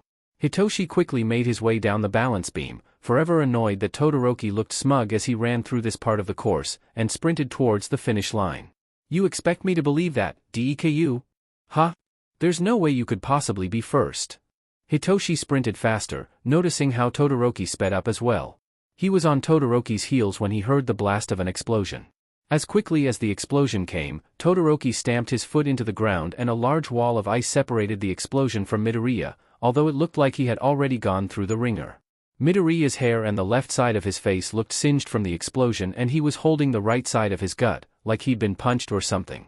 Hitoshi felt his gut drop when Midoriya straightened himself out, took a deep breath and turned around, already smiling at them. "Hey guys.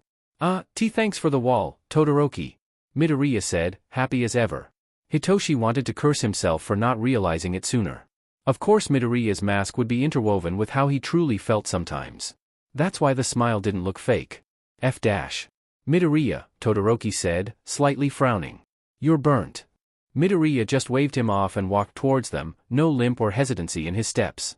Hitoshi wanted to curse out anyone that had a hand in Midoriya's talent for hiding injuries and waving them away so people wouldn't look closer. Hitoshi vowed to never be one of those people. From behind the wall, Hitoshi could hear Aizawa-sensei reprimanding Bakugo, and based on the lack of explosions and screaming, their teacher was getting through to the other boy. On the other hand, he could also hear All Might calling out and asking if they were okay, sounding a bit too frantic for a guy who was the #1 hero. "We're fine, All Might-sensei," Midoriya shouted back, cutting off All Might's more worried responses before turning towards Todoroki. Would you like to melt the ice or walk around, Todoroki?" Todoroki seemed to look Midoriya up and down, probably gauging his injuries, and nodded before turning towards the corner of the entranceway that wasn't being blocked by the ice. "Walk around." Midoriya easily agreed, and Hitoshi felt himself moving forward, finally shaken out of whatever it was that was forcing him to remain in place. He slid right next to Midoriya and essentially melded to the side of his friend while holding onto his bicep, which got him an appreciative glance. Once they were out from the wall, Todoroki slid right up to Midoriya's other side and seemed to meld himself to Midoriya as well. "Well," Hitoshi thought with an amused glance, "at least I'm not the only one feeling protective today." Aizawa-sensei assessed them with one look and ordered them to go to Recovery Girl for the rest of the time, while All Might frantically checked over Midoriya, looking more and more like a worried father as time passed. Hitoshi and Todoroki couldn't convince Midoriya to just go straight there, however, so they all changed back into their uniforms and walked down the hall, protests eventually dying from Midoriya when he realized Hitoshi and Todoroki weren't just going to let him walk away. It honestly baffled Hitoshi. How quickly Midoriya denied needing healed, how he was able to hide the injuries and look almost fine as if his hair wasn't singed. How incessant Midoriya was to take care of his costume and change back into his uniform before they left, showing more care towards his belongings than his own body. It baffled him as much as it angered him.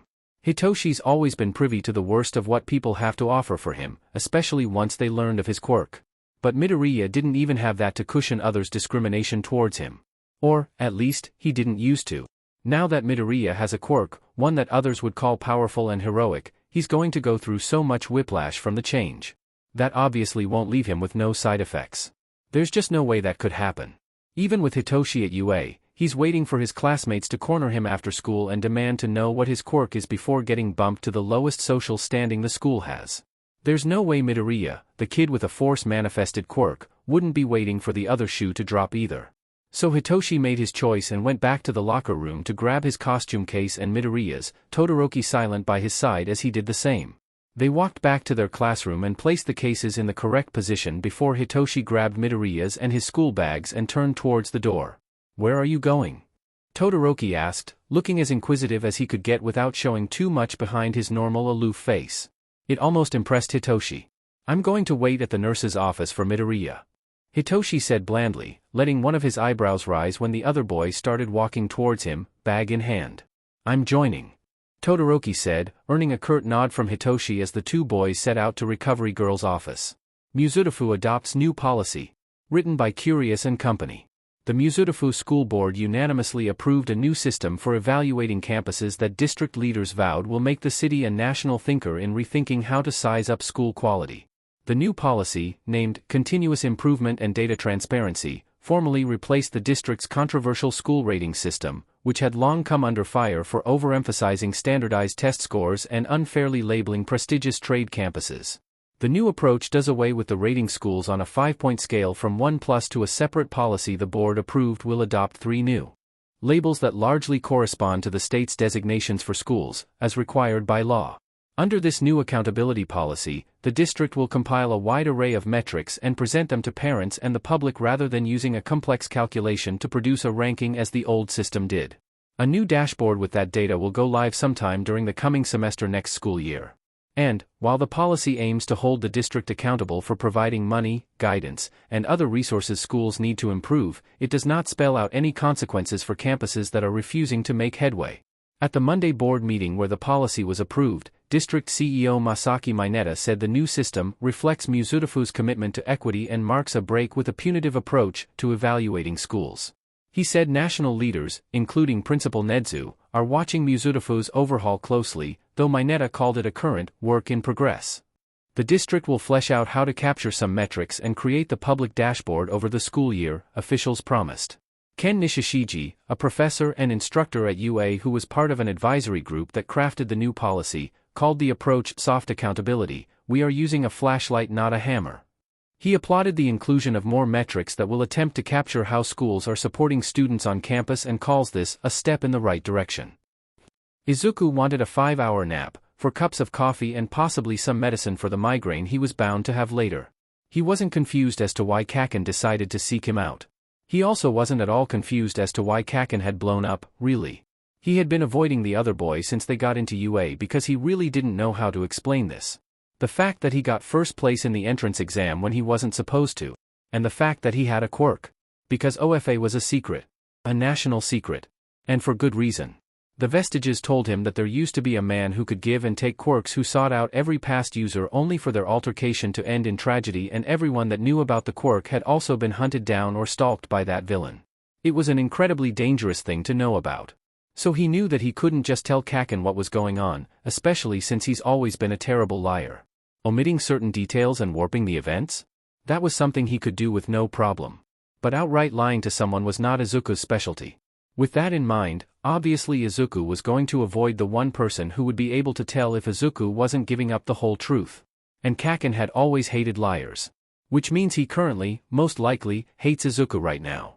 So, again, Izuku wasn't too confused about Kaken figuratively and literally blowing up on him. He understands. What he does not understand is the pure venom in the vestiges' voices as they cussed out Kaken like he could actually hear them, and they're still muttering threats, as if his head wasn't already spinning from the sheer confusion running through his system. He didn't understand why Shinso and Todoroki helped him and followed him and made sure he actually went to Recovery Girl for something so minor. He didn't understand why Recovery Girl was currently looking at him with a stern look but soft eyes as she bustled around the nurse's office and sat him down on a bed before he opened his mouth to explain why he didn't need to be here. He didn't get that stuff. That didn't make sense. It was completely out of the norm for people to worry about Izuku and make sure that he was all taken care of like a normal human being. No one had really felt the need to do such a thing towards him for such a long time that Izuku couldn't help but feel out of practice and hopelessly lost with everything going on. It was also so very odd to see Kaken wrapped up in Aizawa-sensei's capture weapon and being firmly reprimanded for his behavior during class, as if their teacher genuinely cared about the little talk that Kaken and him had. And sure, it wasn't too odd to see All Might fussing over him, especially during those first few months at the beach when Izuku got a little too bold, but this was the first time his mentor had done so in front of other people. "Sonny," Recovery Girl said, a bit brashly but not unkindly, ripping Izuku from his swirling thoughts. Again, it didn't make any sense. Izuku looked up towards her, resolutely ignoring how he felt about what was going on, and she clicked her tongue as she tapped the side of his leg with her cane. "How well are you sleeping?" Izuku just tilted his head at her and asked, why, in genuine curiosity. With my quirk, I use a patient's stamina to heal them, so I'd like to be prepared if you plan on passing out on me, boy. She gave him a mild glare as he started thinking, and most likely muttering, about the applications of her quirk. Oh, Izuku said once he broke himself out of his train of thought and looked over at the healer with a sheepish smile. I've been sleeping fine. I'll be okay. Recovery girl briskly nodded, checked over him one more time and then gave him a light kiss on the forehead. Immediately, Izuku felt his eyes droop and shoulders sag as the stinging pain from his shoulder faded and the throbbing pain from where Kaken had nailed him in the stomach dulled. Wow, that was such an interesting quirk. He had no idea he would feel the effects of her quirk so soon. Izuku heard Recovery Girl click her tongue again and shoved a few gummies in his face, along with a water bottle. Eat and drink, young man, she ordered. Izuku obeyed with little hesitation, although he felt like he was moving a bit slower now that he was tired and worn out. As he ate the gummies, the door opened and closed and Izuku saw Aizawa-sensei make his way to where Izuku was sitting. Midoriya, Aizawa-sensei said, monotone as usual. Although, Izuku could see complicated and conflicting emotions flitting through his eyes and tilted his head in curiosity, wondering what could possibly make his stoic teacher look like that and if he had anything to do with the man's current distress. Knowing his track record, Izuku absolutely has something to do with the reason why Aizawa-sensei looked so exhausted. He couldn't help but hope that UA paid this man enough to deal with Izuku. What happened? A feeling of understanding suddenly overcame his confusion and worry about the whole situation. Of course they didn't know what happened. That's why they were so worried about this whole thing. Ninth, that's not it at all, Nana grumbled to herself, the vestiges agreeing with her. Oh, we were just talking, Aizawa-sensei. Izuku said, trying to placate this. Talking? First mumbled incredulously. Izuku could feel the others felt the same as First and promptly ignored them. That was just how they talked, sometimes, more often than not. Talking? Aizawa-sensei asked, not unlike First had just spoken up. Izuku nodded earnestly. Yeah. We were just talking with each other. And the conversation might have gotten out of hand a little bit, but, it wasn't anybody's fault or anything like that.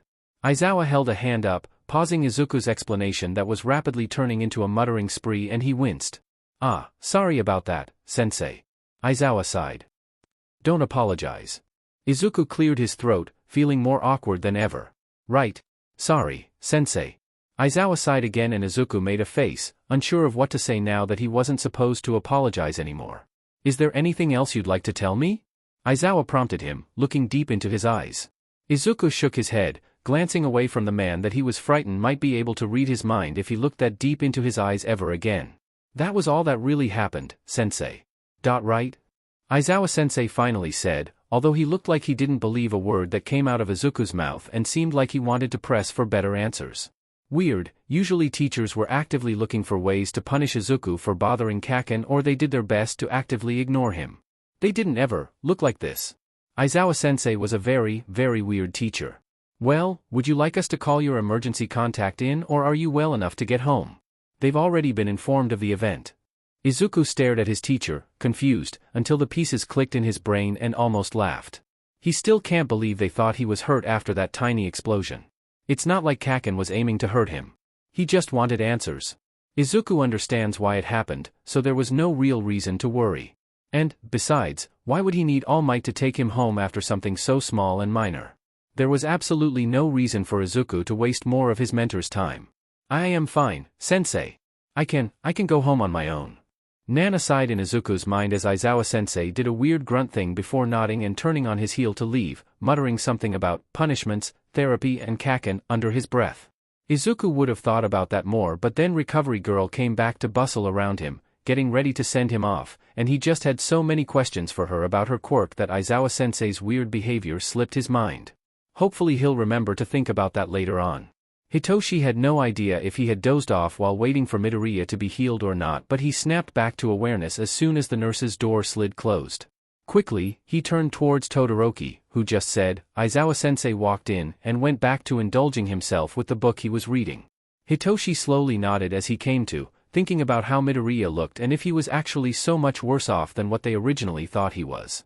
Hitoshi would never forgive himself if he didn't notice something that he let Midoriya walk on. Even if he was in the nurse's office now, that still meant Hitoshi was letting him walk around with injuries.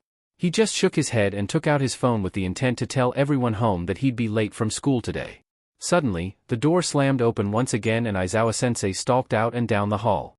Hitoshi took that as his cue to sneak in, feeling Todoroki right behind him. They let the door shut quietly and snuck their way over to the far bed Midoriya had walked to.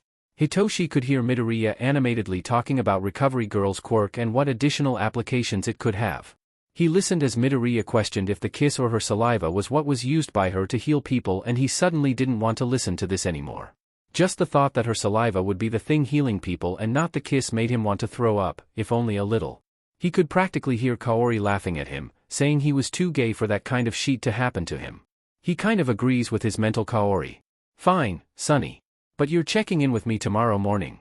If you try to skip, I'll make sure Aizawa-kun escorts you down here. Am I understood? Hitoshi heard Recovery Girl brashly say to Midoriya. He could practically hear Midoriya's beaming smile as he responded, of course, Recovery Girl-sama. I'll see you tomorrow morning. Good boy. Now, off you go. Recovery Girl dismissed and swept open the curtain the two boys were directly in front of. Hitoshi moved quickly out of the way, mostly so he didn't have to suffer from getting a cane whacked against his shin, and he saw Todoroki do the same. Recovery Girl paid them no mind and continued to walk back towards her office. Hitoshi turned his head and watched Midoriya stretch his arms out before bounding over to them. Hey Shinso, Todoroki, Midoriya said, tilting his head just so. What, are you guys doing here? Midoriya's eyes widened comically before either of them responded. Did you guys get hurt? Are you okay? We're fine, Midoriya. Hitoshi placated as he walked closer to his friend. We just stayed to see if you'd be okay. Midoriya scrunched his face together in confusion at that, making Hitoshi want to go on a rampage for him. Midoriya shouldn't wonder why they were staying with him. That shouldn't even be a question, in Hitoshi's mind. Thanks guys, but, you didn't have to dash. No, we didn't, Hitoshi cut in. But we wanted to. Are you taking the train home? Midoriya slid right in between Todoroki and Hitoshi and nodded towards them. Yeah. Are you guys? Hitoshi nodded while Todoroki just tilted his head, just like Midoriya had done earlier. I don't take the train. Midoriya just nodded easily, not even second-guessing Todoroki's awkwardness about the topic. Well, we'll see you in the morning then, Todoroki-kun. Get home safe. Todoroki nodded and started to split away from them in the hallway. Todoroki going back towards their classroom and Hitoshi and Midoriya moving towards the front entrance. Yes. See you both in the morning, Shinso, Midoriya. They walked together in silence towards the train stop. Well, Hitoshi was silent and Midoriya was mumbling about missing out on seeing his new classmates and their quirks. Hitoshi's thoughts were running around far too quickly for him to put together a fully coherent sentence.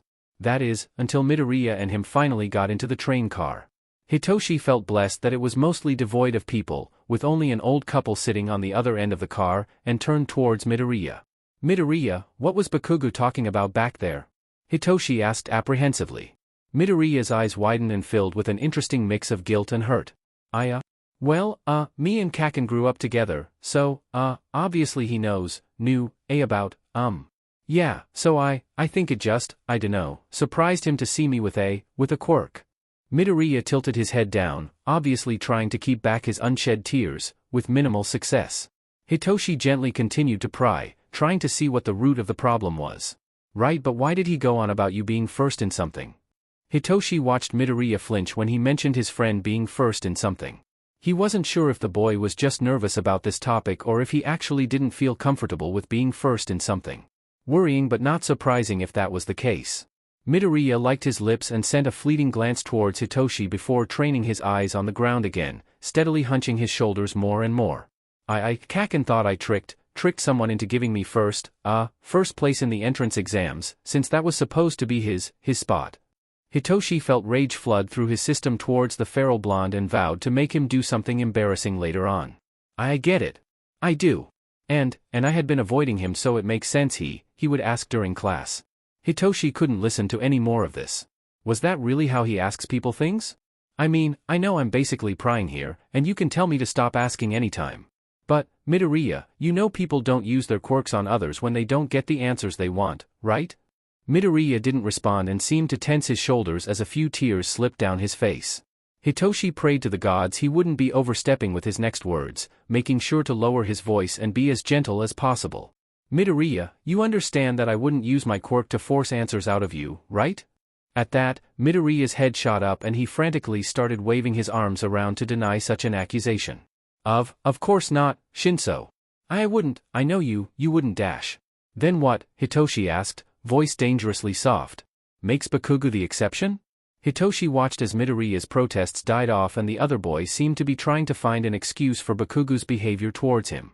Even if Midoriya had been considered quirkless for the majority of his life, the treatment Hitoshi has seen so far wasn't okay. Sure, the discrimination was probably the norm for Midoriya, but that still didn't make it okay. Hitoshi was fully prepared to hammer that into Midoriya's brain. I don't, Midoriya said softly, although it seemed like he was talking to himself. Hitoshi was content to let him until he started to sound desperate. I don't know. It was said in a whisper, something Hitoshi wouldn't have heard if the train was any louder or if there would have been more people occupying this car. But he did. Hitoshi heard the underlying hurt and confusion and panic coming from that one sentence. It's okay not to know, Midoriya, Hitoshi said, as genuinely as he could. You don't need all the answers right now. But it's always good to question the exceptions. Midoriya just nodded towards Hitoshi and went silent again. Hitoshi took no offense, noticing how much reflection his friend needed to do. Hell, if Hitoshi was going to UA, training to be a hero, with a previous bully of his, he would need to do some heavy reflection as well. Granted, Hitoshi had always been pretty good at severing ties with anyone he didn't want to talk to. It was a blessing and a curse. Hitoshi offered to walk Midoriya to his house but his friend just waved him off, stating he was going to be walking around anyways before going home so he could think. Hitoshi understood that better than most, so he just slumped back into his seat and watched as Midoriya walked towards the residential area. The rest of the train ride felt short and the walk to the house even more so. Once he got home, he noticed everyone seemed to be out, either at work, school, or just doing something, so he shuffled up the stairs and into his room before flopping on the bed and groaning. God, school was exhausting. Wednesday was much more eventful than Hitoshi had wanted it to be. It all started with Hitoshi and Midoriya walking into class, like normal people, this time, although they did greet Todoroki with their custom head nod, and Aizawa-sensei just kept glancing at him. Granted, Hitoshi had watched Aizawa-sensei glance in a few other people's directions but he kept coming back to Midoriya and himself. It was unnerving. The glances didn't seem off. To be honest, Hitoshi wouldn't have even known their teacher was glancing at them throughout homeroom if he hadn't actively caught the man doing so. That might be what bothered him in the first place. Hitoshi didn't feel anything from the glances Aizawa-sensei was throwing at him. Usually Hitoshi has a knack for knowing when someone was looking at him. Then Aizawa-sensei announced that they were to choose a class president and a vice president. Hitoshi honestly thinks doing so would be a stupid idea, especially on the third day of school when they're all still trying to figure each other out. Of course, Aizawa-sensei slithered into his sleeping bag once the class started freaking out, trying to figure out who would be leading them as a class.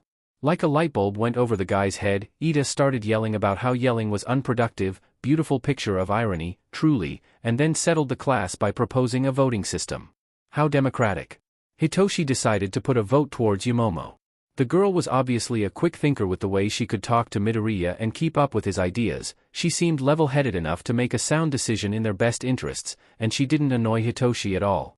In Hitoshi's book, Yumomo hit all the checkboxes he needed to justify her being in charge of everyone. Granted, if she went off the rails with the power, Hitoshi is sure Midoriya would have no problem helping him with a class mutiny. Or maybe just an intervention, though that would be less dramatic than Hitoshi is gunning for. And it seemed as if the class agreed with him since their votes tallied up 4 for Yumomo and 3 for both Midoriya and Ida. Hitoshi had to stifle a snort in his hand when Midoriya shot up from his seat and passed the position over to Ida as fast as humanly possible. And then classes droned on. It was worse than yesterday, mostly because they were reviewing what they had learned in middle school, and Hitoshi could hardly make himself pay attention enough to take notes. Blessedly, the bell for lunch rang quicker than Hitoshi thought it would. That's because Hitoshi forced himself to stop staring at the clock and started doodling instead, and he was out of his seat and packed up as soon as the bell stopped ringing. He may have forgotten the fact that people willingly talked to him because he did jump just a bit when Sue came over to him.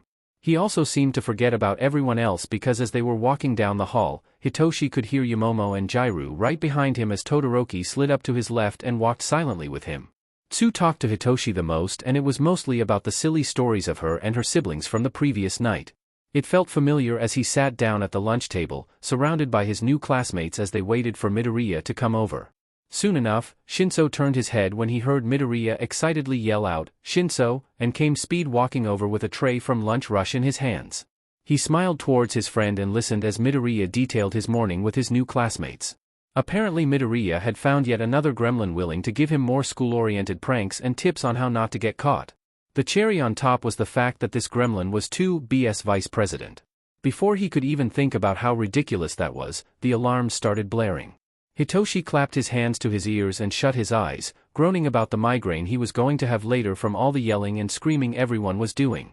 He felt Midoriya's hand grip his bicep in silent support, and Hitoshi will forever be grateful for that. Over the noise, he could hear Midoriya asking for something from Yamomo and then yelling to someone else. He felt Midoriya throw something, and a few seconds later, all he could hear was Ida screaming over everyone and telling them it was just the press breaking into campus. Hitoshi took a deep breath as he tried to calm himself down and dropped his hands from his ears as soon as he noticed the alarm was off. When he opened his eyes, he winced in sympathy at Jairu, who was still covering her ears and curled up onto the lunch bench. Yeah, he would not want to have super hearing as a quirk right now. Afterwards, the entire table tried to pull Yamomo out of the funk she was in. Tsu and Jairu seemed confused, but Hitoshi could smell her self-deprecation from a mile away. So he made sure to pull her to the side and assure her she did the most she could. Not only that, but she also isn't expected of too much since they're all still first years. Honestly, it's like everyone here forgets that sometimes. Sure, they're training to be heroes, but they don't have the experience yet that allows them to be efficient heroes. So of course they're going to freeze up right now and panic a bit before they take action. That sheet should be a given. Especially when an alarm throws the entire student body into a panic and no one knows for sure what's going on. They're training to work past that fear and become leaders, which is exactly what Yamomo was training to become. It seemed like that was exactly what Yamomo needed to hear, because she gave Hitoshi a very awkward hug and smiled at him before wandering off to go talk to Jairu and assure her friend that she was fine. Hitoshi got hit with a revelation just then. Maybe he hangs out with gremlin idiots so he can be everyone's therapist. Curse his hospitality working family. He'll blame Kaori for this. Afterwards, he got to watch Midoriya basically vibrate in his seat as Aizawa-sensei taught them the fundamentals of hero laws throughout their afternoon class and nearly died of laughter when Todoroki raised his hand just to ask, which of these laws are we required to follow? It was entertaining to watch Aizawa-sensei explain that every law should be followed, but Midoriya muttered, "Has he seen Slide and Go?" under his breath, and Hitoshi wheezed a laugh before coughing violently into his elbow. His playoff didn't work, however, and Aizawa-sensei tried to call him out in front of the class. "Shinso, can you explain the hilarity of following each heroic law?" Hitoshi didn't get a chance to do anything except stare at Aizawa-sensei like a deer in headlights before Midoriya shot his hand up and bounced around in his seat a little. Aizawa-sensei glared and gestured towards Midoriya. "I think Endeavor would be a good enough example for this question." Midoriya chirped, flipping through his notebook as Aizawa-sensei seemed to age 10 years as Midoriya kept talking. According to the charts provided by the Hero Commission, Endeavor has a terrible property damage count as a hero, holds the record for the amount of civilian injuries within the top 10 heroes, and holds the record for the amount of criminals and villains placed in hospitals instead of jail cells within the top 10 heroes. This means that, Endeavor is responsible for continuously breaking at least 1 or 2 laws per patrol, not to mention the average he would be, breaking during hero missions. Hitoshi spared a moment to look over at Todoroki and almost groaned when he noticed the other boy seemed to be smiling as Midoriya clinically and happily explained all the faults of Endeavor as a hero to their teacher, who looked like he wanted to take back every word he said. Kami, all of Hitoshi's gremlin friends just had to be traumatized, didn't they? Afterwards, Hitoshi spared a glance to Bakugo, who seemed to be both seething with anger and confused about something. It was weird to watch. But the rest of the day passed with little fanfare. Hitoshi had to fend off cuddles from Kaori, Sachiko, and Mayumi that night before he went to bed. He near repeated the exact same thing over again on Thursday, but with less panic, since the media seemed to be content to leave them alone, for now. And then he flopped back into his bed and texted Midoriya until he fell asleep, face red from all the blushing that came from Kaori teasing him about talking to Midoriya so much. He couldn't help but smile into his pillow, even as he groaned. He just couldn't wait for Friday. It was going to be their second time working together and getting real training for heroics. Shoyuta sighed to himself and stared at the stack of files that seemed to cost him an arm and a leg. Nedzu had demanded a presentation for each of the students and why Shoyuta needed their information. Shoyuta found it a bit odd to see Nedzu go through such lengths when he never had before, but he wasn't going to ask too much. He did not want to PSS off the rat. He valued his life. The files Shoyuta got were the files sent over from their previous schools and included their basic information, individual class grades, overall GPA, any clubs and after-school activities they were a part of, recommendations and, last but not least, teachers' personal comments. Admittedly, Shoyuta was more interested in the teachers' personal comments section. Especially since he's already gotten a read on each of the 4 students he was looking into. He already developed his own opinions about them and would be interested to see if any of the other teachers had formed the same conclusions. That was his biggest selling point to the rat. Shoyuta wasn't looking for additional opinions, he was looking for additional information. Shoyuta hadn't forgotten what Shoji, Kuda, Shinso, and Midoriya looked like after he announced his logical ruse. Each of them looked terrified, so terrified, of what Shoyuta had said to them all. They all acted as if expulsion was worse than their deaths. It made Shoyuta nervous. His students shouldn't act like that when presented with an impossible challenge. They had no way of knowing if he would truly expel them or not, bar Midoriya, but usually Shuta's students either, 1, got their head out of there but long enough to run through the tests as best as they could or, 2, were so arrogant and bull-headed that they couldn't see any other way to apply themselves and their quirk for heroic work and got expelled and moved to general education. Shoyuta wasn't stupid, he knew what would happen if someone were to be expelled from UA as a whole. That black mark would follow them into their early 20s and dictate most of their educational experience. He wouldn't do that to the kids, even if they were insanely annoying. So he transferred the ones he expelled from the heroic course, forced them to seek out therapy and re-evaluate themselves before being let back in or finishing out the rest of their education in either general, support, or management. He wouldn't send a student off to their deaths when it was his job to prevent such a thing from happening. And yes, while each and every one of the other students got past their fear and turned it into determination during the tests, those 4 seemed resigned and determined at the same time. Like they had already accepted the fact that their best wouldn't cut it but continued to try anyway. It was remarkable and Shoyuta couldn't help but commend them for their drive, but they shouldn't look at him like that. He tried to explain it to Hisashi and Namiri when they had spoken to each other in the break room and they seemed to understand that the students' reactions were just too extreme to be natural, but they still seemed to have a disconnect. That was only logical, Shoyuta supposed, since they hadn't looked into the eyes of hundreds of hero hopefuls and threatened expulsion consistently. It just bothered him so much. So he finally got the files and made a pot of coffee for the long night he was surely getting himself into. Shoyuta placed a legal pad and pen down so he could compare opinions about the students and their files and figure out what exactly was going on.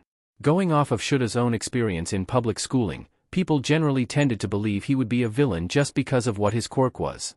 It didn't matter that his father wasn't a villain and they had similar quirks, it didn't matter Shoyuta had only ever wanted to be a hero and help people.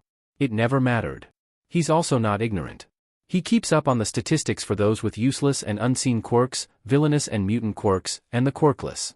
During his time as an underground hero and his tendency to use rooftops as transportation means, he's seen more broken children and hopeless teenagers than most. Sometimes he only sees their shoes and a note on the roof, but he doesn't want to think about that for too long. Each and every time they speak, they explain to Shoyuta all of the details that statistics just can't provide. He hears horror stories of the orphanages and foster care homes they've been placed in, his heart breaking when they explain it's the best home they've been in so far. He listens as they describe their own personal hell during school hours and their daydreams of saving up enough to put themselves in a private school or any school that would stick with their no-bullying policy. He's subjected to knowing what they have to do to make that money, since no self-respecting company would hire them once they noticed their quirk registration. So it's safe to say Shoyuta knows that something wasn't right with those 4 when he looked at them after his logical ruse. Because they all looked like those teenagers Shoyuta had found on a roof and convinced them to stay alive. They all looked disappointed and resigned but determined and headstrong as well. He just couldn't place what happened to Midoriya. Shoyuta had fought Nedzu hard for the boy's file, wanting to know if he suffered from some kind of systematic abuse or just abuse in general. He could guess what happened to the other 3 by the way they held themselves and noticed one another like they had been fighting in the same battle their entire lives. Maybe in some way, they had. It still didn't explain what was happening to Midoriya though. By all rights, Midoriya should be as confident as Bakugo with his flashy quirk, loud, and collecting friends by the dozen. Instead, Midoriya shied away from attention, going as far as immediately dropping the vice president position when offered. He was quiet in class, only speaking up when the second years encouraged him to do so. The teachers who taught the second years all said he looked like he would faint if he were to be asked to spend time alone with any teacher for any reason. And sure, the boy was collecting friends like they were candy pieces, but he was collecting, what the staff called them, the trauma kids. Shoyuta let himself groan. He always had a batch of trauma kids placed in his class since they tended to appreciate blunt things and melded with his teaching style well. Shoyuta carefully didn't think about what that meant for him. He's just never had all the kids seek each other out so quickly. Hell, he doesn't even know what's happened with Yaoyorozu, Azui, or Todoroki, but no one immediately warms up to Chaos Gremlins without having a little trauma. Maybe his whole class is traumatized on some level? Kami, he hopes not. Shoyuta has absolutely no idea how he would deal with a full class of traumatized teenagers. If pranks and stupid, chaotic things was how Midoriya, Shinso, and Todoroki got through their trauma, Shoyuta would stand no chance against the whole class. Sure, it was funny to watch Midoriya and Shinso do stupid things during their classes and bother a few others. What was not funny was walking into Nedzu's office and immediately wanting to run out of there because the rat was busy laughing at his screen. What was even worse was that Nedzu had taken to watching Shuta's class just because of the sheer amount of stupid things those three did. Todoroki didn't do as much as Midoriya and Shinso. That much was true. But when they were together? Take the second goddamn day of school as an example. As far as Shoyuta knew, those two hadn't even spoken to Todoroki yet, and they still managed to be on the same wavelength of problem gremlin children. Midoriya and Shinso had used the FING vents to get to class, and Todoroki just nodded at them before covering for them when Shoyuta asked about it.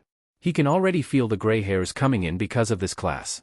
Shoyuta groaned as he stared down the files, feeling more than reluctant to get started on this personal project of his.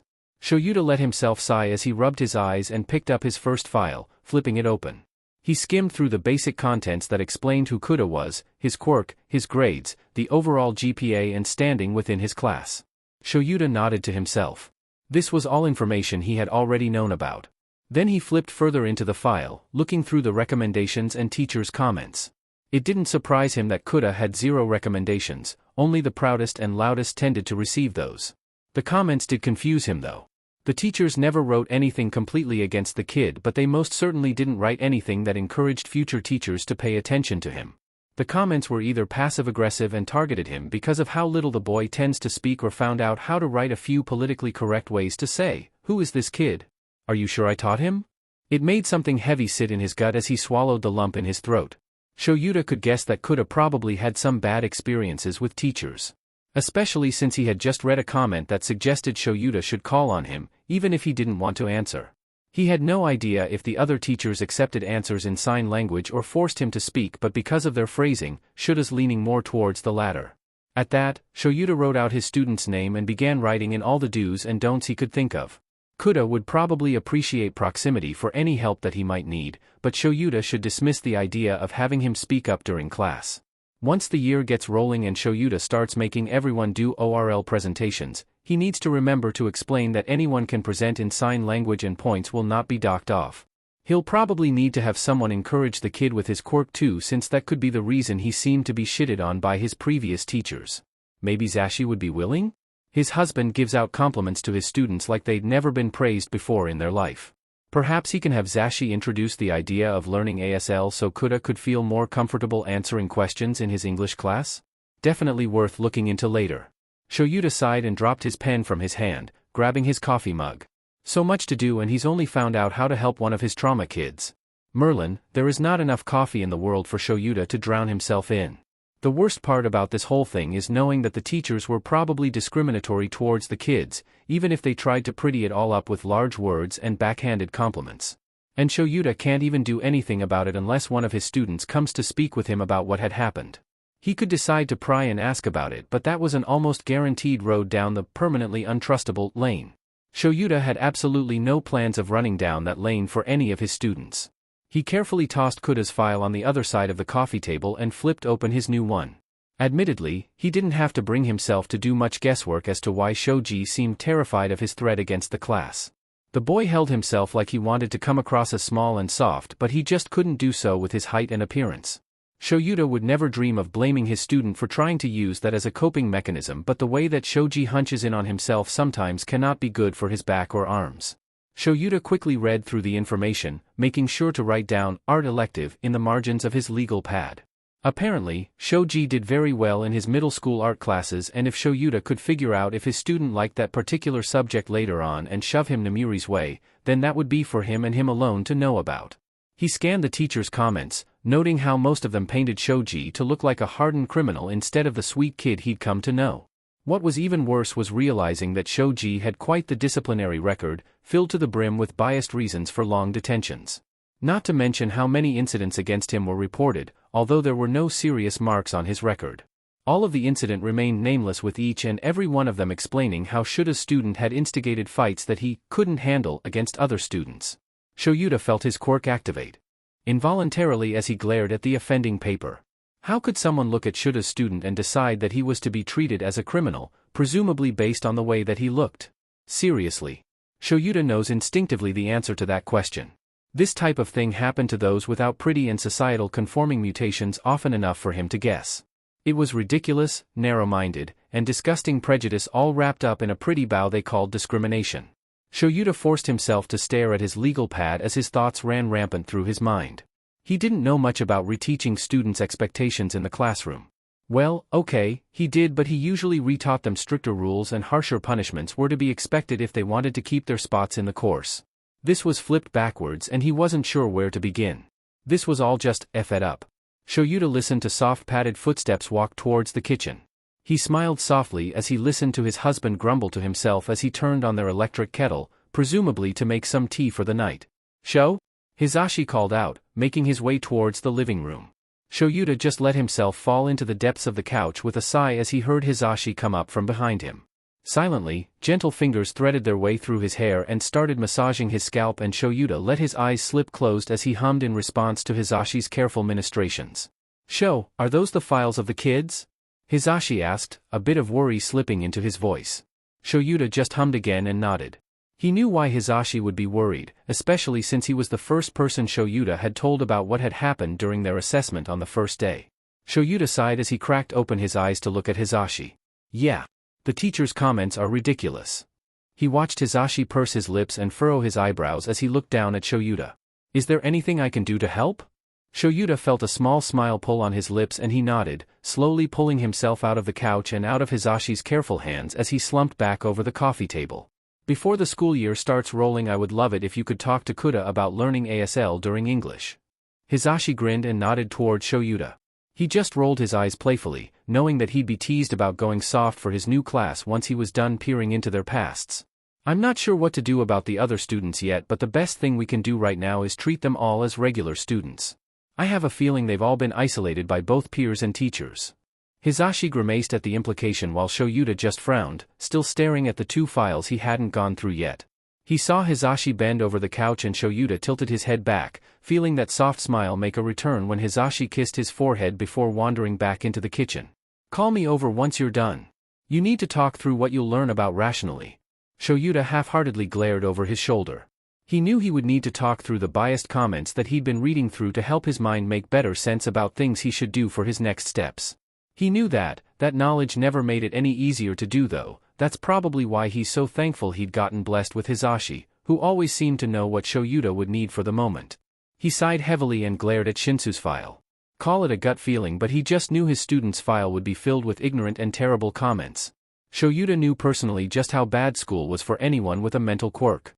And he also knew how bad school was for people with mental and villainous quirks. He cautiously opened the file, as if it could grow teeth and bite his hand for even daring to look through the information. He absent-mindedly scanned through the first part, pleased to see Shinsu's grades looking relatively normal. Shoyuta might be projecting, but when your grades are messed up by the public schooling system, all because of your quirk, you'll never want to see it happen to someone else. He looked through the empty spots usually reserved for recommendations and school activities. He felt his eyebrows furrow as he read on, finally approaching the comments section. A few of them were pleasant enough? Well, they were all nice enough to pretend that they remembered who Shinso even was, although Shoyuta is guessing that they didn't really care about him, so long as he didn't make a sound in the classroom. The rest of them, however, were all from the same person. Shinsu's homeroom teacher. The man seemed excited to write about the best ways to ensure silence from Shinso, going as far as suggesting any future teachers to use any means necessary to make sure Shinso refrains from speaking. Shoyuta wanted to throw up. Or possibly just throw something in general. He could guess the context clues from most of the statements this so-called teacher made, and he wasn't happy about what he was piecing together. Because he remembers what they did to him to try and ensure his silence when he was younger. He remembers the terrible feeling of a blndfld over his eyes so he couldn't disturb anyone in class. He remembers the homeroom teacher that loved to call on him to answer a question he couldn't see and laugh as she gave Shoyuta detention. He remembers those detentions being the worst memories of his life when Shoyuta snapped out of his thoughts when Hisashi brought a hand down to rub his tense shoulders and suddenly realized he had been using his quirk again by accident. "Walk me through it, Sho," Hisashi said, walking around the couch to sit down next to Shoyuta. Once he relaxed, Shoyuta silently shoved Shinsu's folder towards him and let him look through it before they decided to compare theories about what happened. As Hisashi looked through the folder, Shoyuta let his dark gaze rest on Midoriya's file. He didn't want to guess about what he would learn about his student there, but dark thoughts began to creep up on him the longer he stared at the DMED folder. Hisashi's soft nudge on his shoulder broke him out of his staring contest with the last file, and he looked over to see his husband staring intently at him. "Let's work through what we know, okay? Most of the comments points away from SXL abuse," Hisashi said in a clinical tone, pulling Shoyuta back into work mode. He nodded at that comment, silently agreeing with his husband, although his memories were trying to tell him differently. He needed to stop seeing so much of himself in Shinso. Just the homeroom teacher had an obvious issue with Shinso. Potentially just one discriminatory teacher rather than a collective issue. Hisashi hummed and nodded while writing that down on the notepad he had moved to be in between them so they could work efficiently together. "The wording makes me uncomfortable though," Shoyuta admitted quietly, staring at his husband. Hisashi tilted his head, an obvious sign that he wanted Shoyuta to keep explaining his thoughts. "It doesn't sound like SXL abuse, but I'm worried the homeroom teacher dipped into physical abuse of some kind. And there were only 2 other teachers who commented about him. I'm guessing as long as he stayed out of the way, no one cared." Hisashi nodded and made a quick note of that before looking back up. "We could talk to Nedzu to see if he could dig up more information about the school. Just to make sure." Shoyuta nodded, happy with that course of action. Even if Nedzu was acting a bit possessive over the files, he's certain his boss wouldn't mind digging through his students' pasts to make sure they were safe. Especially since Nedzu was already working on raising Aldra for falsifying Midoriya's grades. It will forever bother Shoyuta that he couldn't do anything against the schools as a whole since they were careful to make everyone read between the lines to see their discriminatory tones. "Sho, are you wanting to look through Midoriya's file tonight as well?" Hisashi asked, pointing the end of the pen at the folder. Shoyuta sighed and glanced over at the thing, feeling equally wary, nervous, and resigned for whatever secrets about his student may lay in there. Shoyuta forced himself to nod and leaned over to grab the file. It was thicker than the others, something that had surprised him initially. He couldn't deny the fact that Midoriya's folder looked a bit too much like some of his other, unsavory students that he's had to get rid of. He let himself sigh and open the folder, quickly scanning through Midoriya's basic information. Shoyuta let himself frown at the grades, which never seemed to make it above a pass. "Shoyuta, what the hell is that?" Hisashi said, pointing down at Midoriya's quirk information.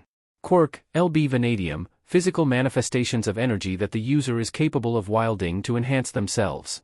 Shoyuta just furrowed his eyebrows, not seeing a glaring issue with the kid's quirk. Hisashi huffed and tapped on the form. "What does LB stand for?" "Oh. Well, Shoyuta didn't actually know the answer to that question.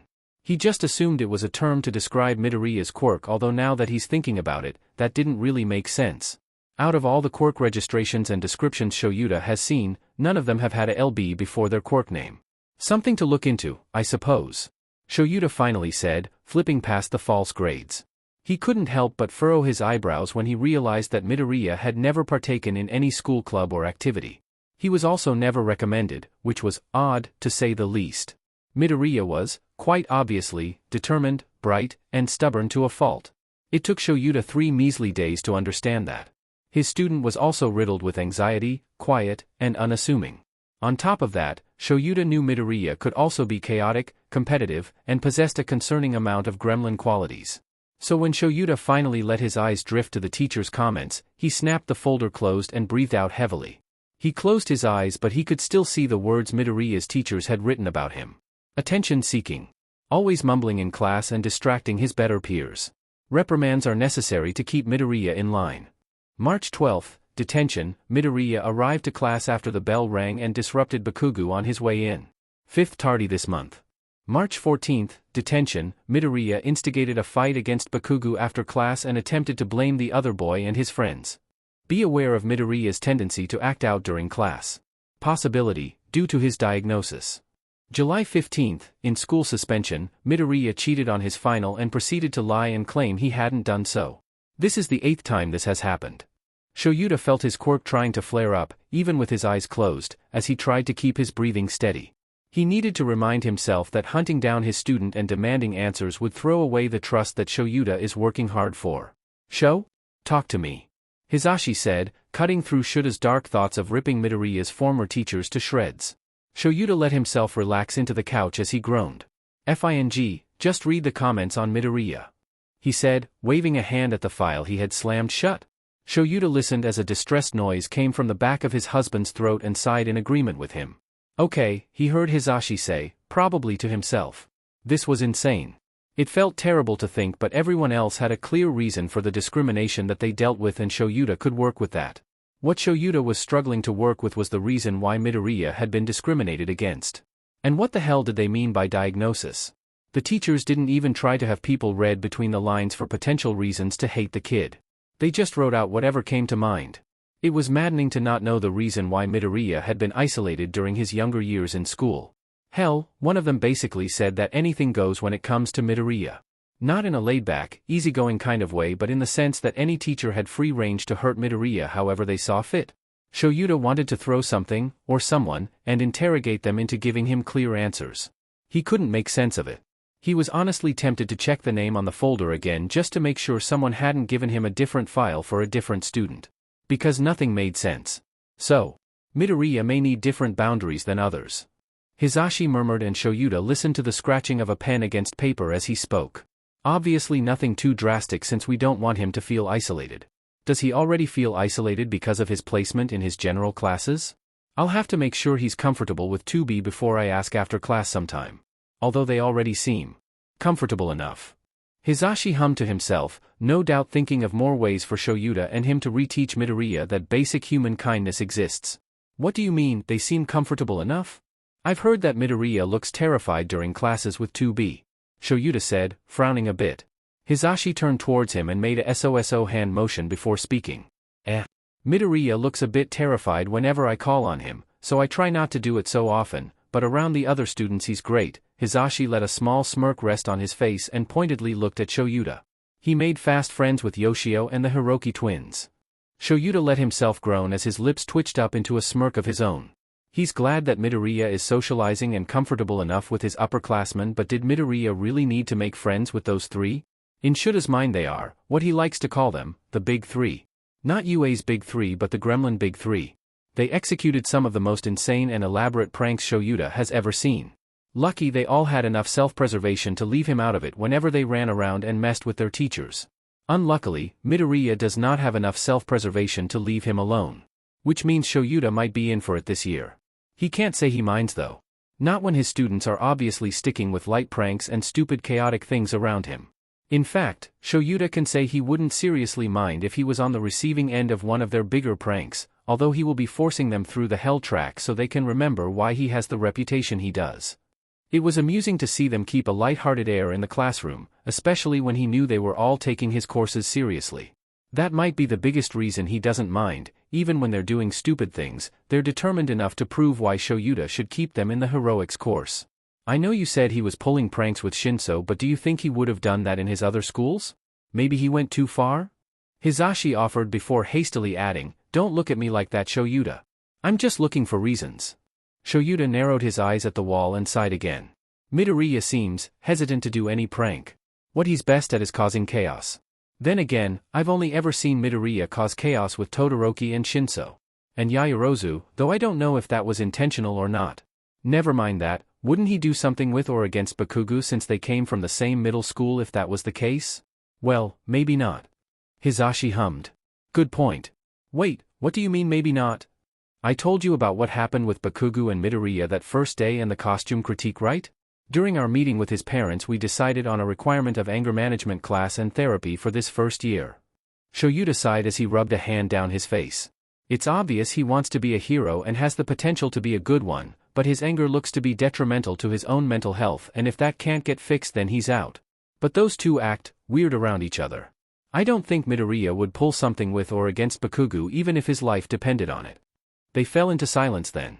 both trying to figure out what exactly the teachers could have seen as a reason to do their best to beat Midoriya's spirit into the ground. Shoyuta didn't even want to think about why, but it was eating him up. Nezu could be an option, Shoyuta said, recalling the sticky note his boss had shown him. If Nezu was serious about the investigation against Aldera, that would mean Shoyuta could weasel his way into the process and figure out answers from the school himself. Hisashi hummed and nodded, agreeing with Shoyuta. Eventually, Shoyuta pulled Hisashi away from the legal pad and promised him that they'd sleep on it before writing out more tentative plans to help their students as he guided them both towards the bed. Hisashi complied easily enough, apart from the other times Shoyuta drags him to bed while he's kicking and screaming, and Shoyuta quickly changed into some sleepwear before crawling into bed with Hisashi. Hopefully Shoyuta could figure out how to help his students soon. And if he could figure out what happened to Midoriya along the way, and possibly burn a certain few schools to the ground, then Shoyuta could possibly start earning his students' trust. IHS and PSIA sign new collaboration agreement. Written by Curious and Company. In what will prove to be a historic step forward for the International Heroic Service, the Public Security Intelligence Agency, PSIA, are now working under a letter of agreement to further collaborate in the interest of professional development. The two organizations have been working together more closely in recent years, with Fumio Kishida and Sayaka Kinoshita, our Prime Minister and head of HPSC respectfully, benefiting from deep professional connections with key PSIA-IHS personnel. Read more on page 2. Izuku loved his new schedule at UA. All the second years have been kind so far, even indulging in his tangents for a while about the subjects they were going to be studying this year. Even Hasegawa Hayami had warmed up to him, though she was still curt and aloof, but Izuku knows that's just her personality at this point. They had a rocky start since he was super excited about meeting them and getting to know his new classmates and their quirks.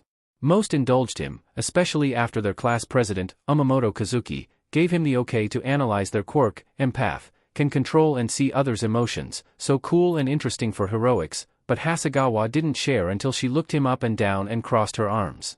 She had said, "I talk to cats, figure it out," and he went on a tangent about it all and the skills she would have to naturally hone. Soon enough, she slammed her books down at his desk and asked him why he didn't care she was essentially doing the heroics industry quirkless. He blinked and gave her a smile that didn't reach his eyes and had said, "Because the only thing that matters for being a hero is where your heart is." And now they seem to be friends. Another person he didn't know would like him was the vice president, Yoshio Naoko. He was so cool and definitely someone he wanted to befriend based on the sheer number of pranks the other boy pulled off throughout the first week, all without getting in trouble or detention once. Izuku sometimes thinks the other boy uses his quirk to do so. He has a chameleon quirk, so he can blend into any background he wants. Very interesting, but Yoshio promised it was all natural skill, little Kohai. Apparently, Yoshio was so impressed with the sheer number of chaotic things Izuku and Shinso had done within their first few days that he congratulated Izuku and even started helping him think of more ways to mess with Aizawa-sensei. Supposedly, not many people decided to prank Aizawa-sensei and live to talk about it. Yoshio and Hasegawa had also taken it upon themselves to warn Izuku about the field trip he was going on Friday morning. They said it happened every year, and that he should wear his costume with all of his support equipment so he can figure out how to work around it all now instead of out in the field. Hasegawa talked to him about adding more daggers and knives, her primary weapon, very cool, so he could cut through dangerous ropes and wires, divert rubble away from other civilians and possibly make a path with them. Izuku had never even thought about what a dagger could be useful for past combat exercises, so he was very thankful Hasegawa had caught him and explained how he could use each and every support item he had for rescue training. That's probably why he wasn't freaking out so much, now that he was in his homeroom on Friday morning, and Aizawa-sensei decided to spring the field trip on his classmates. Aizawa-sensei let them choose if they would rather have their costumes or a gym uniform on and spun on his heel, presumably to walk out and wait by the bus that was out front.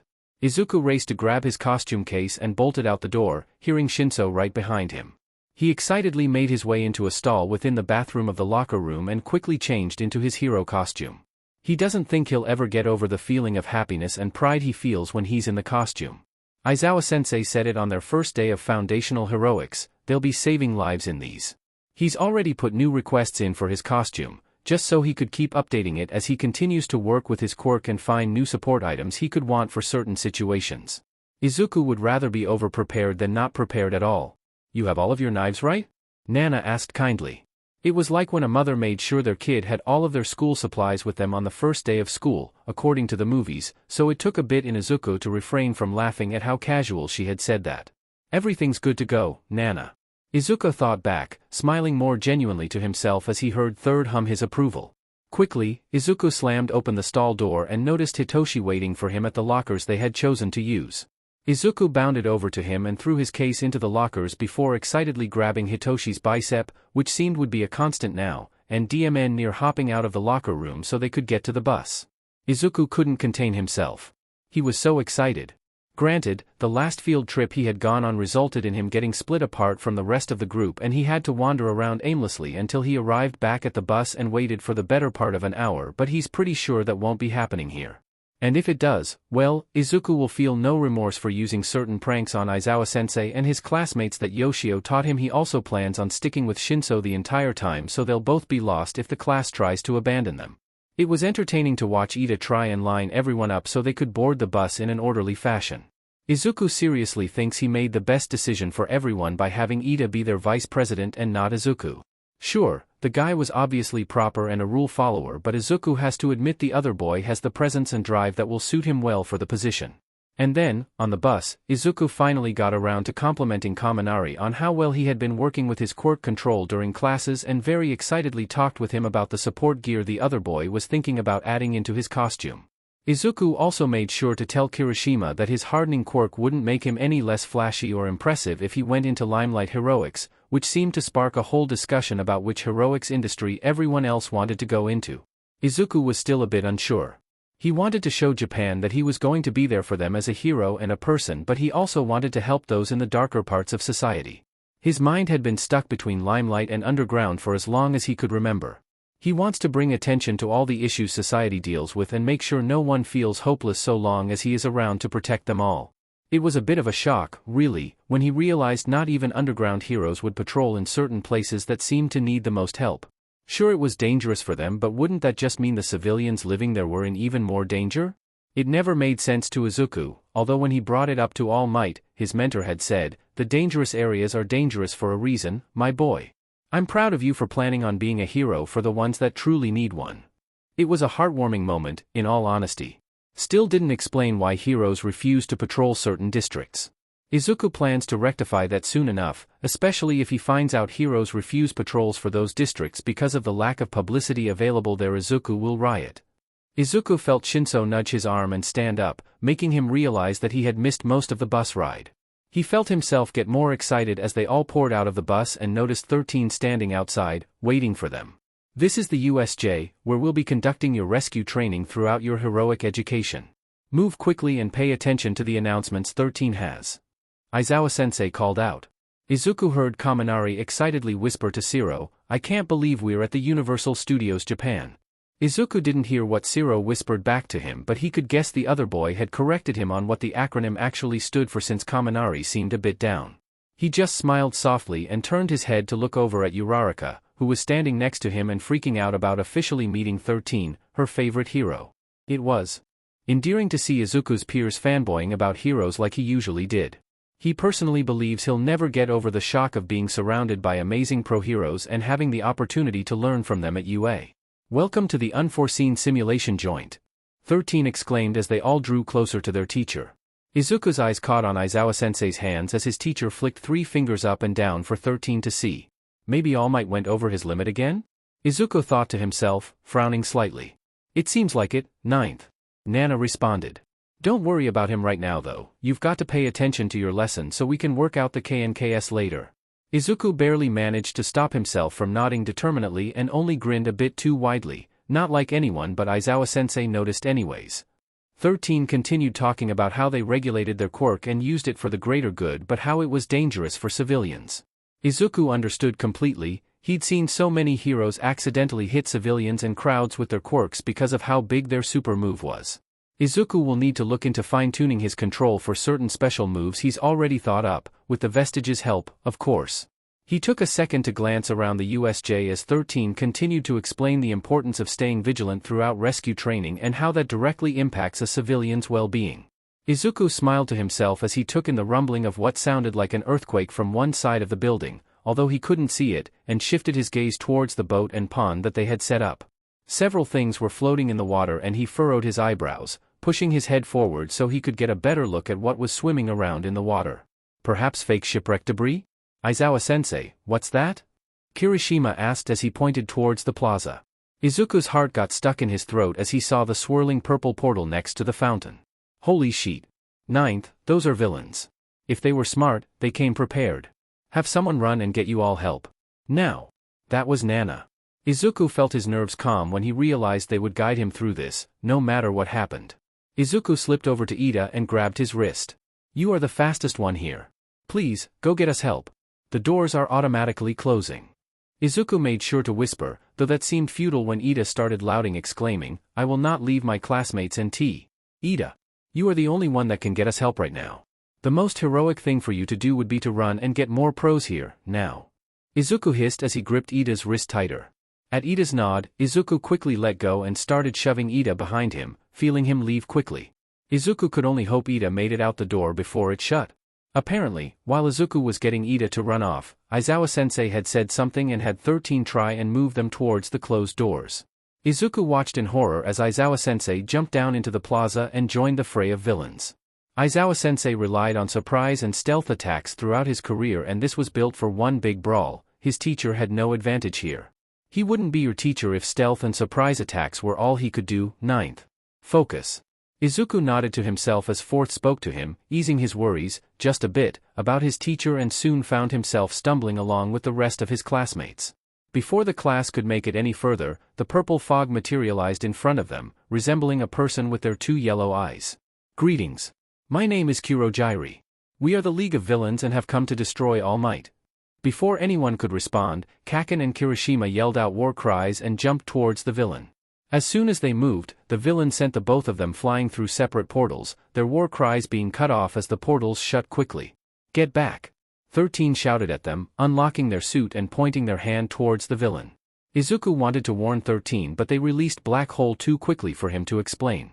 Just as quickly as it happened, Kurojairi opened a portal and sent their attack back at 13, making them drop to the ground in pain. He could feel dread settle at the base of his stomach. I apologize but I cannot let you leave just yet.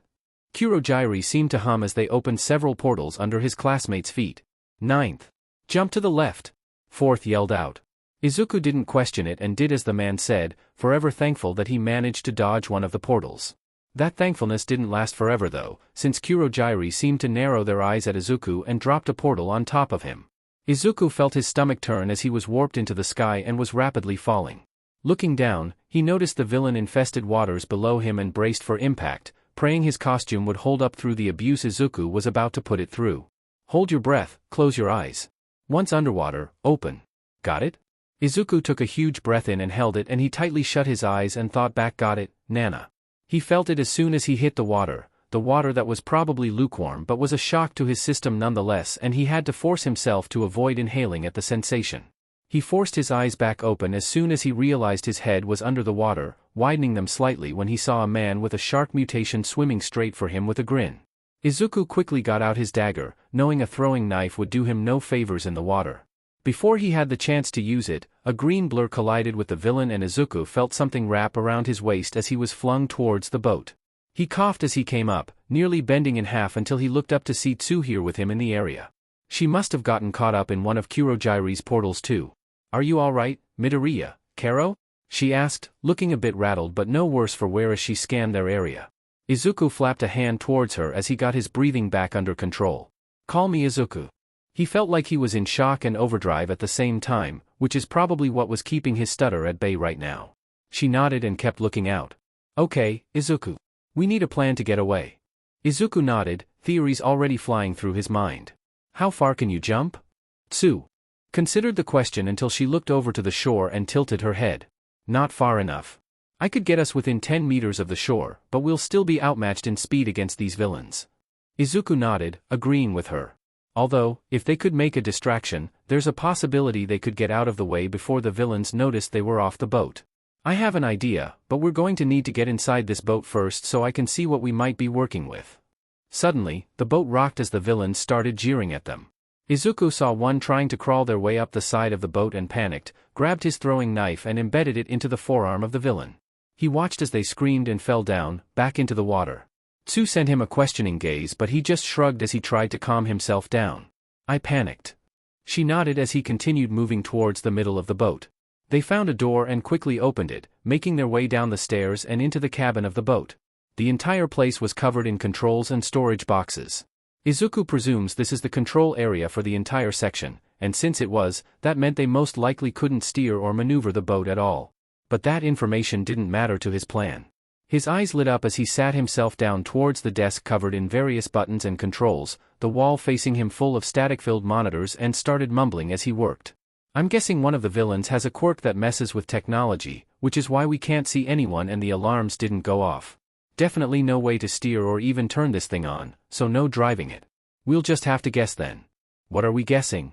Tsu asked, looking over his shoulder to see the controls he was messing with. Izuku greedily looked through the section with the label Whirlpool on them and pushed them all before averting his attention to the label Ship Controls and clicked them all into the opposite direction they were sitting.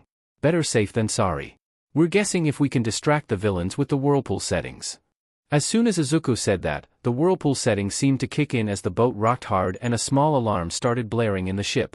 Izuku looked at Tsu and said, I think that's our cue, before bolting out of his chair, following Tsu up the stairs. The pair ran outside and saw the madness that was going on. A few villains tried to cling onto the boat as support but most were being sucked into the high-powered whirlpool to their left, stuck being flung around in circles throughout the water. Ready? Tsu said, wrapping her tongue around his waist once again. Ready. Izuku responded. Once the ship shifted again, Tsu jumped off, as high as she could go while Izuku used 4% of their quirk to help boost them further into the sky at the same time. Before they began descending, Izuku heard a small implosion from the ship they had just jumped off. Not even a second later, the entire ship exploded, raining wood and electronics down on the unfortunate villains, and he covered his head and Tsu's to make sure nothing would hurt them. Izuku grinned to himself and muttered, good to know, as he readied himself for the landing. The pair landed roughly, but safely, a few meters away from the edge lined with bushes and sand. Izuku and Tsu quickly made their way over to the bushes, splashing a bit of water as they did so, and silently peered out towards the plaza. Izuku noticed all of the smaller villains seemed to be down or groaning and breathing heavily, with Eraserhead standing towards a villain with hands all around their body and one on his face. It was, quite frankly, disturbing.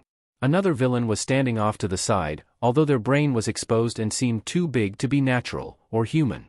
Suddenly, Izuku tensed, though he wasn't sure why he did until he heard the villain speak. Nomu, kill Eraserhead. The hand villain manically called out as he vigorously itched his flaky neck, making Izuku tense more. Maybe All Might will come if his precious heroes and students die for him. And all Izuku could do was watch as the black mass of a monster, the Nomu, moved faster than should be possible and grasped around Eraserhead's chest and arms, squeezing tightly before slamming his teacher down to the unforgiving ground below with a horrifying crack accompanying it. As the hand villain turned to look at Izuku and Tsu, Izuku let his unbridled rage surface for the first time in 10 years, with an ear-piercing scream. 9th. Izuku could only sense the overwhelming rage that was surrounding him. He could only focus on the sounds of the Nomu snapping and breaking his teacher, his hero. 9th. Oh, and he supposes he could dully feel pain if he focused on it for too long. But right now, he was focusing his all into the rage and hate he was feeling, even as he was trying to figure out what he was seeing right now. The black tendrils that were snaking around his arms and streaming through the air haphazardly had a haze of red dyed onto them, as if they were stained red in a past life. 9th. Oh. Was that?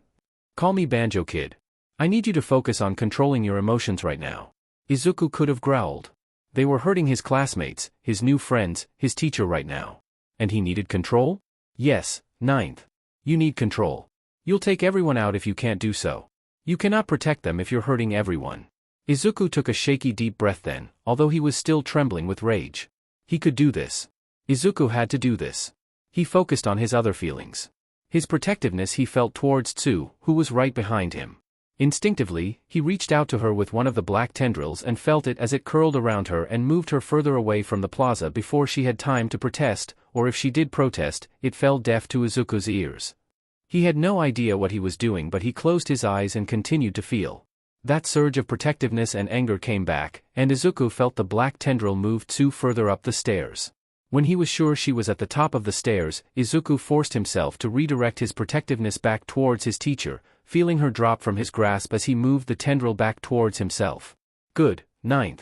Feel everything you can and focus it into moving the whips how you want them to. They will obey your will. Izuku nodded. He was struggling to force his will into these things. The protectiveness and need for destruction battling against each other.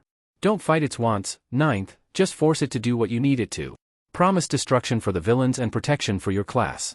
Izuku took a deep breath and pushed his feelings and needs into the black tendrils. He felt them respond quickly and most raced towards where he knew the Nomu was still beating his hero into the ground. He felt the destructive rage take over as they wrapped around the Nomu's arm while Izuku forced a few to sweep underneath the area he could feel Eraserhead's skull supposed to be. Izuku wanted to throw up when he realized he could hear Eraserhead's heartbeat through the tendrils, the stuttering ba bum slowly dwindling. 9th, focus. Prioritize the rescue right now. Izuku grimaced and nodded again, letting his eyes crack open. All he could see was a painful haze of blacks and reds swirling around him, so he closed his eyes again in favor of feeling what he could through the tendrils. He could sense the strain the Nomu was putting onto Eraserhead. He could feel the back of his teacher's hair and how it seemed to be soaked with blood. And he could feel the satisfying crack of the Nomu's arm as the black tendrils wrapped around it like a snake. He felt the Nomu rear its arm away and off of his teacher. Izuku quickly called out to his feelings of protectiveness and snatched Eraserhead's weakened body, making sure to cradle the man's head, and moved the man quickly away from the plaza, towards the stairs he had sent Tsu up. Like Izuku had just opened up a steel door and walked outside, manic screams pierced through the air and rang through his mind and he felt the tendrils haphazardly place his teacher down on the middle platform of the stairs. He could smell the blood and sweat that was permeating through the air. He felt something grab onto one of the tendrils and screamed when the pain caught up to him. Izuku was hardly aware of how the other tendrils reacted and slammed the villain back and away from Izuku. He felt as the need for rage and destruction overpowered him and a tendril shot through the air, intent on stabbing the villain. It didn't get very far though. Izuku felt the air shift and suddenly, the tendril pierced itself into the back of Izuku's shoulder. His mind was filled to the brim with panic and pain and more pain. Please stop as the tendril immediately dissipated on its own. 9th. Breath in. Izuku did as Nana commanded, feeling the shaky inhale. Hold it.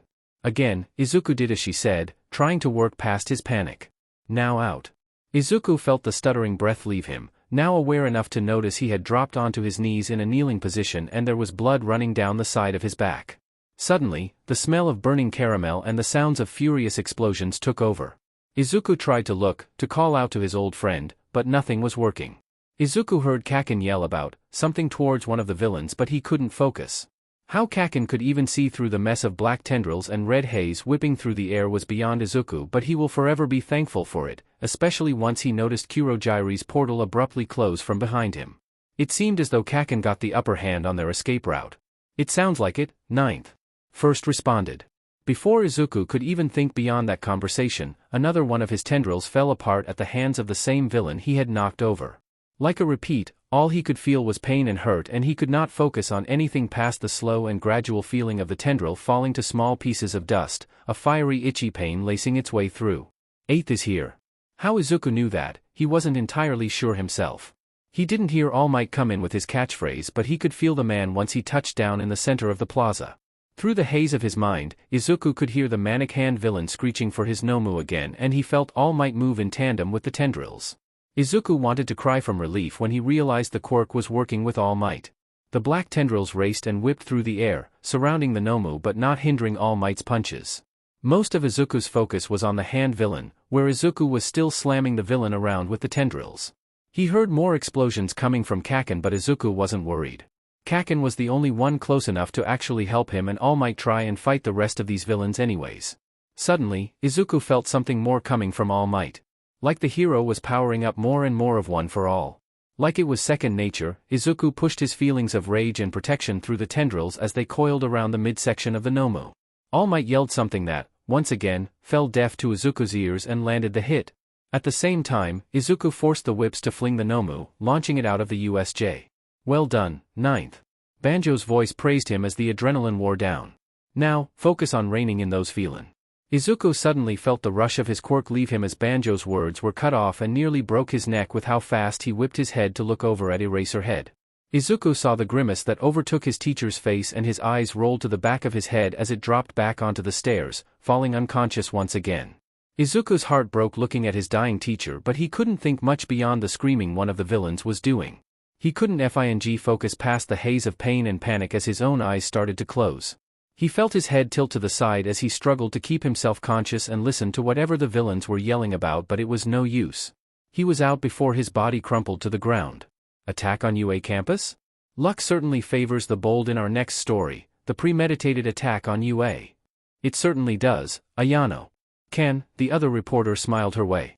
It was recently confirmed by UA's own principal, Nedzu, that one of their first-year classes was attacked during their rescue training in an adjacent building affectionately named the USJ by 13 themselves. He promises the lapse in UA's security is being fixed and this attack will go down as the only attack UA will ever suffer from. Bold words from a bold principal, I'll give him that. Ayano replied. Fortunately, our future heroes did an excellent job defending themselves and, as always, All Might had been able to save the day quickly. Yes. The group that attacked the USJ was reported to not have any real motive beyond getting rid of heroes and society in general, Ken chuckled, grinning at the paper in his hands as he glanced beyond the camera. Is this serious? Okay. The group had been calling themselves the League of Villains, which is a bit on the nose there. It truly is. Ayano hid her laughter as she coughed. We have just been promised by Principal Nedzu that a tragedy of this sort will not be happening again and he himself will see to the damages anyone had suffered from under his care, including those students who had been in the main building at the time. He's assured parents and students alike to call this number if they'd like to seek their compensation options. Hitoshi couldn't think straight. Not since he had been dropped through a portal that separated him from his best friend. Not since he had fought for his life with Tokoyami and Dark Shadow in the landslide section of the USJ against terrifying villains who wanted them dead. Not since he heard Midoriya's heartbreaking scream, all the way across the USJ, and scrunched his face in an effort to avoid crying and continue fighting. Not since they had escaped from their section and saw Eraserhead lying in a pool of his blood in the middle of the stairs and a horrifying warzone in the plaza. Not since they all watched dark, terrifying black tendrils whip their way around the center of the plaza, frantically throwing their weight and momentum into the villains and moving students away from the fight. Not since he watched the tendrils help All Might fight a monster and wrap themselves viciously around the big, hulking beast and throw it out of the ceiling. Not since he saw Midoriya struggle to stay conscious once the black tendril things disappeared and ran desperately towards his friend as the boy collapsed and tried to help Bakugo defend his unconscious body until the other heroes had shown up. Not since the main villains escaped while Bakugo was exploding everyone who got close and Hitoshi was yelling through his tears, frantically trying to get a response from the hand villain and Midoriya and anyone else. His brain was scrambled, to say the least. He hadn't acted like a hero during the attack. And he certainly hadn't felt like one. At all. He was honestly thinking about how nice it sounded to hide and run away from the danger rather than facing all the villains that he had. He had numbly watched the ambulances take off with his best friend and teachers while standing outside of the USJ with the rest of the class. He was hardly coherent enough to give his statement to the detective with the nice trench coat. He barely recognized Todoroki and Tsu standing next to him as they waited for their families to arrive, attempting to offer him some form of silent comfort. He doesn't remember if he even spoke to his family once they came to pick him up from the school and drove him home. He just didn't know what to do. As he sat in his room and stared at the wall across from him, he realized he couldn't make sense of anything he was feeling. He was terrified of what had actually happened to his friend and teacher. He had heard bits and pieces of what his classmates were talking about before they all went their separate ways, but it was like they were underwater and he couldn't make sense of what they were saying. He felt empty, even as his emotions raced through him too fast for him to name. Hitoshi couldn't understand why that had happened to them. Obviously he had known that villains don't necessarily wait for heroes to be ready for their arrival, but it was different. It was the difference of knowing and living through that. And he didn't know how to feel. He was lucky. He knew he was lucky to be dropped so far away from the terrifying villains and monsters that resided in the central plaza. He was lucky to have survived with Tokoyami and Dark Shadow as they hurriedly plowed their way through the ruins and large villains. He was lucky his quirk didn't seem to scare his classmate as they fought for their lives. He was lucky to have made it to the plaza but not actually fight the big villains, the leaders. He was lucky enough to be close to Midoriya so he could make sure his friend, his best friend, wouldn't be dead because of them. He was lucky enough to snag a few villains with his brainwashing before the leaders left once Snipe made himself known. He was so fing lucky that Bakugo helped him and wasn't worried about his quirk as they defended Midoriya together while they waited for the pros to show up. He knew he was lucky. But he certainly didn't feel lucky. He had texted Midoriya's number a few times, despite knowing that his friend wouldn't even be awake to look at them and respond back, but he couldn't help it. That was his friend, his best friend, his probably crush. And he almost had to watch him die during their first week at school. That was someone who had shoved their way into his life as they fought giant robots together and gave him a determined pep talk when he seemed to need it the most. That was the person who had become fast friends with Hitoshi while he had planned on doing this whole thing without talking to most of his classmates. That was someone who kept proving that he wasn't scared of Hitoshi or his quirk and that he was genuinely one of the nicest people Hitoshi had ever spoken to. So Hitoshi didn't care that he couldn't actually talk to Midoriya right now. He just needed to reach out and say something to him before he went insane. Maybe it's because he's associated texting Midoriya to having a direct link to him or something? Whatever it was, it kept compelling Hitoshi to send cat video after cat video to his number as he waited until Midoriya could respond. He still couldn't understand what he was feeling though. Something dark was eating at him and making him feel so much more alone than he had the right to feel. He was nervous to be alone in the dark of his room. His eyes kept darting around the room and back to the wall, as if he would make eye contact with a villain and then be content to stare at the wall and pretend they weren't there, lurking and waiting. Hitoshi felt himself freeze up as he saw a dark shape in the corner before he flicked his attention back to the wall. He felt his breath speed up as he stayed still, frantically checking for any odd noises coming from the corner, trying to ignore the blood roaring through his ears. He tried to quiet his breathing, as if whoever was there would ignore the fact that they had heard and seen Hitoshi from before they had been noticed. He tried to make his shoulders stop moving with every breath he took. He tried to unclench his jaw. He tried to still his shaking hands. But nothing was working. Hitoshi forced himself to blink as he noticed himself beginning to zone out from the world. He felt a bit dizzy as he glanced back into the dark corner, finally figuring out that the dark shape belonged to his lamp. He felt more him, but there was still that dizzy, floating feeling he always hated so much after something like this happened. He wasn't even sure what to call it. He didn't have a rational reason to be this terrified of dark corners and villainous stalkers. He didn't have a good reason to freak out like this when so many other people did. It's like he wants to draw attention to himself. From who? Hitoshi will never know. He knows he's alone right now and hates it when people worry over him. But his behavior after the attack and just now keeps making him feel like an attention-seeking child. He had no reason to feel like this. Hitoshi grit his teeth as he leaned over and quickly turned on his bedside lamp, hastily scanning the room before huffing at himself. He glanced down, half expecting someone to crawl out from underneath his bed, before glaring and stubbornly getting out of bed. If he moved quicker than normal to get to his bathroom and flip on the light, then no one needs to know. Once he closed the door, he felt relatively safe and started to feel a crash from whatever happened back there. Maybe it was a panic attack? But everyone knows that panic attacks are terrible things with lots of tears and take a while to come back from. He honestly feels like he just wants to throw a stupid label on his issues so he could find someone to relate to. Never mind the fact that he'd never actually talk about it. Hitoshi just angrily opened up his drawer and grabbed his generic lighter, flicking it on just to watch the flame for a bit. He couldn't believe that he felt like this. Like a confused, attention-seeking piece of shit that's not even sure what's happening to him. He glared at the flame for a bit longer before sighing. He felt like he could be angry. He also felt like he wanted to cry. It always took forever for him to cry, and by the time a few tears leaked out, he was over it, or he was pushing himself to keep crying so it wouldn't feel like a waste. He was disgusted with himself. He always did stuff like this, no matter if he could attribute it to a real reason or not, although, the last time he even thought about doing this shit was around the entrance exams. It was stupid and dumb and made him feel ridiculous. But it was also the closest he could ever come to feeling real pain. Not the stupid emotional pain that seemed to weigh on him when he heard whispered, hate-filled sneers pointed in his direction when he used to walk into school. Not the stupid mental pain he felt like he would never be granted reprieve from due to his insomnia and frequent migraines. No. This was the closest thing he had to actually have a reason to beach and about his life. And no, it's not like Hitoshi wanted to beach and about his life, but it just felt so much better when he could attribute all of his problems to a singular issue. Even better, he could control the singular issue that he placed all of his problems on. Hitoshi let his finger fall from where it had been holding the top of the lighter, the flame quickly cutting off. He stared at the metal, idly wondering if it would even be hot enough to blister before pulling at the waistband of his pants and lightly pressing the tip into the bottom of his hip.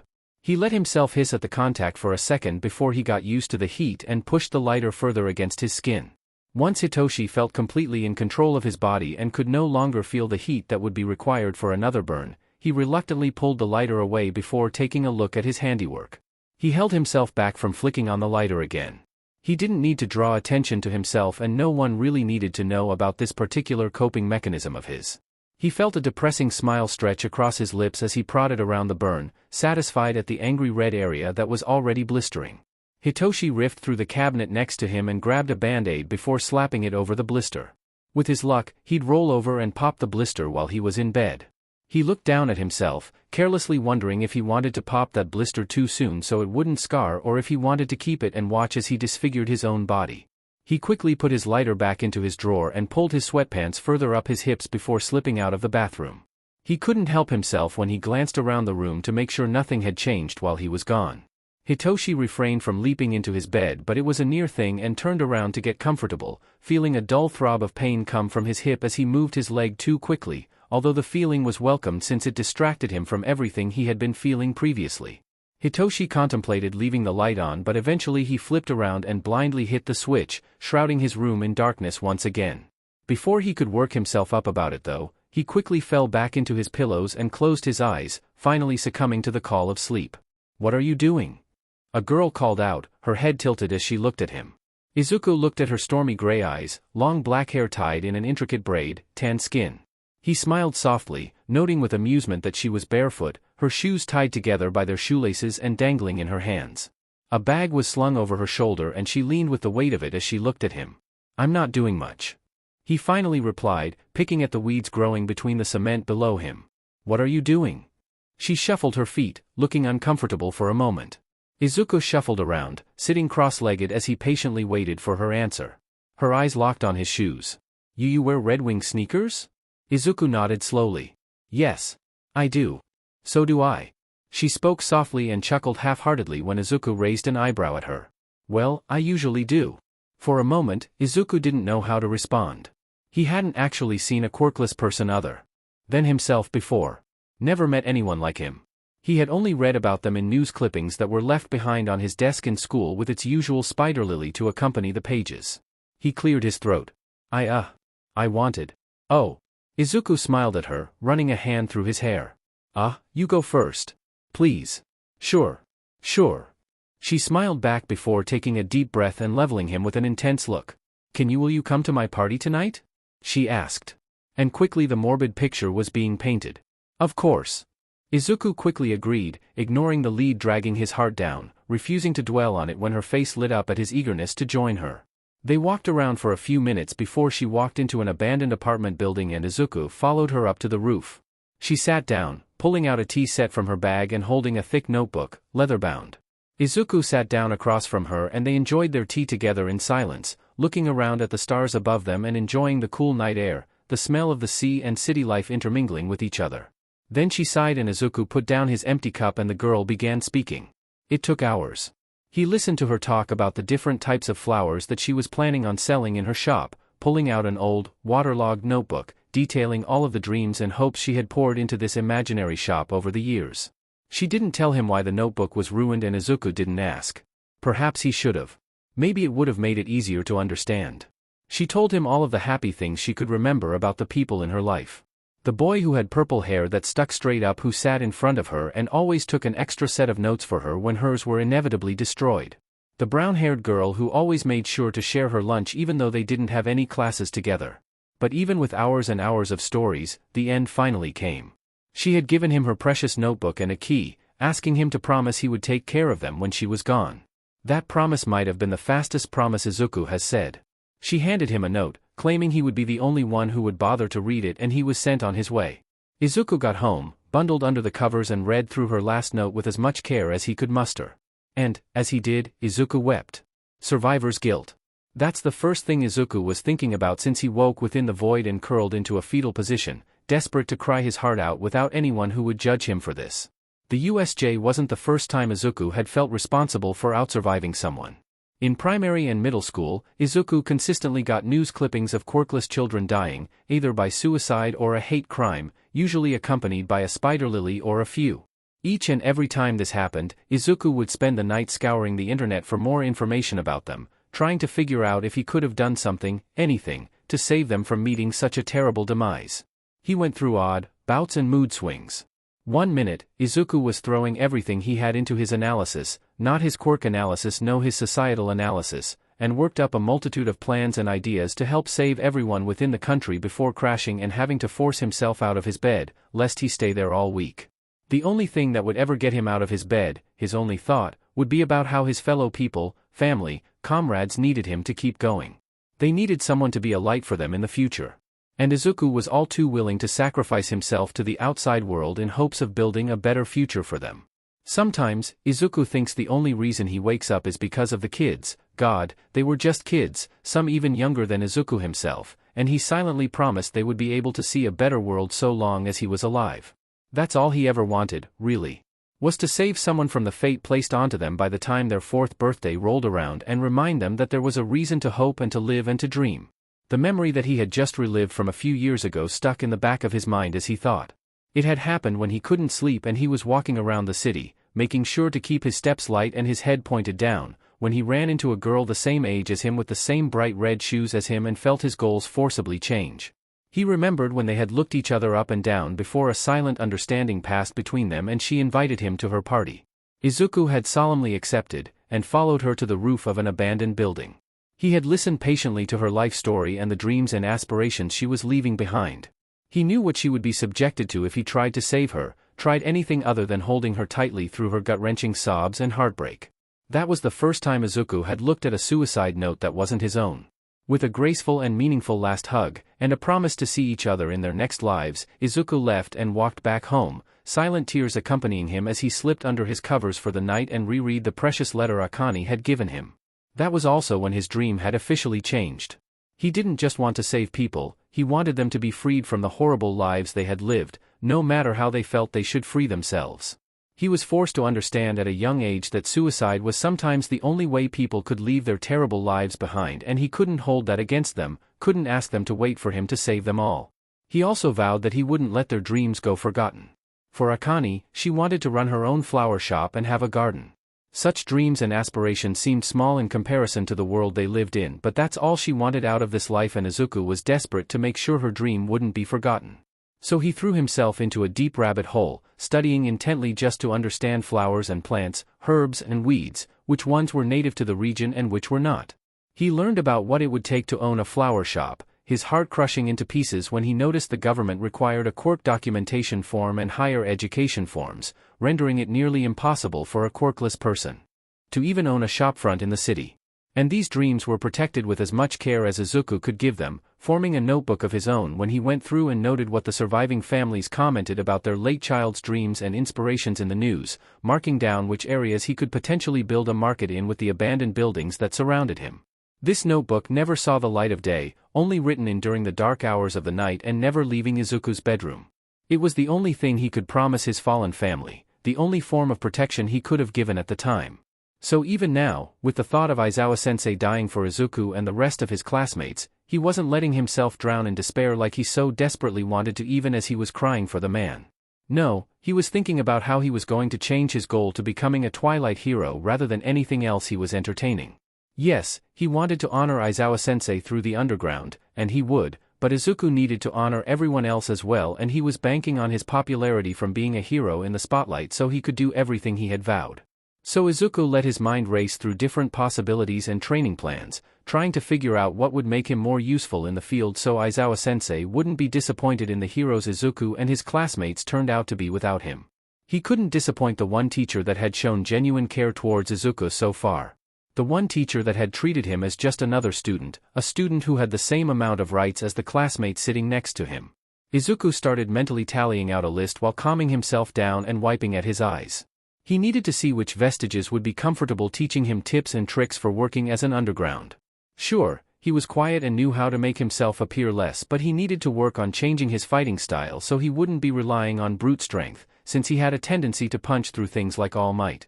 He also needed to get Banjo's quirk under control if he wanted to use it like Aizawa-sensei used to use his capture weapon. That was another way he planned on honoring Eraserhead's legacy. The man had a legendary fighting style that was most likely 3 or 4 different martial arts along with a healthy dose of street fighting tactics if Izuku is right, and Izuku wanted to make sure no one would forget the presence Eraserhead had managed to create under the cover of the night. Ninth. A gentle voice called out towards him. Izuku blinked his eyes open and forced his face out from his knees to see Nana kneeling next to him with Banjo standing right behind her. He silently stared at the two before Nana spoke again. Ninth, we'd be happy to show you underground tactics, but first, we'll be working on controlling the quirk you were just given access to. Izuku nodded. That was a logical first step to take, especially since he plans on stretching himself to the limit with becoming a Twilight hero. Not many heroes decide to do this anymore, seeing their jobs as only a night or day thing. Izuku snapped to attention when Banjo cleared his throat and puffed his chest out, letting a proud grin rest on his face. Izuku felt himself weakly grin back as he listened. Ninth. You've unlocked and semi-controlled my own quirk, Black Whip. As we saw, this is an emotional response-based quirk. We'll be working together on control before anything else is done. Izuku nodded, happy with the reliable schedule they were giving him. He needed to be distracted so he wouldn't crash when he got back to school. He couldn't be weak when he needed to be strong for everyone. Nana knocked him out of his thoughts once again with a soft fist landing on his shoulder. He stared up to be greeted by her warm smile and he almost cried again. Nana was so much more than a motherly figure to Izuku, but he had no idea how to portray that, so he just smiled back at her, hoping he got his thoughts across to her. Banjo nodded towards him and sent him a beaming smile while jutting out his arm and giving Izuku a strong thumbs up. You'll do great, Ninth. I'm sure of it. We'll be in contact shortly, but your mind needs to rest up while your body heals. See you soon, Ninth. Nana said sadly. Izuku let his smile soften and looked at the two with as much sincerity as he could muster. See you soon, guys. With that dismissal, Izuku focused back on his body, feeling phantom pains of exhaustion spreading throughout his body and hot flames of hurt along his arms before he passed out, slumping further into whatever soft surface he had been placed on. Villains Attack UA Campus. Written by Lady Curious. The newest Class 1A of UA were attacked during a reportedly unprovoking rescue training session at the USJ this week, resulting in 3 severely injured people, with at least one of them being a student. Officials have put approximately 70 villains behind bars, though Senior Detective Tsukachi Naomasa says there may be more, and the general public should remain cautious while the incident is being investigated further. Regional Officer Sansa explains that the police force calls for caution because this attack was out of the blue and urges the general public to listen to them. Principal Nedzu of UA has promised he is doing everything in his power to right such an egregious wrong that had no place on a peaceful campus such as his, and goes on to promise the public full accountability for the trauma and strife the students have suffered while opening his bank account to the distraught parents. Not much has been said about these new villains, but rest assured, Lady Curious will bring you the proper news as quickly as possible. The smell was the first thing he could place. Something masculine and all-consuming. A cologne he hadn't smelled since high school. Shoyuta let his eyes crack open, breath-catching when he saw the smoke, a large villain, almost monstrous, standing over the buildings. He was laid in someone's arms, forced to watch as Hisashi, present Mike, ran towards the villain with hopes of stopping him. Shuta's voice was taken from him, leaving him unable to protest as he watched his husband get knocked into the side of a building, his heart crying out at the scene. Come on, Sho. We gotta get you up. He whipped around, scrambling out of the arms he had been in, the cologne clinging to him whether he wanted it to or not, his vision clouding over as he stared in the blue eyes of Oboro. Shoyuta tripped, his hands coming out to brace the fall only to land in a sturdy cloud, looking up to see his friend strain himself as he made more clouds to brace falling buildings from collapsing on the evacuating civilians. You ready, Sho? He breathed out, sweat dripping off his brow. No! An anguished scream shattered Shuta's heart. He just knew it came from one of his students. He can only hope that scream didn't mean something happened to another student. Or that student. Or anyone else. He wants to check on them. Make sure they're not dying. But he can't lift his head up from this monster sitting upon him, squeezing and crushing his lungs and diaphragm, making breathing seem like the hardest task in the world right now. But he needs to get up. His students are in trouble. He's in trouble. Someone is going to get hurt while he's just lying here. He needs to get up. He needs to move. He needs to try and do anything to get away from this monster beast thing and make sure everyone else is okay. He needs to go home tonight. He needs to make sure all 20 of his students make it back. He needs to live. Shoyuta wanted to groan and about the fuzzy static sound in his ears. He wanted to scream, if only to see if he'd be able to hear it. He's starting to think he might have misheard the scream. And He can't actually see much. Even when he opens his eyes, they're watery because of how many times he's been hit in the face. It can mimic other quirks, including mutants. Oboro panted as he ran, Shoyuta keeping up with the boy as they ran through the battle zone, trying to point civilians towards the recovery station while sprinting towards the fight. What quirk is it mimicking right now? Shoyuta heard himself ask, unsure why he had. Oboro shook his head. No idea. Last I saw, he looked like Godzilla. Despite himself, Shoyuta cracked a smile, and at the sight, Oboro held his fist up, Shoyuta wrapping his forearm around Oboro's and nodding when his friend did, determination and strength flooding his veins. A roar separated them from each other, Oboro taking to the left of the street as Shoyuta sprinted in front, using his capture weapon to climb atop one of the last standing buildings. Ha! Ha! Ha! The villain laughed, an earthquake following its footsteps as it closed the distance between them. Shoyuta crouched, readying himself. It was time to fight. Shoyuta can't help but think about what he's missed so far. He can't really keep track of time reliably while his eyes are glued shut and he's stuck on the ground, unable to offer any help. And then, something cold but not ice slithered behind his head. He couldn't even be grossed out by the feeling, since the Nomu picked him up again and his head only hit the cool, squishy thing beneath him. It felt much better than concrete, that much Shoyuta is certain of. And then, Shoyuta almost cried. He could feel himself being carried by something, away from the monster that held him down, but it was too high for any of his students to reach. He felt like he was being carried through the sky. It felt like something was carrying him through the sky. Shoyuta didn't know if this was a dream. Is this the work of a different villain? He tried. He tried to move or, at the very least, open his DMN eyes, but nothing was working. He couldn't move. He couldn't do much of anything right now. You can defeat him, Sho! Oboro screamed out, a large cloud forming as the villain tried to stomp on his friend. Shoyuta glared, quirk activated, and leapt off the roof, knife in hand to gut the villain. My height may have been borrowed, the villain called out, smug even as he shrunk.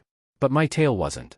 Before a protest could even form in his mind, Shoyuta was knocked violently out of the air. A cloud caught him, letting him find his feet and leap back into action, quirk still going as his capture weapon swirled around him, proud to know Oboro would always have his back in a fight. Shoyuta squinted his eyes as he opened them, annoyed at his lack of knowledge. He could tell that he had blacked out a few times, so he definitely had a concussion. He didn't know how much time he lost or who was still fighting who, but the attack was still raging on, so he could only hope he hadn't woken up too late in the fight. He could make out a sliver of green in the midst of dark mist being moved around everywhere. The mist seemed frantic in its movements. Hopefully that was good news for them all. A nervous villain is a villain who will make a mistake. Boom! Shoyuta was forced to squeeze his eyes shut once again as a bright, explosive light rocketed past him and towards the plaza. He could hear desperate shouting and unhinged screeching close to him, although he couldn't pinpoint where any of the noise was coming from. A horrified gasp made its way to his ears, though he had no more energy to keep his eyes open any longer. I am here. Shoyuta breathed a little easier once he heard All Might's voice. He might be very, very upset with the man right now, but Shoyuta had no chance with that Nomu thing. Best to let the heavy hitters deal with it. Watch out! Oboro screamed, a frantic move coming from him as he leaped, a cloud forming around Shoyuta, sheltering him from the attack. No! He screamed, clawing uselessly at the cloud around him, kicking as he tried to get out of his protective cage, needing to come to his friend's rescue. He couldn't let Oboro die. Not a second time. Sho? Obo? He heard Mike screaming out, his voice frantic and tearful, rocks and rubble being moved with an efficiency he hadn't remembered the first time around. Ugh! Shoyuta screamed, pushing one last time before the cloud dissipated, the momentum taking him down to the ground, forcing himself to look around and realize he was under the rubble. There were people staring at him, wide-eyed and beyond scared, a clear exit from the rubble shining from behind them, and Oboro, clouds all around the area, keeping the rubble from crushing the rest of them, but that's when he realized something. Oboro's uniform was blood red. And only getting darker. Smash! Shoyuta jolted up, eyes wandering everywhere. He tried to make out the blobs of people and villains as he blinked rapidly. He saw the black mist swirling around, something in the plaza. Or, was that someone? He couldn't see the Nomu anymore. Shoyuta didn't know if that was a good thing though. He knew it would be a bad idea. His head was pounding. The room was spinning slightly, although he was sitting down. He knew, on some level, that his head was effed up, his quirk could be effed up, and he shouldn't do it. But then he saw a flash of green and activated his quirk on instinct alone. The black mist dissipated away, leaving Shuta's student, Midoriya Izuku, alone, staggering in shock, and defenseless in the middle of the plaza with a raging manchild flipping out next to him, looking almost as terrible as Shoyuta himself. Shoyuta felt like crying and let out a harsh breath as a sharp pain pierced through the back of his head. The pain forced him to finally drop his quirk, and he mourned his student's innocence as he looked into the sorrowful eyes of his student. He fed up? We're gonna get you help, alright Oboro?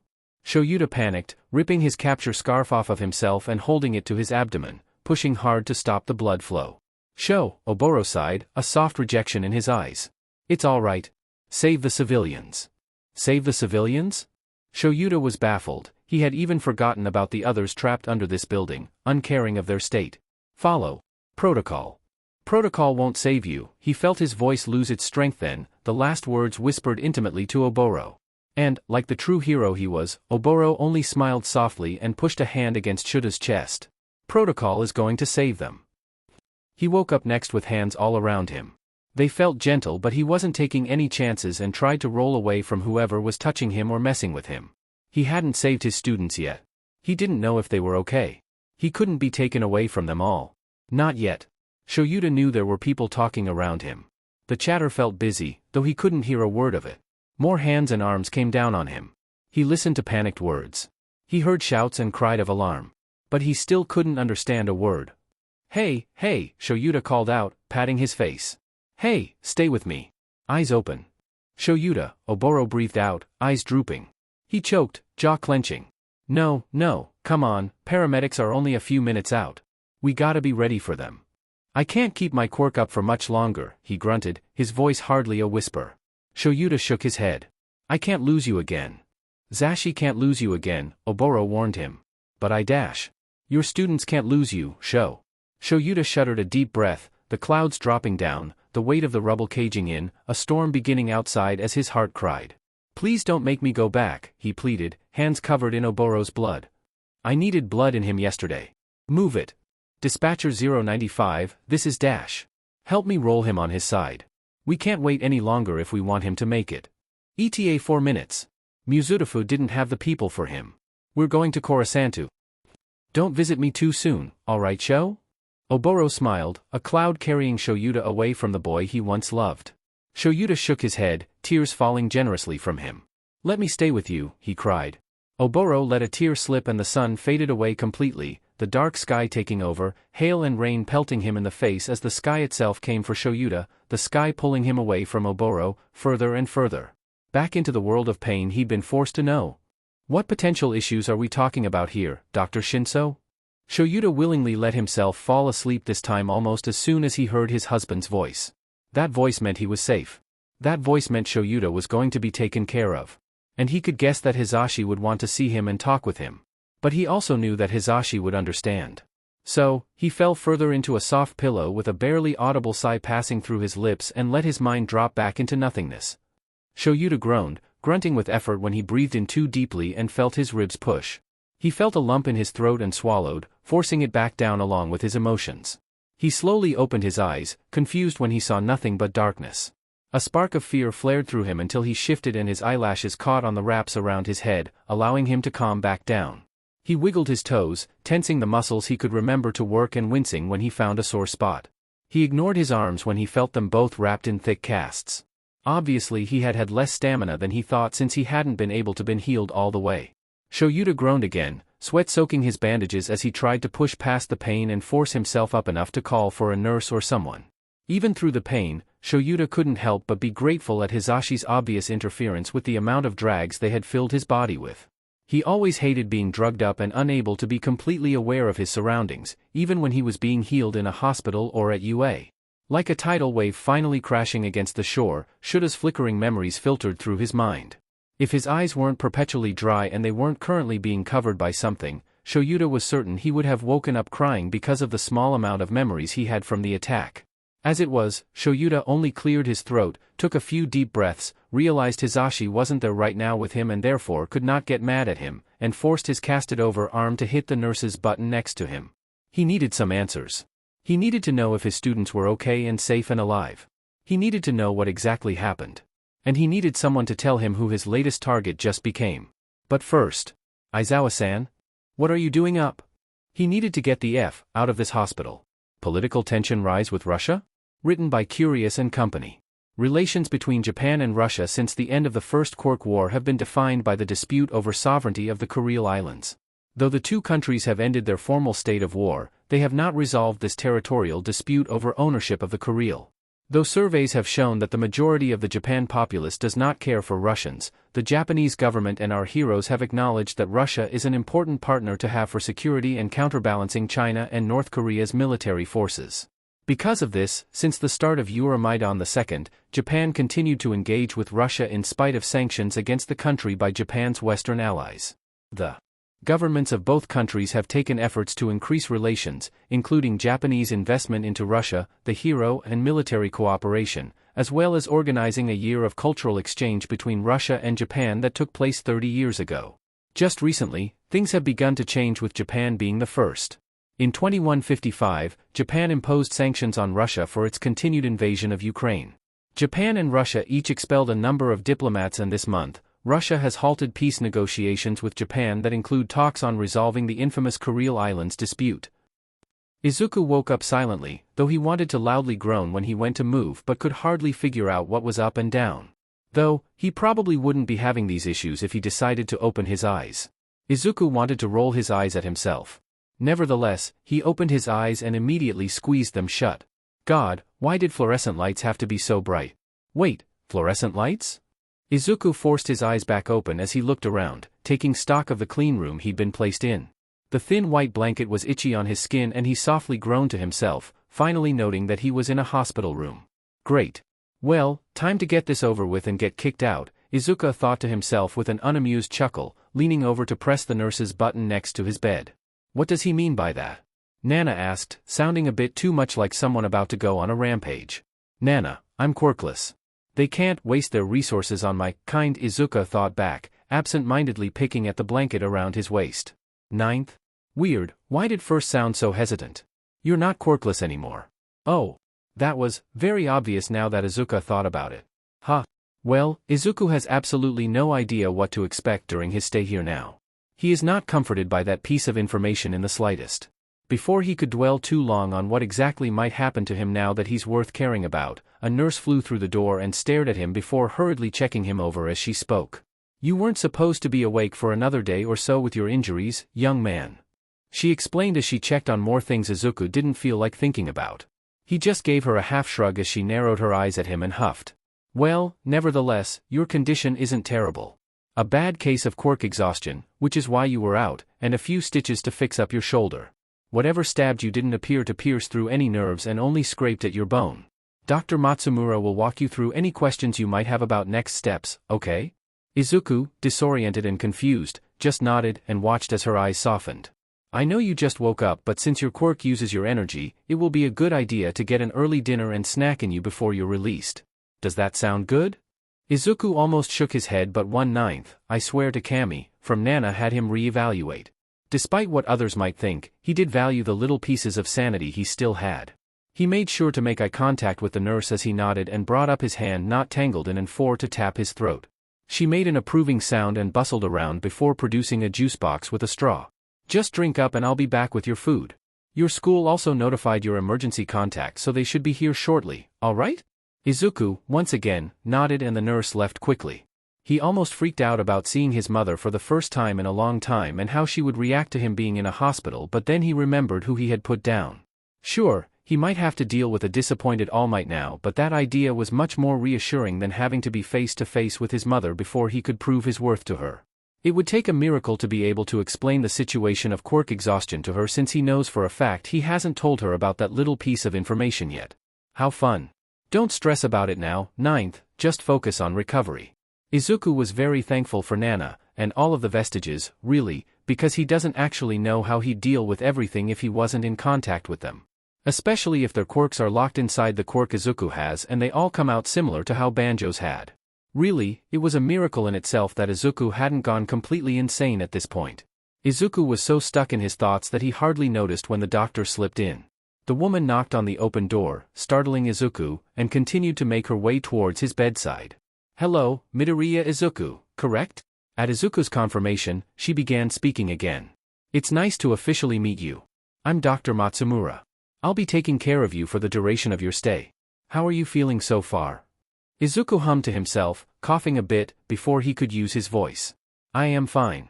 I feel fine, although my shoulder is numb. Dr. Matsumura just chuckled lightly and nodded along. Yes, but that's to be expected. We made sure to numb the area before sticking it to prevent any unnecessary pain when you woke up. You're also on pain medicine right now, which will start to wean you off shortly here so you can go home soon, although you will be prescribed medication for the next few weeks to aid your recovery. Do you have any other questions, or would you like to start talking about what recovery will look like for you? Izuku nervously glanced around but scked in a deep breath and breathed out, is everyone else okay? I mean, I know my teacher is, well, but is everyone else in the class okay? Dr. Matsumura sent him a sad smile, although her eyes only held sympathy and not pity, something Izuku will forever be grateful for, and hummed. I hope you understand I cannot say much, confidentiality and all that, so I can only tell you that your classmates aren't here in the hospital. In fact, no one except you and your teacher were admitted here. And as for your teacher, he should be up and ready to go out fighting again before you know it. Izuku.exe has stopped working. I'm sorry, Izuku said, sounding far away and distant, even to his own ears. My teacher is alive? It was said in a strangled whisper, the words only for Izuku and the doctor next to him to hear. She looked as baffled as Izuku felt. Izuku saw the man and the state he was in. He had felt Aizawa-sensei's heartbeat dwindle and falter. He could still feel the stickiness of the blood coating his hair and dripping off his jawline. And they're trying to tell him Aizawa-sensei is still alive after that beating? Yes, Midoriya-kun. I can guarantee you, no one in that attack died. She sounded oddly hurt at the prospect of Izuku thinking his teacher had died for them all and that he expected more people than just himself to end up in the hospital. Izuku forced himself to nod faintly as she explained she would be back after his dinner to talk more and left quietly. Izuku couldn't believe it. It's not like he didn't want to believe it, but he's just never gotten very far with hope and reassurances before. Izuku felt off-kilter. He had no idea what to do to help anymore. How disrespectful would it be to continue with his plan of honoring Eraserhead through his fighting style and capture weapon? Not disrespectful at all. Banjo spoke up then, firm and absolute with the words he was saying. You can still honor him as you plan to. That will be no issue. Izuku nodded, content with that. After all, he's technically getting ready to honor Banjo too, with the use of Black Whip, so if the man says it wouldn't be seen as disrespectful, Izuku is inclined to believe him. This has just never happened before. In all his life, the only people he managed to save were the other kids that were getting bullied. And he only raced in to protect them once he saw what was happening. He never actually saved them. Every other time, he'd been too late to make a difference. He wouldn't ever stop thinking about Akane. How the hell does he face a man he had just mourned? Fourth called out to him. Izuku hummed to show Fourth had his attention. You'll be forced to mourn your fellow heroes and their injuries throughout this line of work constantly. Mourning is a difficult process, so it makes sense you'll be off-kilter for a bit. Take your recovery PRD to remember that Eraserhead is alive while focusing on your new training plan. Yeah, Third chimed in, sounding a bit too excited to be talking to him. Just because your teacher is alive doesn't mean we're not running you through underground training. Izuku grinned a bit to himself. This would be an adjustment, sure, but maybe he didn't have to give up hope every time someone around him was close to dying. Whether they live or die, Izuku would do his best to show his admiration and appreciation. For Eraserhead, that would be easy. Izuku had found the hero when he was young through a green server. Since the server was green, Izuku didn't have to worry about anyone making fun of his quirk status or others. One of the other guys on the server posted paragraph after paragraph about how Eraserhead had saved them from a particularly bloody mugging and even prompted the police to do their jobs after finding out the guy had a traditionally villainous quirk. Since then, Izuku scrubbed the internet and found everything he could on the hero. His fighting style was hypnotic, his views on the people he saved stayed the same, almost everyone who had been saved by Eraserhead could be found on a green server. They worked to keep all known information about the hero only in the servers, and the hero had a villainous quirk which only erased quirks other than mutant quirks. Meaning Izuku had found a hero that fought quirkless. So of course Izuku was going to honor the hero and show his admiration for him through his training with the vestiges. It was, quite honestly, the least he could do for him. Izuku just hopes he doesn't get questioned while he's training. That would be too embarrassing for Izuku to deal with.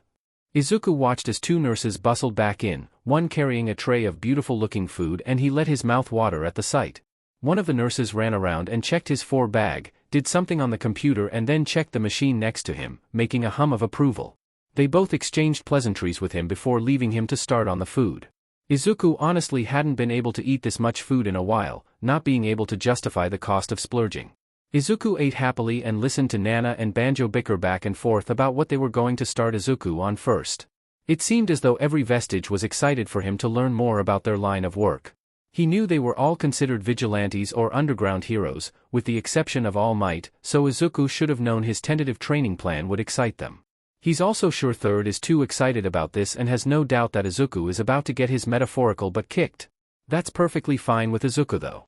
He likes the challenges of learning new skills. Young Midoriya. A deep voice called, freaking Izuku out. He really needs to get better at not getting lost in his own head. Izuku looked up, startled to see All Might in his civilian form. Izuku quickly scanned him for any obvious injuries. Are you alright? He couldn't help but ask, even though he was the one sitting on a hospital bed. All Might looked a bit amused and shook his head before fully entering the room and walking towards the visitors' chairs. The ones that only a hospital has. I should be asking you that, young Midoriya. All Might made sure to keep eye contact with Izuku, even as he squirmed. He was always terrible at lying to his mentor when All Might looked at him like that. How are you feeling? Izuku just sighed and glanced away before looking back at All Might's eyebrows. I am doing fine. They said it was quirk exhaustion and the stab on my shoulder that put me in here. All Might furrowed his eyebrows and nodded slowly. Izuku let himself tilt his head, trying to silently prompt his mentor to continue asking him questions, since he doesn't look finished. I'm glad to hear it, Midoriya, but why am I your first emergency contact? Nedzu called me and asked as well before informing me I could visit you. Ah, so the lying starts early today. Fantastic. You know, Ninth, you could always tell someone about this. Nana said. Izuku mentally sighed as he listened to her try and convince him that he needed to tell someone about how long it's been since he's actually spoken to his mom. It's not like it's a bad thing. Izuku knows how hard she works and Inko has always left him enough money to pay the bills, pay for groceries and a few snacks here and there. Sure, he never sees her anymore, but that's just because she's so busy providing for them and making sure she can pay the rent and utilities. He doesn't even need to get a job or anything, so Izuku doesn't know what the big deal is. Yagi-san, I put you down because I know how much my mom works and her schedule is chaotic at best, so I thought, since I trust you, that you could be my emergency number. Izuku looked into All Might's eyes and promptly panicked. If you don't want to be, that's fine. I shouldn't have assumed. I'm sorry. I can dash. Young Midoriya, All Might called out, effectively silencing Izuku's panic. I assure you, I find no issues with being trusted as your contact. You are safe at home though, right? Izuku waved his good arm, trying to dispel any uneasiness All Might felt with his hand. Of course. I swear I'm safe at home. I just didn't want to bother my mom while she was at work. I'm so sorry. All Might grabbed Izuku's hand gently and smiled at him. No need for apologies, my boy. I simply wish to know. Now, I have one more question. Izuku gave him a reluctant nod and All Might grinned. How did One for All respond like that? Izuku sighed in relief. That was Banjo's quirk, Black Whip. I suppose I got angry at the, Nomu when it starting hurting Aizawa-sensei and it all just, Izuku gestured wildly at his arms. Came out. Izuku listened to Banjo laugh as Third seemed to be rolling his eyes, muttering, you suppose? All Might looked concerned, which meant he probably didn't know about this aspect of the quirk. The vestiges and I were talking and it looks like the quirk stockpiled their original quirks as well. Banjo and I are going to work on controlling Black Whip once I'm all healed up and ready to go. I was thinking about making it sound like I had a quirk evolution, since that's not unheard of, and found a new way to HRNSS energy and control it. All Might nodded along with Izuku's explanation, although he still looked a bit confused. That's wonderful, young Midoriya, and I'm glad you'll be working with Banjo-san on that endeavor. What I meant to ask was how did the quirk respond to us fighting together? I've never felt such a connection, even with my own mentor. Izuku felt himself blush at that statement, although his mind was running through a million different possibilities. He didn't actually know why he was able to predict All Might's moves and help him defeat the Nomu. Maybe it was because of a deeper connection of some sort? That seems rude to think, but it's the best possibility Izuku can come up with right now. Maybe the quirk recognized itself and could help, in tandem, with other predecessors. Maybe the vestiges would know? Ninth, most of us died as we gave the quirk away or days before, First explained, hums of agreement from everyone making their way through his mind. This is something you and Eighth can test together sometime. Izuku nodded and looked up to see a bewildered expression on All Might's face. We're not sure. The running theory is that this has always been possible but, no one had much, time to test it out. All Might hummed thoughtfully. That is interesting. He turned back to face Izuku and grinned. How would you like to test it, my boy? Izuku felt himself grin back. The rest of the time was spent talking about trivial things. Izuku enjoyed just listening to the stories All Might shared about his time in America and his friends. It's obvious All Might still misses them a lot. Then Detective True Man came in, at least, that's what All Might called him, so Izuku is going to do the same, if only to see the fond, exasperated look on the detective's face again, and Izuku spent his time recounting everything he could remember. Apparently, the detective was in on the secret, so Izuku didn't have to worry about trying to explain away how he seemed to pull a completely new quirk out of his butt during the attack just yet. Especially since the man had a lie-detecting quirk. Izuku will admit, he spent a better part of 10 minutes ranting about how well suited the lie-detecting quirk could be for underground heroics before theorizing different ways the quirk could interpret a lie. All Might had to snap him out of it when the detective seemed to be getting overwhelmed by it all. Izuku knew that look though, the look that just screamed, no one ever told me I could become a hero and someone just did, what do I do now? It was interesting to see it on the man's face. He didn't look disappointed in his life's work, per se, but he did look contemplative. After he left, with a promise that All Might and Izuku would join him for lunch one of these days, the doctor came in and explained all the physical therapy that would be beneficial for Izuku, even though he was going to be healed by Recovery Girl tomorrow. Apparently, she didn't want to chance anything going wrong and was having Izuku wait for a bit before she came in and healed him up. It made sense, seeing as the main reason he was here was because of the quirk exhaustion he was suffering from and probably didn't want to steal any more of his stamina just for a healing session. That's when the doctor told Izuku he was allowed to go home, given that someone would watch over him for the night. Izuku agreed because, technically he'll have 7 adults watching him. Nana was not happy with his decision, so they finally left and Izuku was able to finally breathe in the city air. He almost missed it since he was in the hospital. Even with a quirk and the wonderful staff working there, that place still made him nervous. All Might actually volunteered to drive Izuku back home and he didn't put up too much of a fight. The man pulled out a stern and disappointed look that Izuku crumpled at. He didn't want to make his mentor worry over him, and if a simple drive would let that worry go, Izuku could allow it to happen. It was refreshingly nice to have someone try and force a caring routine onto him. It was amusing as well, since Izuku did not have the funds nor resources to deal with a caring routine installed into him. Izuku also mentally thanked the gods and deities once All Might dropped him off at the apartment, not even trying to go inside since Izuku did his absolute best to look wide awake and ready to conquer the world. Izuku grumbled the entire way up the stairs and used the railing like he should have had a cane next to him, but that's neither here nor there. As long as All Might didn't follow him up to the apartment, Izuku would deal with it. And then Izuku finally got back into his apartment, quickly slipped off his shoes, and made a beeline straight for his room. With Nana's insistence, Izuku changed into pajamas before slumping into his mattress with a sigh that only 50-year-olds could hope to achieve. He smiled to himself as he listened to Banjo hype himself up for the new training regime they were going to start on soon while Fourth tried to make him quiet down. Izuku couldn't wait to start working on their new ideas together and fell back asleep with that thought in mind, a soft smile resting on his face. Hitoshi woke slowly, savoring the smell of pancakes and coffee coming from downstairs. He sighed to himself, still annoyed at his stupid little outburst yesterday. He wasn't sure if he was grateful for the time the school was giving them to readjust or not, but he intends to make the most of it and continue training while he just waits around. Hitoshi checked his phone, feeling a pang of loneliness strike through him when he realized Midoriya hadn't read his texts yet. It made sense, yes, but it still made Hitoshi feel much more alone than he was comfortable with.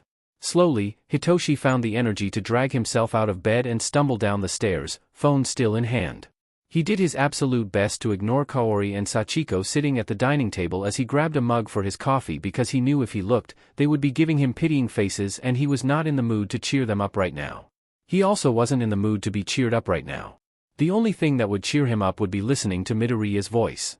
Or even just getting a text message from his friend. That's it. Hitoshi is pretty sure that's the only thing that could possibly force him to relax at this point. So he slowly watched as the coffee dribbled into his mug and mindlessly grabbed the caramel syrup to drizzle in. He grabbed the spoon and swirled it all together, watching with interest as the liquid followed along with his motions. Hitoshi let himself close his eyes and sip of the drink as he turned around and leaned against the counter, trying to force the warm drink to relax his tense shoulders. He knows he shouldn't be this worried and overdramatic about everything. He knows that. He also knows that his father would have no issue sitting him down and asking about his emotions and how he feels. Honestly, Hitoshi just doesn't know how he feels. It's as simple as that. Granted, he knows what he's supposed to do with the feelings. He understands that he should work through them, or talk about them with someone, or just overall not do what he's been doing so far. But he doesn't really feel like doing that right now. He just wants to drown in his coffee in peace and perhaps call his best friend once he's awake just to confirm that he truly is alive before he goes about his day. That's all. Hitoshi drank the rest of his coffee fairly quickly, not wanting to spend too much time out in the kitchen. He filled up his mug and grabbed the caramel once more before he made the trek back upstairs and into his room, where he sat on the bed and stared at his phone with his mug in both hands. He tried to tell himself that he should get up and do something, work out, go downstairs, eat, drink water instead of more coffee. But all he ended up doing was staring at his phone until it hit 10 a.m. Incoming call, Midoriya, winky face. Hitoshi had to remind himself how to breathe before he hurriedly grabbed the phone, fumbling with it a little in his haste before he managed to hit the accept call and placed his mug down. "Hey," Hitoshi said, sounding a bit too breathless for doing nothing all morning. Thankfully, Midoriya seemed to be in the same boat since he breathed out a hasty, "Hey," before clearly his throat. I just wanted to see how you were doing. Sorry. If you're busy or something, I can always call back lat dash." "No," Hitoshi said, a touch too fast and hurried to rectify it. "I mean, I'm not doing anything, so you definitely don't have to hang up. How are you?" Hitoshi winced at that, but Midoriya seemed to be okay with it as he huffed out what could be considered a relieved laugh before answering. "I'm okay, Shinso, really. It was just a case of quirk exhaustion and I also ended up stabbing myself with my quirk, so, yeah. But I swear I'm all good now. And the doctor said that Aizawa-sensei should be good soon too." Hitoshi let himself smile softly at that. Of course this idiot would make sure everyone else was fine as soon as he woke up before dealing with his own issues. At least he told Hitoshi about himself first before Aizawa-sensei. The man had been coming and going from consciousness as he was moved into an ambulance, but Midoriya had blacked out even before he hit the ground during the attack and never woke up. The more Hitoshi thinks about it, the more it would make sense. If Midoriya was using his quirk during the whole attack, he was bound to get a nasty case of quirk overuse. "Well, I'm glad that you guys are okay, I mean," Hitoshi finally said, staring at his phone like an idiot. Now that he actually has Midoriya within his reach, he's not really sure how to talk to him. "Wait, did you say you stabbed yourself with your quirk?" Hitoshi listened as Midoriya winced over the phone. He could almost imagine his friend sheepishly rubbing the back of his neck as he thought of an answer. "Well, yeah. We're not really sure how it works yet, but apparently I can manipulate energy using my emotions. And I was a bit angry when they smashed Aizawa-sensei into the ground, so all of the black whips were a new aspect of my quirk." Hitoshi let himself openly gape at his phone as he tried to formulate a response to that bombshell of information. As it was, Hitoshi only said, "Huh," and went back to staring at his phone. He felt so much better just talking to Midoriya, and knowing he was awake and coherent enough to talk with Hitoshi soothed that restless feeling that had been buzzing in him since the attack happened. They continued to talk and Midoriya managed to pull out a disbelieving laugh from him when he spoke about how Recovery Girl berated All Might in front of him for not showing up at the rescue training like he was apparently supposed to. Midoriya said his goodbyes sleepily, obviously still worn out from the attack and the healing that he had gone through, and promised that he'd talk more with Hitoshi whenever he got the chance over the weekend, making Hitoshi smile to himself as he hung up. This time, as he stared at his phone, it didn't feel hurtful or lonely. Hitoshi was finally able to be a bit content to be by himself, knowing that his best friend would be able to pick up the phone whenever he had the time. He let himself sigh and glanced over at his coffee mug before shrugging to himself and making his way downstairs. Hitoshi figured it was high time to actually speak to his siblings instead of trying to shut everyone out. Maybe they could watch a movie? Hitoshi felt himself brighten at that thought. He always did like listening to Kaori's whispered commentary and Sachiko's snide remarks about stupid villain monologues whenever they watched something together. Although he would never say that out loud. He didn't want to encourage them or, Kami forbid, think that he liked the attention. As soon as he got down the stairs and looked over, he noticed Kaori and Sachiko sitting in a poorly made pillow fort, grinning wildly as Sachiko waved the remote around like she was presenting something. "Welcome, my dear baby brother," Sachiko said in an announcer's voice, making Hitoshi groan and roll his eyes fondly while he walked over to the two. "What are we watching?" Hitoshi asked, grinning a bit as Kaori leaned over to whisper in his ear, as if the movie would be a big secret. "It's time to watch Mr. Right." Kaori said, giggling like a schoolgirl as Sachiko pressed play. Hitoshi could only roll his eyes fondly once again as he pulled the popcorn bowl closer to them and settled in for a long day of watched stupid rom-coms. Izuku grumbled to himself as he wandered down the stairs towards the front door that was still being knocked on. Honestly, what would someone even want from him this afternoon? He already went back to UA to get a healing session from Recovery Girl, so his shoulder was just stiff now, no longer in any pain. He already spoke to All Might and the testing they planned on doing once Izuku was completely recovered and ready to go. There's no possibility of Inko coming back, since he saw the note and envelope full of money this morning, stating that she'd be back in 2 weeks. And he already talked to Shinso over the phone when he woke up after it all and confirmed that he was really okay after that. So really, what FING person needed him right now? Izuku just kept grumbling to himself, forever annoyed at the person that made him put a shirt and sweatpants on just so he could tell them to go away. He didn't even look through the peephole to figure out who would be here since he was focused on not dealing with anyone. Midoriya. Izuku winced at the noise and then stared, eyes wide, at his older classmates, who should not have known his address or been able to find him until he went back to school. Confused and slightly mortified, he watched as Class 2 BS Vice President, Yoshio Naoko, waltzed through the door and dramatically hugged the breath out of Izuku, murmuring about how happy he was that Izuku was all healed up now. Izuku just awkwardly patted his back as he watched a few other people from the second-year class walk right into his house, take off their shoes, and meander around the living room, like they were invited over or something. He spotted the class president, Umamoto, walking around, looking at the small amount of pictures that still hung around the living room while talking to Hasegawa, who was apathetically staring at Izuku, and Yoshio, who was still hugging the life out of Izuku. A few other classmates came, such as the twins, Hiroki Kitagawa and Kawamura, though they preferred to be called by their given names whenever they're together. It surprised Izuku to even see them here since Kawamura tended to stay away from interactions when possible and only ever came out of her shell when she was teaming up with Yoshio with a prank. Kitagawa made a bit more sense, seeing as how he always seems more relaxed anytime something absolutely insane is happening, probably due to his ADHD. The other classmate that came was Asato Rin, which didn't surprise him all that much. She could say what she wanted and act as uninvolved as possible, but Izuku knew she was crazy enough to do something like this. Sure, she was blunt, more so than Tsu, but she also enabled the twins whenever they ran a chaotic plan or prank past her and instigated more than a few of Yoshio's pranks and stupid stunts. Which is why he made sure to keep eye contact with her as he asked them the one question he absolutely needed to know. How did you get my address?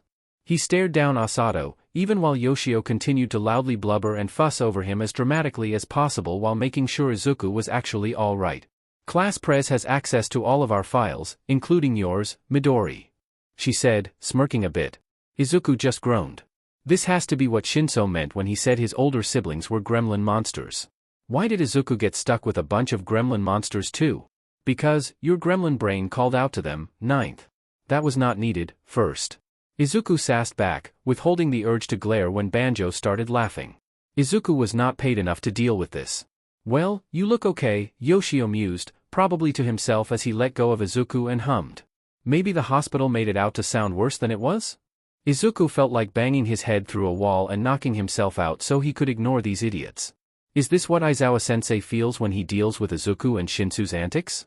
Izuku is going to have to write an apology letter if this is what Aizawa-sensei feels all the goddamn time. Hospital records don't seem like something Umamoto could get from my files. Izuku stated, looking back at Asato. She merely shrugged and smiled a bit sheepishly. It's their fault for not protecting their patients' records better. Izuku is going to rip out his hair. She hacked into the hospital records to see if he was alright? Seriously? Izuku might have to hold a pity party for Shinso if he has to deal with anything like this on a daily basis. Seems like you're okay, but I don't trust it. Yoshio cheered happily, ignoring the crisis Izuku was going through. Let's watch a movie or something. You want pizza tonight? Izuku furrowed his eyes and looked at Yoshio. Really looked at him. Izuku came to the conclusion that his opinion didn't matter and opened the door wider for Yoshio, finally deciding that he should just go along with whatever they wanted to do. Kami, those are going to be long apology letters when Izuku gets around to writing them. He just nodded and rolled his eyes at the cheering Yoshio was doing as he took off his shoes and followed Izuku into the apartment once he closed the door. You're really alright? Kawamura asked as he sat down and got comfortable on the couch. Izuku smiled a bit towards her and softened his eyes. He couldn't be mad that they decided to check in on him, since they seemed to be that concerned with his health. Even if he saw no point to this. I promise I'm fine, Kawamura-chan. Just a bit of quirk exhaustion and my shoulder already got healed by recovery girl this morning. He said, trying to placate whatever Kawamura was worried about. It seemed like that was the right thing to say, since she softly smiled back at him and got back to fighting with her twin over who would get to sit in the chair next to the couch. Quickly, while the twins were still fighting, Hasegawa and Umamoto flanked him on the couch and stared at him. Izuku just sunk back into the couch and groaned when Hasegawa grinned at him. "So, you got beat to hell and back?" she asked. It was interesting to hear since Izuku knew it wasn't malicious, just her own way of asking what the hell happened for him to get such a bad case of quirk exhaustion and why he was the one who got so hurt when the rest of his classmates made it through relatively okay. Izuku just sighed, though his fake exasperation was ruined when he grinned. "Basically, although I nailed a villain with a knife." Izuku frowned at himself as he thought about it. "I lost that knife. That was a pretty good knife too." Hasegawa just blinked at him before snorting, covering her mouth with her hand as she smiled, while Umamoto seemed confused. "Izuku," Umamoto started, tilting their head just so and furrowing their eyebrows just a bit as they tried to comprehend what he just said. "Are you more disappointed in losing your knife than being attacked?" Izuku just shrugged, which seemed to be the wrong reaction since Hasegawa and Asato doubled over laughing while Umamoto frowned at him and the twins were staring with wide eyes. I mean, it was a nice knife." Hasegawa just laughed harder as Asato started wheezing. "And, I mean, yeah, I was mad when they came, but that was mostly because of what they did to Aizawa-sensei." Suddenly, their laughter died down and Izuku sighed, noticing he had everyone's attention. "Did you guys, want to hear the whole story?" he asked. Umamoto patted his thigh as Hasegawa spoke. "You don't owe us anything. You don't have to tell us shit." "She's right, but it might help you sort out your emotions if you talk about it." Ninth, Nana said while a hum of approval from First. "Yeah, but I'd like to tell you guys. You know, if you wanted to know dash." "Sounds good, Midori," Yoshio said, smiling at Izuku from across the living room and sat down in front of the coffee table. "I just ordered the pizza so it'll be here when the story is over." Izuku smiled a little at that announcement and refrained from giggling as he watched everyone settle down and get ready for story time. The twins seemed to give up on fighting for the chair and were squished together sitting in it. Umamoto turned more towards him while Hasegawa sat cross-legged, facing him. Asato sat herself down, right next to Yoshio so they were both across from Izuku. And then Izuku took a deep breath and started his tale. He honestly did feel much better once he finally said everything out loud. Like there wasn't such a huge burden of failure and nerves just sitting along his shoulders anymore with malicious intent to weigh him down. Though, that was probably due to his classmates' reactions. Yoshio was gasping and holding his hand over his heart like he hadn't read the police files and had no idea what happened. Asato called him out on his dramatics as soon as he started, but he would not stop, and Izuku spent a few 10 minutes freaking out once he found out. The rest of his classmates found it hilarious. It was pretty funny to watch Hasegawa try to cover her laughter with loud and obnoxious coughs when Izuku spoke about blowing up the ship with his classmate in detail with an excited grin plastered on his face, completely ignoring the blank look of horror and resignation coming from Umamoto. And Asato seemed a bit too amused when he explained that he had thrown his knife in a panic and hit the villain in their forearm, pouting throughout that part of the story as he told the harrowing tale of him losing his knife. And then Umamoto was quite obviously using their quirk on Izuku as he got to the hard part. They asked and he honestly wanted to make sure he wouldn't flip out or cry again, so he said yes, and went about explaining how angry he felt when he heard the handy villain call for that monster to kill his teacher. They were obviously manipulating his emotions so he wouldn't get that angry again, especially when he explained that he found a new way to use his quirk and it was controlled by his anger. He would have cried if they hadn't been doing that when he said that he thought Aizawa-sensei had died during the attack. Izuku didn't see everyone's eyes narrow and Umamoto determinedly nodded towards Asato, who nodded back. He had no idea his classmates were planning on destroying the sheet out of any other villain that made Izuku feel like this again. What their youngest classmate doesn't know won't hurt him, they'll make sure of it. So, Yoshio started slowly, staring at Izuku like he was a confusing puzzle, although he still had a bright grin on his face. "That means you're OP now, right?" The twins laughed at that. Kawamura laughed softly into her hand as Kitagawa cackled loudly, breaking the heavy tension that had fallen into the living room once he finished explaining that he only knew what happened up until the monster was punched out of the USJ since he had passed out right after. Izuku just rolled his eyes in response to that question, although he was thankful at the response his other classmates seemed to have. Because, sure the quirk is OP but Izuku is definitely not. Ninth. Our quirk is a part of you and you are a part of it. Do not belittle yourself because of the quirk you possess. And that was Nana. Izuku couldn't help but question it all though. It wasn't actually his, like other quirks are for them, nor would he be able to get any outside help over this, so he had absolutely no idea what he was doing with a powerhouse of a quirk that has already hit singularity. And, hell, he didn't even know if he would have even made it into UA and heroics without one for all, depressing as it is to admit. Izuku wasn't allowed to think too much about that though, because the pizza had just arrived and Asato went to get it with Yoshio, probably hoping to make sure the interaction would be short and sweet since Yoshio has a tendency to try and make friends with everyone he could, which could take a while from what Izuku has seen and heard.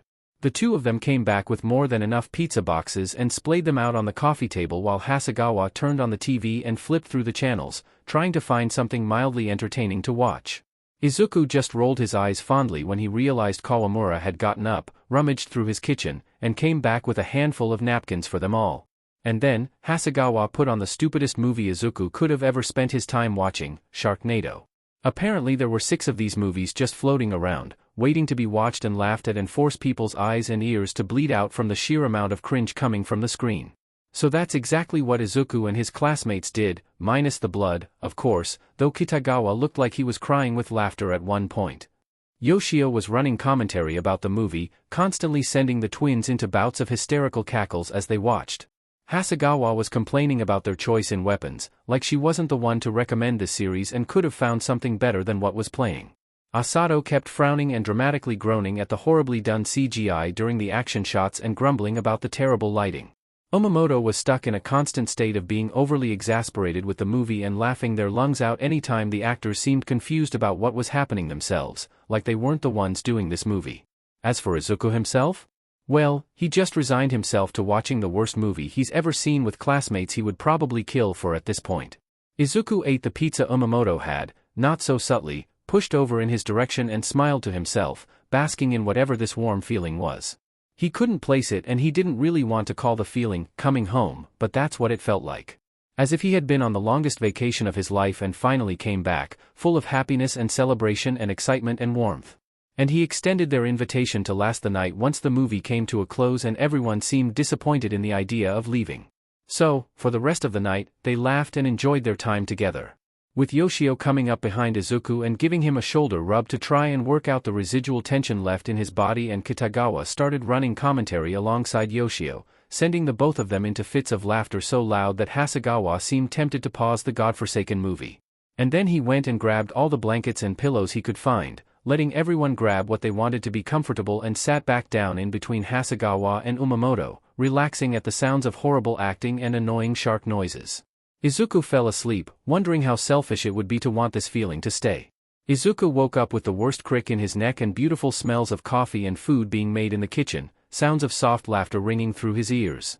He panicked for a second before he opened his eyes and took in the state of his living room, finally remembering he had let a few of his overly protective classmates stay the night with him as he looked at all of the pillows strewn about and the odd blanket hanging over the back of the couch or laid out on the floor.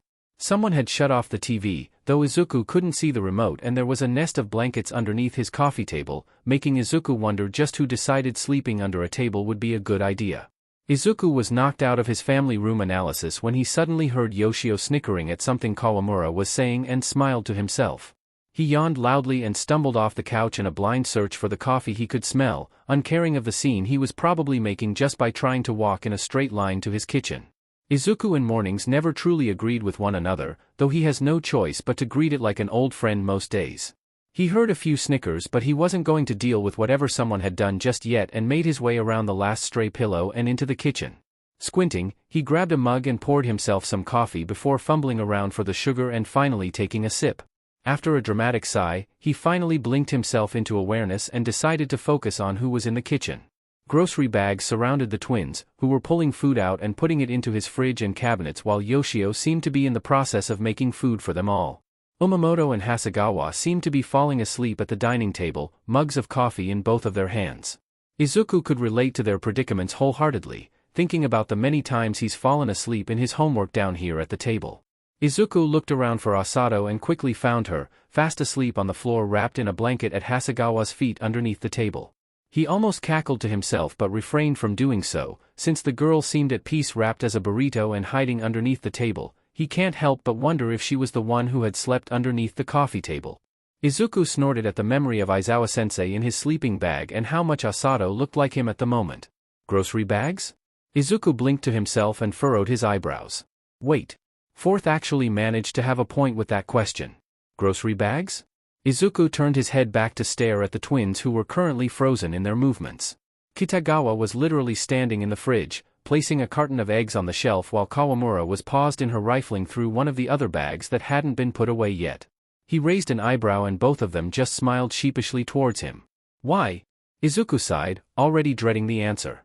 He knows how empty his apartment looks sometimes. Believe him, he does. He understands he doesn't keep his apartment stocked up with much, but he hadn't gotten the opportunity to go grocery shopping in about 2 weeks now, so he doesn't think he should get any criticism for only managing to have instant noodles in his cabinets and eggs in the fridge. Well, he also has his skis cabinet. He refuses to run out of skis for any reason. He does have standards. Well, we figured, yeah no, Kawamura started, not looking excited to finish her sentence. Luckily, Kitagawa had no problem with doing so. Since we'll be here because school is out, we figured we should stock up. Izuku could only stare at the two as Yoshio chimed in. Yeah. We didn't want to use up all of your food, so we went and got as much as we thought we would need for the weekend. Izuku blinked slowly, trying to remember when he told everyone he'd be fine with them spending 2 more nights watching stupid movies with them all. Honestly, he can't say he minds the invitation all that much. The apartment does get lonely with only one person in it most of the time. Izuku is just processing all of this with confusion because no one has ever really voluntarily wanted to spend time with him outside of school obligation before. And now suddenly, he's been SCKED into a multi-day sleepover with his older and cooler classmates? Yeah, okay. You can excuse Izuku for thinking that this would be completely insane and not at all a real possibility for him. Then again, they were putting away groceries for him. He would be more bothered by that fact and worried that he was burdening them, but they seemed content. Or, at least, the ones that were awake seemed to be content. And it was very true that Izuku did not have enough food, or money, for their whole group. Hey, Midori, Asato called from her spot underneath the table, still wrapped up in her blanket. Izuku had to stifle a laugh when she brought her head up and half-heartedly glared at him, making her look like a poor intimidation of Aizawa-sensei once again. Why yeah? Are your parents okay with this? She asked, making Izuku freeze for a second before he forced himself to breathe. Right. He's surrounded by people who hacked his hospital records, police records, and knew where he lived. Apparently they were easily worried and slightly protective. He'll have to be a bit smarter about this lie than he was with All Might. Kamisama 9th. Just tell someone already. Nana bemoaned. Izuku almost felt bad for her. It must SCK having to try and win an argument against a brick wall all the time. Izuku's lips quirked up the tiniest bit as he heard roaring laughter from Banjo and first ring through his head while Nana groaned. Mostly. Well, my mom is the only one I live with, but sometimes her work calls her in to work their downtime weeks, so she's not able to be home super often. Izuku said, content with that explanation. His classmates didn't seem as content as him though, more confused than anything, so he just sighed and kept explaining. Downtimes are when the company shuts down, so a bunch of workers have to, go in and make sure everything is okay before they start up again. Asato finally nodded, looking semi-satisfied with that explanation. Hasegawa still looked like she wasn't processing anything, but her coffee mug and Umamoto was completely dead to the world, with their coffee mug still in a death grip and face firmly planted into the table as they snored softly. At least the twins looked relatively settled by that information as they continued to unpack everything they'd brought. Yoshio didn't seem to buy it, but at least he turned away from Izuku and started working on the food again, and Izuku stared at his back. He let himself slip off into a blissful state he liked to call No Thoughts Land, where he sipped his coffee and watched as his classmates made themselves right at home in Izuku's little, lonely apartment. They filled his morning with so much more warmth than they did last night, which he didn't think would be possible, and now he was contemplating asking them to hang out outside of school more often. He almost didn't want them to go back home after this weekend was up. Izuku frowned at himself and looked down at his coffee. Those thoughts felt dangerous for some reason. And he really didn't want to figure out that reason anytime soon. Izuku couldn't deny it, he was hungry and Yoshio was a fantastic chef. That combination led to Izuku trying, and failing, to ignore the smells coming from the right of him as he worked on his coffee, occasionally moving out of the way as Hasegawa or Umamoto came over to refill their mugs. It was mortifying when Hasegawa came up for more coffee and patted his head as she poured a new cup and stirred in some sugar, but he got used to it after her third cup. Soon enough, Izuku was sneaking behind Yoshio as if he was the one with the chameleon quirk and grabbed a piece of bacon and quickly shoved it into his mouth before Yoshio could even protest. There was an awkward bout of silence while Yoshio stared at Izuku in disbelief, not breaking eye contact. And then Izuku slowly started chewing on his food, lips quirking up into a sheepish smirk as Asato and the twins started laughing at the whole exchange. Yoshio was obviously trying to hold in his laughter, though that wasn't working well, as he continued to stare at Izuku before he shook his head. "Fine little Midori," Yoshio said with a smirk as he seasoned the eggs. "Just you wait." Izuku absolutely hated the look on his classmate's face. He didn't want to wait. He didn't want anything to happen to him at all.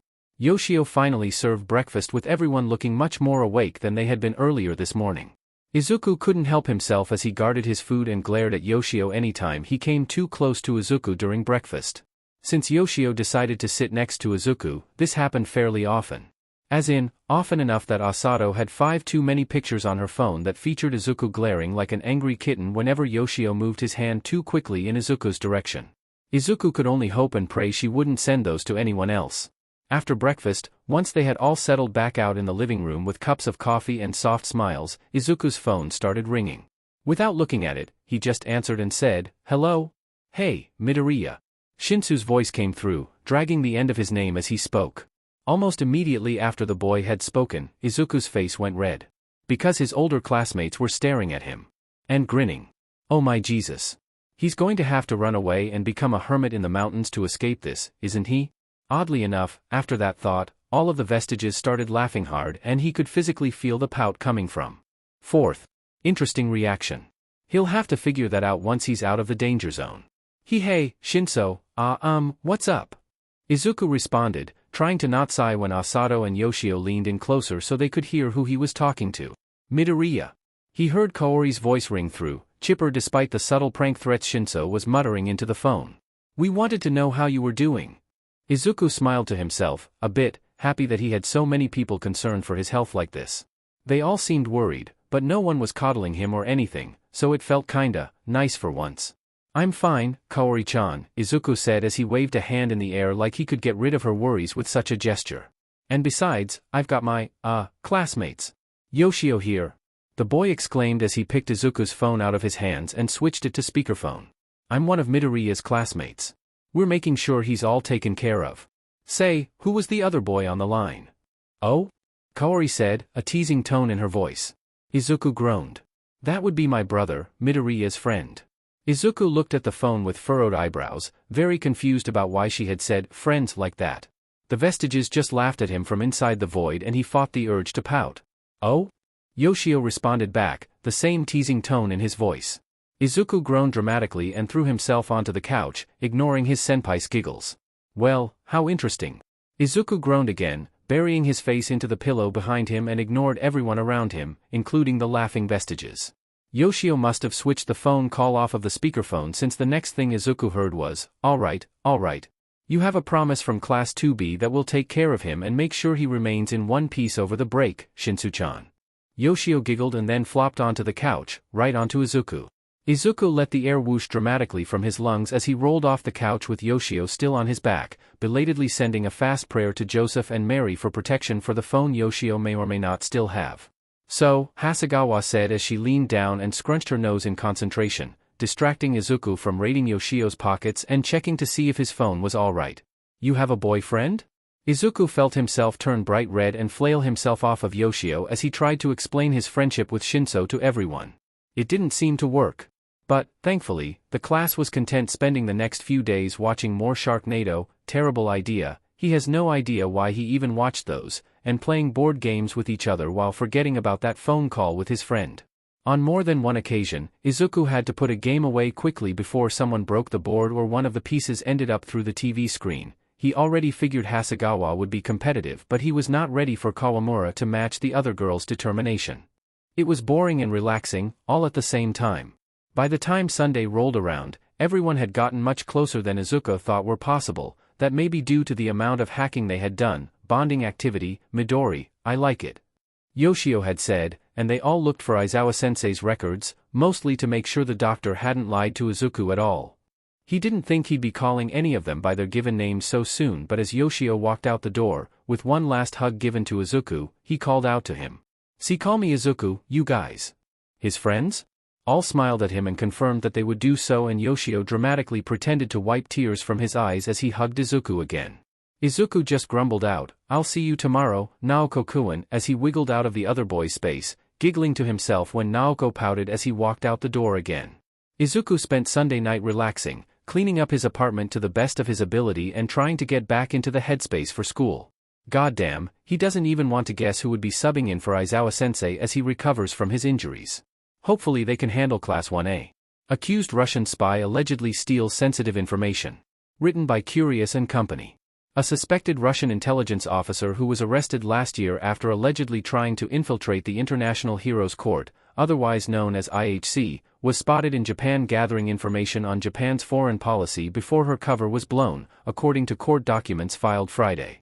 Annika Shimura Cherkasov, who lived under the alias Emi Midoriya, was charged in the Japanese District Court for the district of Kasumigaseki, for acting as an illegal agent of a Russian intelligence service while she worked in Tokyo for the past 4 years. She also stands to face several fraud charges. Cherkasov has been imprisoned in Laos for fraud since her arrest last month.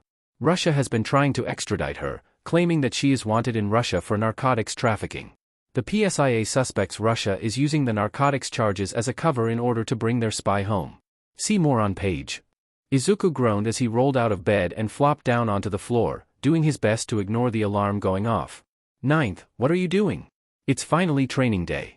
Get up," First announced, his grin evident in his voice. Izuku just groaned again and rolled over to his closet, still on the floor, and stared up at his uniform before sighing. He finally got off the floor and hopped into his school clothes before looking around for his book bag. Once he was all finished with his morning routine and on the train, he let himself sag into his seat and glance over at different news headlines to see if something could catch his interest. "Hey," Shinso said, sliding into the seat right next to Izuku. Izuku grinned towards him and looked him up and down a few times, more than happy to see his friend physically all right. "Hey, Shinso." Izuku let himself cheer out his friend's name a bit. Izuku watched as Shinso took a deep breath and glanced around before saying, "Hitoshi." Izuku blinked olishly and Shinso sighed. "Call me Hitoshi, Midoriya." "Oh sheet. Oh sheet." First cheered. Oh. I'm putting 10 on purple, asking 9th on a date in a month, tops." "Shut up 5th, you know nothing of romance." "Oh, and you do, 4th? "Of course. I watched Hallmark every winter, idiot." "I've got 20 for the end of the school year with little 9th. Asking." Izuku let himself scream in his mind, sighed happily when his mind was blissfully blank, and then near jumped out of his seat in a panic since he just realized he never responded to his friend. "Oh. Yes, of course.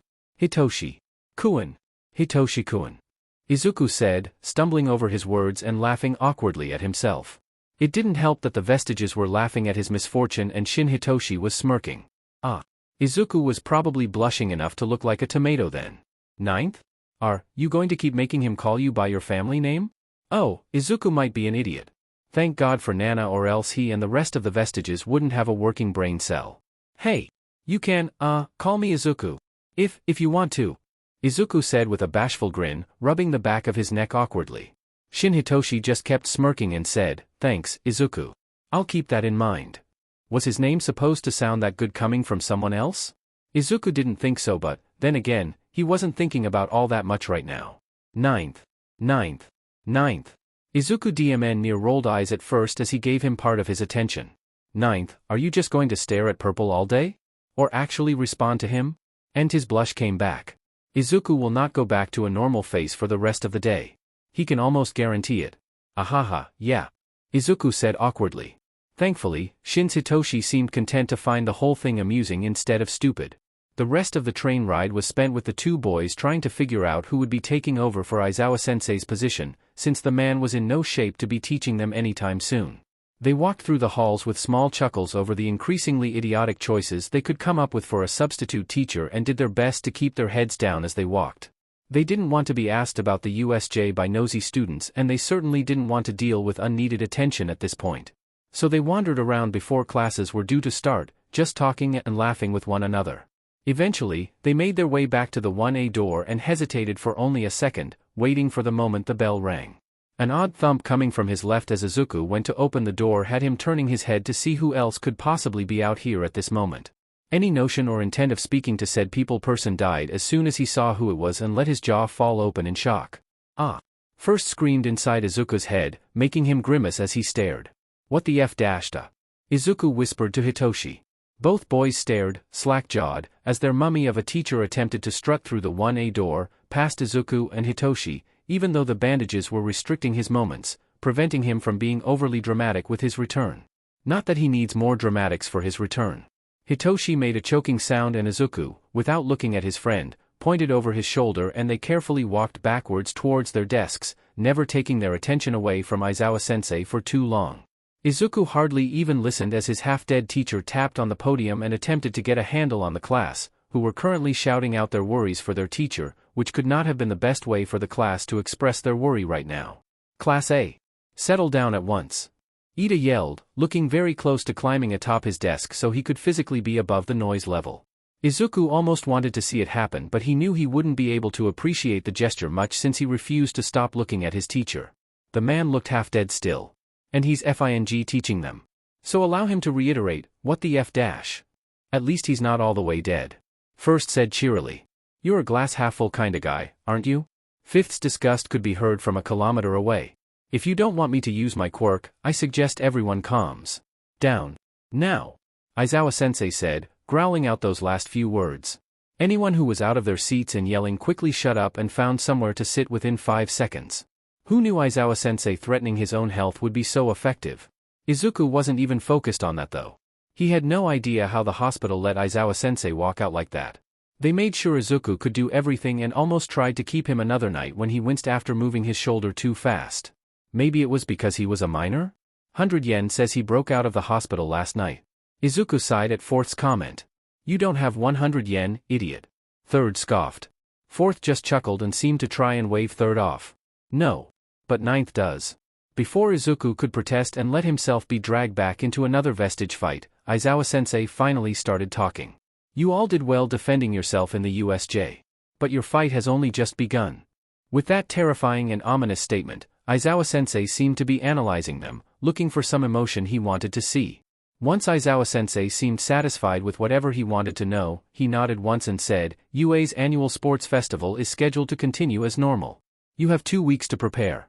Make the most of this." "Wait. But, sensei, what about the villains that got away?" Uraraka asked, looking panicked at the idea of dealing with more villains. Izuku didn't blame her one bit. He was still questioning why UA was going to continue with the sports festival too.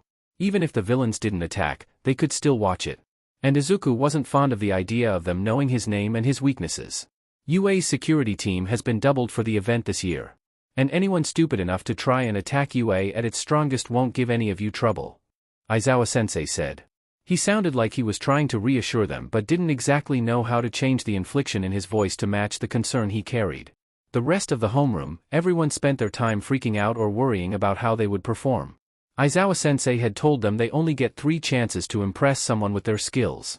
Izuku really didn't want to mess any of this up, so he scurried over to the clipboard on Aizawa-sensei's desk, ignored his questioning gaze, and booked a time slot for tonight in Gym Gamma. Once the bell rang, Izuku said his goodbyes to Sure Hitoshi and couldn't wipe the stupid grin off of his face, even as he walked down the halls with Aizawa-sensei. The man seemed unnaturally subdued today, though Izuku is willing to bet that it was because he shouldn't have left the hospital at this point. He knows that's true, since Aizawa-sensei's file said nothing about early release and no discharge files were in there either when he looked with Yoshio, so maybe his teacher really did escape a hospital over the weekend. "Young Midoriya," All Might called out as he turned a corner they were headed towards, grinning brightly. Izuku saw Aizawa-sensei physically cringe at the yellow pinstripe suit the man was wearing, or maybe it was just his noise level, but he paid the man no attention and beamed brightly at his mentor. "Would you like to join me for lunch today?" Anyone who thought Izuku couldn't smile brighter than he already was quickly amended their thoughts after All Might asked him such a simple question. Izuku was doing his best to try and go about his day as normally as he possibly could, even though he was going to have lunch with All Might, his mentor. "Jesus F-9th, do you ever shut up?" Third muttered under his breath. Izuku rolled his eyes, knowing DMN well the vestiges didn't have to deal with basic necessities and therefore, were the most obnoxious people Izuku had ever met for that sole reason alone. which means their opinion of his obnoxiousness levels automatically had no merit. As soon as the lunch bell rang, Izuku packed up his school supplies in record time and raced out the classroom, much to the amusement of Class 2B. He let himself race down corridors and skid around corners as he made his way to the empty classroom All Might had described. Let's see here, 2F, 2G, 2H, 2I, 2J. Izuku internally cheered to himself as he caught his breath next to the door. He knocked on it and awkwardly cracked the door open. He made eye contact with his mentor and smiled sheepishly towards him as he made his way inside when All Might seemed confused as to how Izuku got there so quickly. All Might seemed to physically shake himself out of his stupor and grinned at Izuku. "Welcome, Midoriya-kun. Would you like some tea?" Izuku nodded his consent and All Might went about preparing the tea as Izuku sat down and got comfortable across from his mentor. Once Izuku had his tea and All Might had finished pouring his mentor sighed wearily. "I thought now would be a good time to explain to you the rest of the history behind One for All," All Might said, resignation weighing him down. Izuku just blinked at the man, confused about what he had said. All Might had explained the quirk's origins when he first offered it to him, didn't he? Not all of it. Ninth, first said, sounding slightly awkward about this. "Great. Okay." Izuku hesitantly agreed and made himself more comfortable.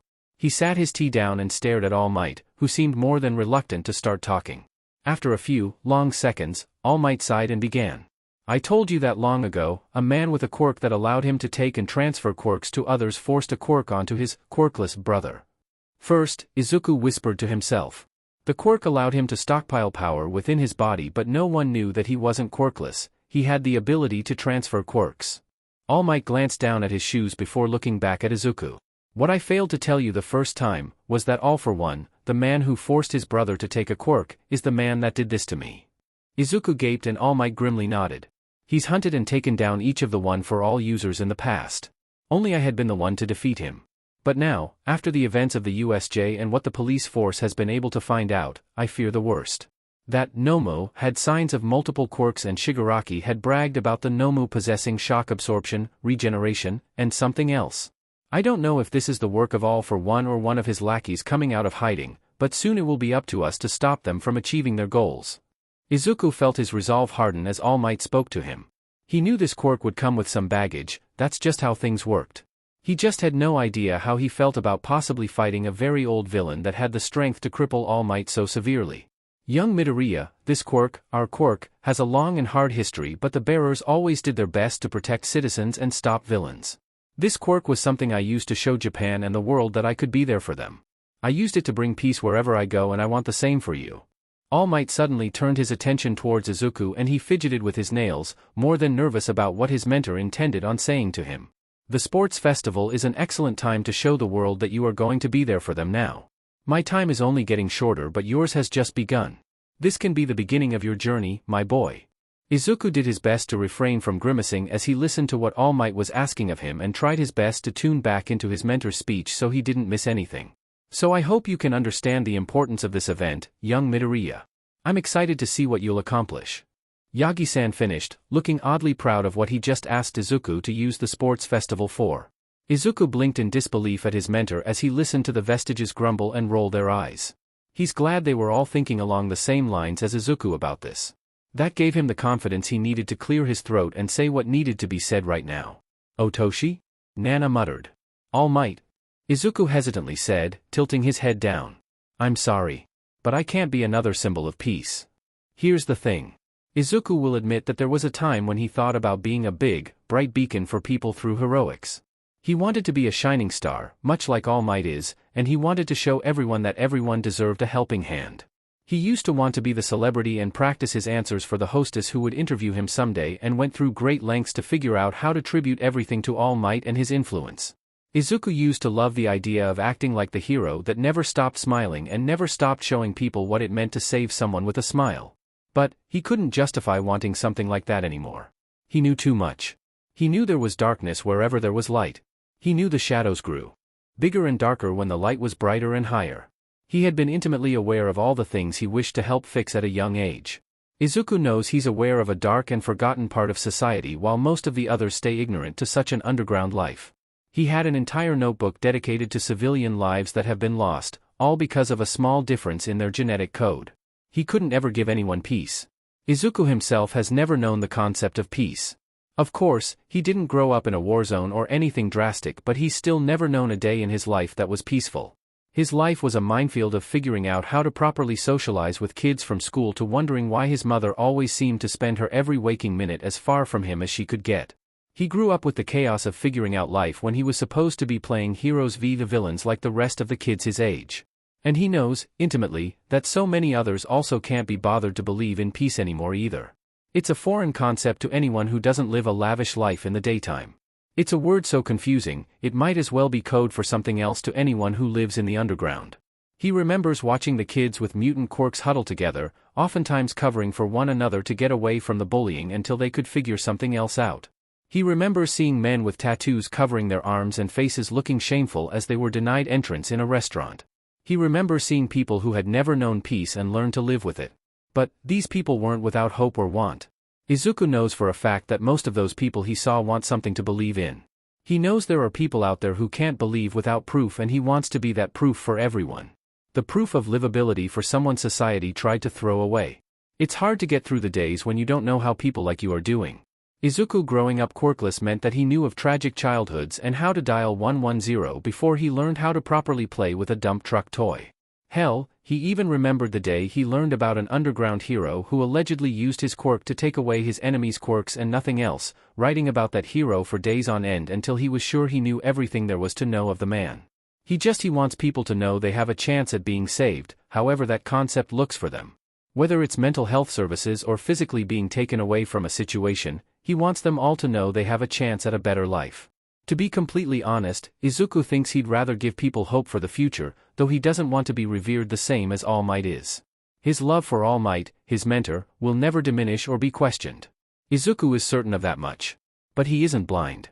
He knows he's far from the only person in Japan that relies on All Might to smile for the cameras and promise the country that it's all okay, because he is there for them. He knows Japan relies on All Might for almost everything. He couldn't imagine doing that himself when everyone in Class 1A are going to be strong and amazing heroes that will be more than capable of becoming their own symbols for people across Japan. That's why he couldn't ever imagine himself becoming completely like All Might. His mentor is amazing, but it was coming time for a new kind of dynamic to take over the heroics industry. And the more Izuku thought about it, the more he realized that that's what he wanted to do when he became a hero. So, with his eyes still averted from All Might's, Izuku let himself speak again. I can't be another symbol of peace because I won't ever be able to honestly achieve that for citizens. Peace, that was a concept that was needed when you first became a hero. But now, I think it's time Japan is given a different kind of symbol to look up to. Izuku took a deep breath and squeezed his eyes shut when All Might hummed to himself. He really didn't want to speak against what his mentor wanted for him, but this was important. Very important. To them and the future. I'm afraid I don't quite understand yet, young Midoriya. All Might said. He sounded kind enough, like he wasn't secretly plotting on taking one for all back from him. And he knew, instinctively, that All Might would never do such a thing to him. So, with another deep breath, Izuku continued. It's just, peace is a great concept, but right now, we need more. You are amazing for Japan, but, soon Japan is going to need more, more symbols and strong heroes to look up to. I don't know what other heroes want to, be for citizens, but I want to bring hope. Izuku opened his eyes and stared at his shoes as he thought about how to word this part. For me, I had to see a lot of, death. Unnecessary and young deaths, to be exact. And I wanted to give people a chance to find help. It doesn't really matter how I could help them, I just want them to know they have someone to lean on.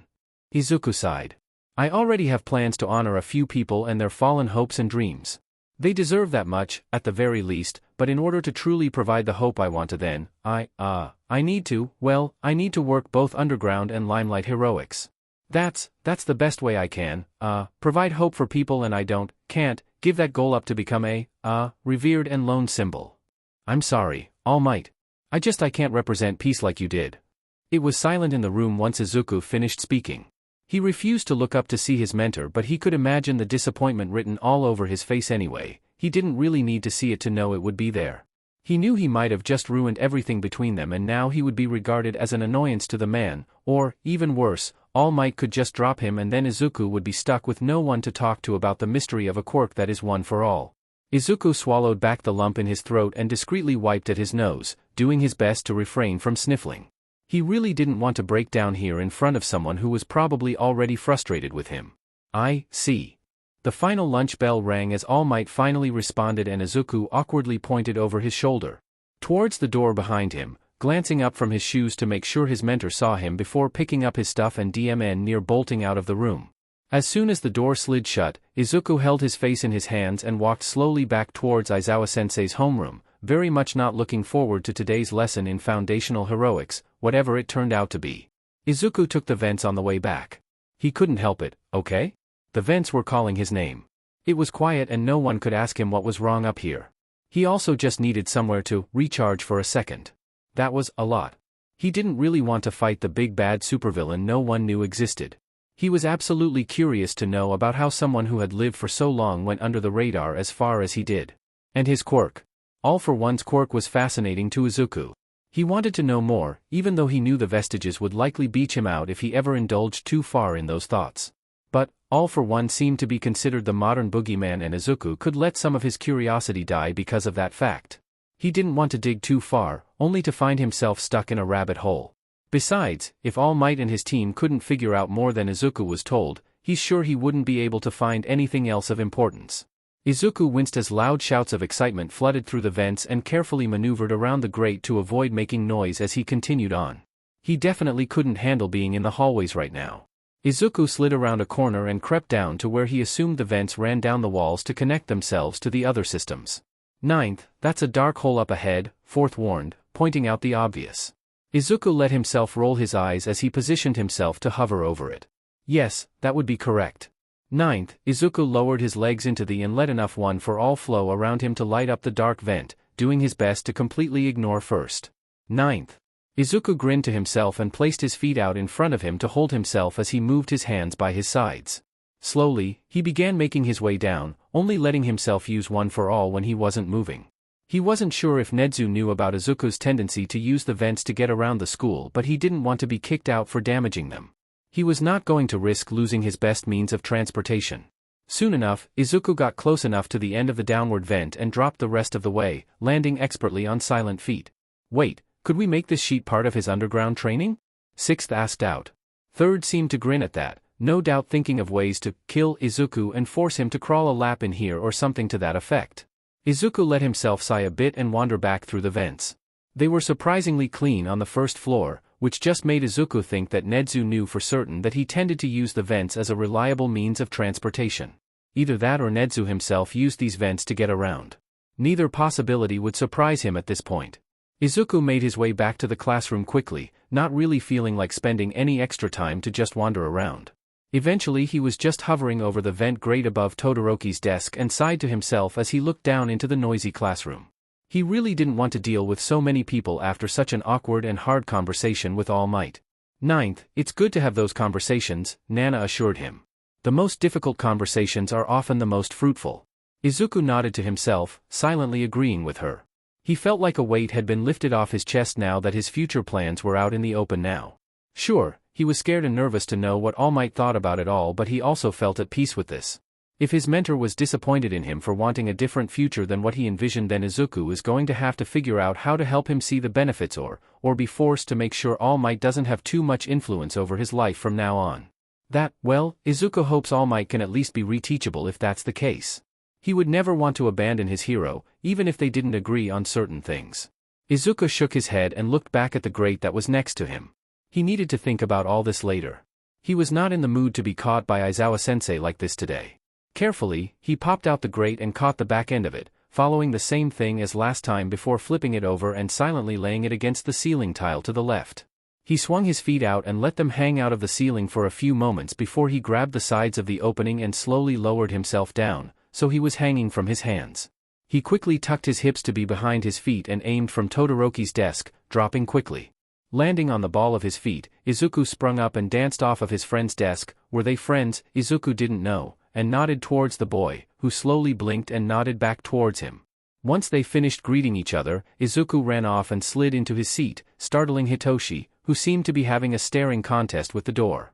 He watched his friend look between him and the door a few times before slowly, finally, looking over towards the vent cover and groaning a little bit. The vents? Hitoshi questioned, sounding more than a bit exasperated. The bell rang just then and Izuku grinned while sending him a shrug as he turned to face the front of the class. The door was shoved open and Aizawa-sensei stalked in, looking ready to murder someone. Maybe he didn't nap during lunch? Kama-sama, we're all gonna die. First yelled out Asun. Izuku refrained from rolling his eyes and focused on the lecture Aizawa-sensei was trying to give them. Thankfully, the gods, Nedzu, seemed to be content to leave him alone for the day and the vent cover was not moved during Aizawa-sensei's lecture. That was a good thing too, since even the most rambunctious classmates were calmer than usual. Probably doing their best not to push their teacher too far and they all wind up with detention or something equally terrible, like death. Once the bell rang, Aizawa-sensei ordered them to grab their gym uniforms and meet him inside Gym Beta for their practical lesson. With more of a bounce in his step than before, Izuku let himself walk with a soft smile and recounted how dramatic Yoshi, Naoko had been when he bounded through the door. Todoroki slid up next to Izuku sometime as he was speaking about all of this, though Izuku did scurry off to the stalls so he could get changed as soon as he saw them. As quickly as he could, Izuku raced back out into the locker room and stood near Todoroki awkwardly, waiting for Hitoshi to emerge. Once his friend emerged, Izuku beckoned him over and the three walked silently out of the locker room. In the gym, sparring mats were set out with Aizawa-sensei standing in the middle of the oval he had created. Once the entire class came out, he began to speak. In heroics there will come a time where your quirk will not be enough. You need to learn to fight without it. Even if you plan on being a rescue hero or support hero, there is a possibility you will find yourself in a close combat fight. Quirkless spars are done to give you all an edge in the field. So, choose a partner and find a mat. All at once, the class burst into noise.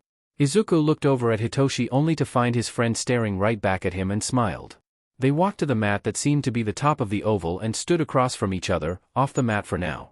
Today is strictly so I can learn your baseline skills and teach you from there. These are not fights, this is training. Izuku thought he might have imagined the way Aizawa-sensei was focusing intently over towards Kaken's direction but he wasn't sure. There are no wins or losses today. I am merely observing you all. Do not use your quirks or do your best to keep them out of the fight and I will correct you as you go. Begin. Not even 10 minutes in, Izuku F'd up and pushed too much momentum into a Fien punch, catching Hitoshi in the stomach and knocking his friend down. Oh sure, crap. Izuku let himself freak out as Hitoshi hit the mat, hard, and a low groan came from him as Izuku scurried over to him. Are you okay, Hitoshi-kun?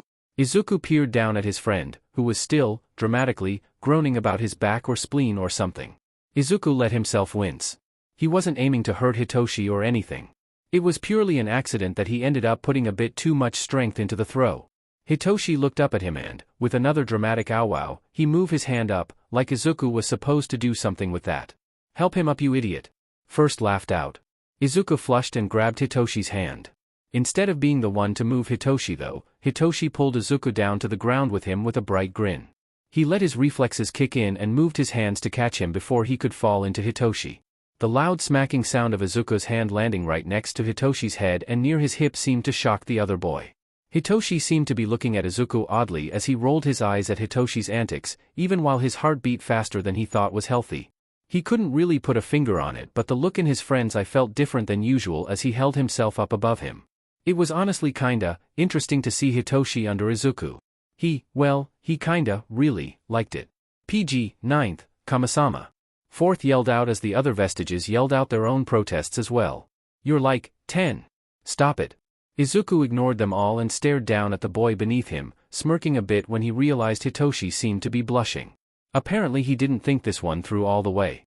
Izuku let himself lower his head and grinned as he whispered softly into Hitoshi's ear, "What's wrong, Hitoshi-kun?"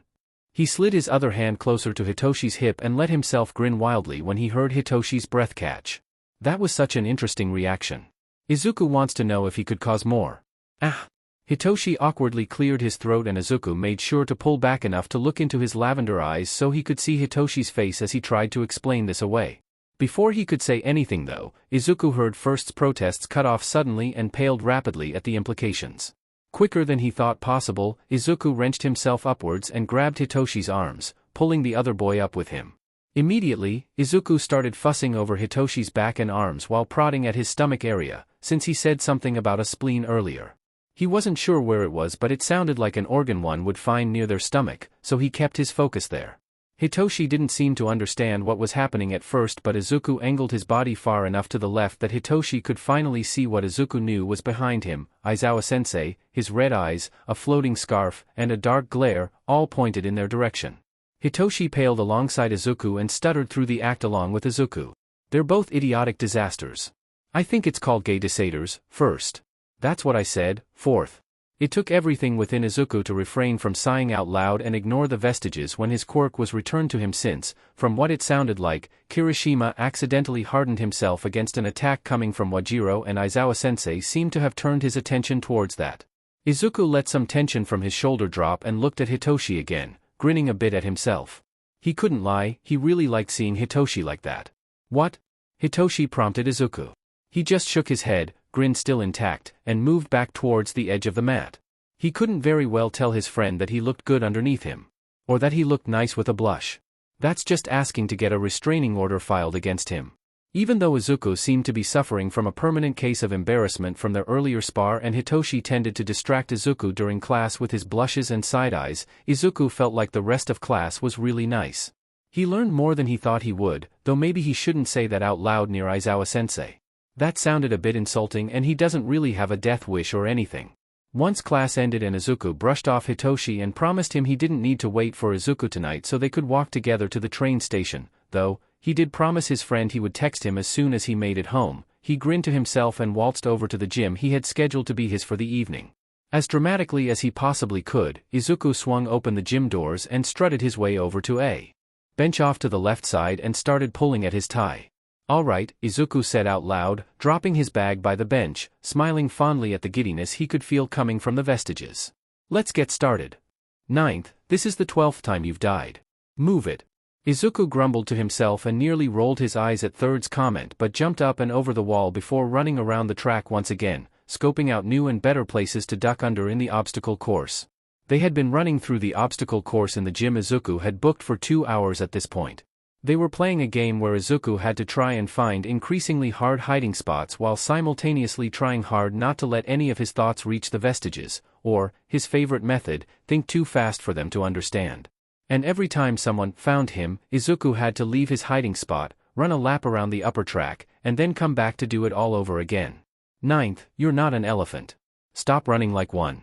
Izuku let himself groan out loud at that comment from 6th and ignored the snickering coming from 3rd and 4th. "Hey, 9th, 4th called out. Knees beneath the hips, shorter strides, and land softer. We'll work on making you land on the ball of your feet later." Izuku tiredly grinned to himself and focused on running the way 4th described, elated when he seemed to actually be running quieter than normal, even though he was pretty sure running on the ball of his feet would help out more. He'll have to build up his stamina for that kind of running though. He feels like he's using completely different muscles to run compared to what he usually does during his morning runs. "Can we pick on his breathing techniques yet?" 6th asked, more like whining, but whatever. "Shut up, 6th. You're doing great." 9th. 1st cheered him on, though it felt a bit sarcastic, but Izuku will take what he can get for now. As he ran around the track, Izuku heard the gym door open and slam shut. A few seconds later, he heard the familiar booming voice of his mentor. "Young Midoriya. Are you here?" "Yeah." Izuku let himself yell out and hopped over the track railing, letting 2% of one for all flow around him as he landed and grinned up towards his mentor. "Kama-sama, 9th. Look at that poor man. He looks like he just got a heart attack from that little display." 1st admonished Izuku. He did his best to ignore the vestiges and their complaints about training being cut short and smiled towards All Might. Upon seeing the grin on his mentor's face, he finally felt 10 times better than he had after lunch. He wasn't sure if he offended All Might or not by describing what he planned to do in heroics and how it looked different from the vision All Might obviously had going. But the man seemed relaxed almost. Which made Izuku feel a bit more relaxed, even if he was in trouble for talking back to an adult in such a way during lunch. "Young Midoriya." All Might cheered, straightening his posture as he did so. Izuku worried that might hurt his back when he did so. He really needs to speak to Recovery Girl about this stuff soon. "Hey All Might," Izuku said, much more subdued. He smiled awkwardly towards his mentor and the man seemed to deflate a bit. "I wish to speak with you again, young man." Izuku worried his bottom lip for a moment before All Might quickly waved his hand back and forth and his eyes widened. "I just needed to hear more from you about what you want your future to be. You're brilliant and I'd like to listen to the rest of your plans. Izuku's eyes watered and he felt his lip tremble a bit before he dragged a shaky breath in and nodded hastily. His mentor was so nice. I've told you before, young Midoriya, All Might seemed to admonish fondly. Izuku grinned sheepishly when his mentor turned to look at him. I'm just showing you basic respect. All Might is so kind he doesn't seem to know his behavior wasn't basic respect or common decency. He's such a wonderful mentor to him. With a heavy sigh, All Might sat down at the bench near the entrance and Izuku perched himself on the other side, facing his mentor. So Dash. I wanted Dash. Oh, hee. Izuku awkwardly laughed as they spoke over one another. He rubbed the back of his neck as All Might stared at him. He seemed to be thinking of something as he opened and closed his mouth a few times before he sighed. I suppose, I just wanted to know what you were wanting to bring to heroics, young Midoriya. I'd truly enjoy knowing what your plans are. Izuku smiled and felt his eyes mist over, mentally willing himself not to cry at the consideration and genuine curiosity coming from his mentor. He sniffed a bit and nodded as he tried to get his thoughts in order. Well, where would you like me to start? He asked, looking over to see All Might grinning. Wherever it began, young Midoriya. Izuku matched his grin and popped up from his seat on the bench, using a bit of one for all to race over towards the opposite door and grabbed his backpack before racing back over. A bit breathlessly, Izuku unzipped his bag and began. I think, well, obviously everything has a beginning but mine seemed to happen in middle school. He pulled out his quirk analysis notebook, number 14, before continuing. I knew I wanted to be a hero, one that could save everyone, but in middle school, I learned what I actually wanted to do. He began drawing out a few of the warehouses towards the outer edge of the city and explained, in detail, why he was choosing such locations for the multitude of small businesses that he wanted to open for the public. He walked All Might through why he was so focused on being a hero for the community first. And, All Might asked questions. He was as engaging and excited about this as Izuku was. More than once, Izuku had to stop and breathe, forgetting to stop talking until he was literally gasping for breath, much to the amusement of his mentor. They spoke for more than an hour about all of Izuku's ideas for Japan and the change he wanted to bring while encouraging his classmates to use their platform to do so as well. Then, during a lull in the conversation, All Might grinned, a bit feral, Izuku will admit, and asked, well, would you like to test one for all while I'm here? And Izuku grinned right back. It was finally time. Izuku was getting tired of spending his time in the void with a bunch of ghost mentors who don't need to sleep. To be completely fair, he's been visiting for the past 4 nights and his transition has been getting smoother the more he goes back and forth. Which is good. Great. One could even call his progress amazing. He just wishes it wasn't at the cost of his precious sleep. His body was never exhausted whenever he woke up in the mornings but his mind always felt brain dead until he had 3 cups of coffee and the afternoon hit. 9th. Banjo called out, tapping his teacher's pointer on the whiteboard he had conjured up with a small frown on his face. Izuku almost rolled his eyes. Yes? You understand what I'm saying, yes? I'm not going to physically be there to help you control Black Whip if you do this in the outside world. Banjo warned. Izuku just nodded. He understood the dangers and everything. He really did. But he was just so FING tired that he couldn't really care about the consequences of it all right now. Maybe that was a dangerous mindset to use while trying to activate Black Whip. Izuku mentally sighed to himself and straightened his posture, looking as attentive as he possibly could at the moment. Fourth snorted at him from where he sat over in the corner. Ah, so he probably understood what Izuku was trying to do right now. Hopefully he won't call Izuku out on it just yet since Banjo doesn't seem to notice the difference or care about it just yet. 9th. Izuku's eyes darted over to Banjo's and leaned forward a bit in an effort to put on his best I'm listening to everything you're saying look. Judging by Fourth's cackles and Banjo's exasperation, it wasn't working as well as he wanted it to. You agree with me on this, right 9th? Banjo prompted. Oh, Izuku was so screwed. Banjo absolutely knew Izuku was halfway brain dead at this point. Right, Izuku breathed out, agreeing with the man in front of him but not really sure as to why just yet. He bit at his bottom lip before glancing over at the whiteboard and asking the first question that popped into his mind. But, how would I even get angry while I meditate? Banjo just grinned and looked down at him before speaking. Anger doesn't just exist. There's a reason for it. Look for the reason, whatever it may be, and assess the other feelings you have about it. Izuku frowned. But, if I find out why I'm angry, wouldn't that just make it go away since the issue is resolved? Banjo shook his head as Third seemed to scoff at his confusion. When did he even get here? Just because you find the root of the emotion doesn't mean you'll feel any differently about it. It's important to know where your anger is coming from, so you know where, how, and who to direct that feeling towards. Knowing you're angry isn't enough if you want to control Black Whip. 9th. You need to know your anger to achieve such a thing. Izuku's mind seemed to go blank for a second as he thought about the easy way Banjo spoke about anger. He remembers being taught to always be kind and cheerful. But the way that his mentor speaks of anger makes Izuku rethink a few of his life choices. Was he angry? How could he justify indulging in his anger after all this time? Could he find a balance between anger and kindness? What did Banjo even mean when he said Izuku needed to find his anger rather than simply knowing he was angry? He thought that's all there was to it. Close your eyes and feel for that anger inside you. You'll know when you find it. Banjo murmured. Izuku clambered out of his chair and sat right there on the inky black floor and closed his eyes. It was an interesting sensation to just feel. He felt off within his heart but in tune with his mind and didn't know what to make of it. A dark feeling creeped up his spine, though it didn't feel bad or evil or anything. It simply felt. As that darkness washed over him, he felt a chill race through his body and pierce his mind, forcing him to relive a memory from junior high. Ha! Kaken, young Kaken, scoffed and crossed his arms over his chest. You can't get into UA just by being a creepy nerd, ya know? Izuku clenched and unclenched his hands, refraining from defending himself or standing up and proving to his old friend that he hadn't just been studying all this time for UA's entrance exams. He knew he couldn't, not with the teacher smirking at him over Bakugo's shoulder. So Izuku sat down and ignored the snickers ringing through his ears. He fought the urge to cover his ears with his shoulders and hunched in his seat, resuming his analysis of Shishido. Izuku forced himself to forget the bitterness and frustration eating at him as he wrote. He was brought up to always be kind, no matter who the person is or what they were doing. They deserved basic respect from him. Besides, Izuku was such a burden anyway that he didn't need to burden anyone else with his feelings. He already burdened his mother enough and he still seems to burden Kaken, even though he's tried his hardest to avoid doing so. But the longer he wrote, the more that bitterness rose, a sea of rage following closely behind. Izuku made sure to swallow those back down. Those particular feelings would get him nowhere good right now. We'll try with you though, Bakugo. I can't wait to get into UA with you.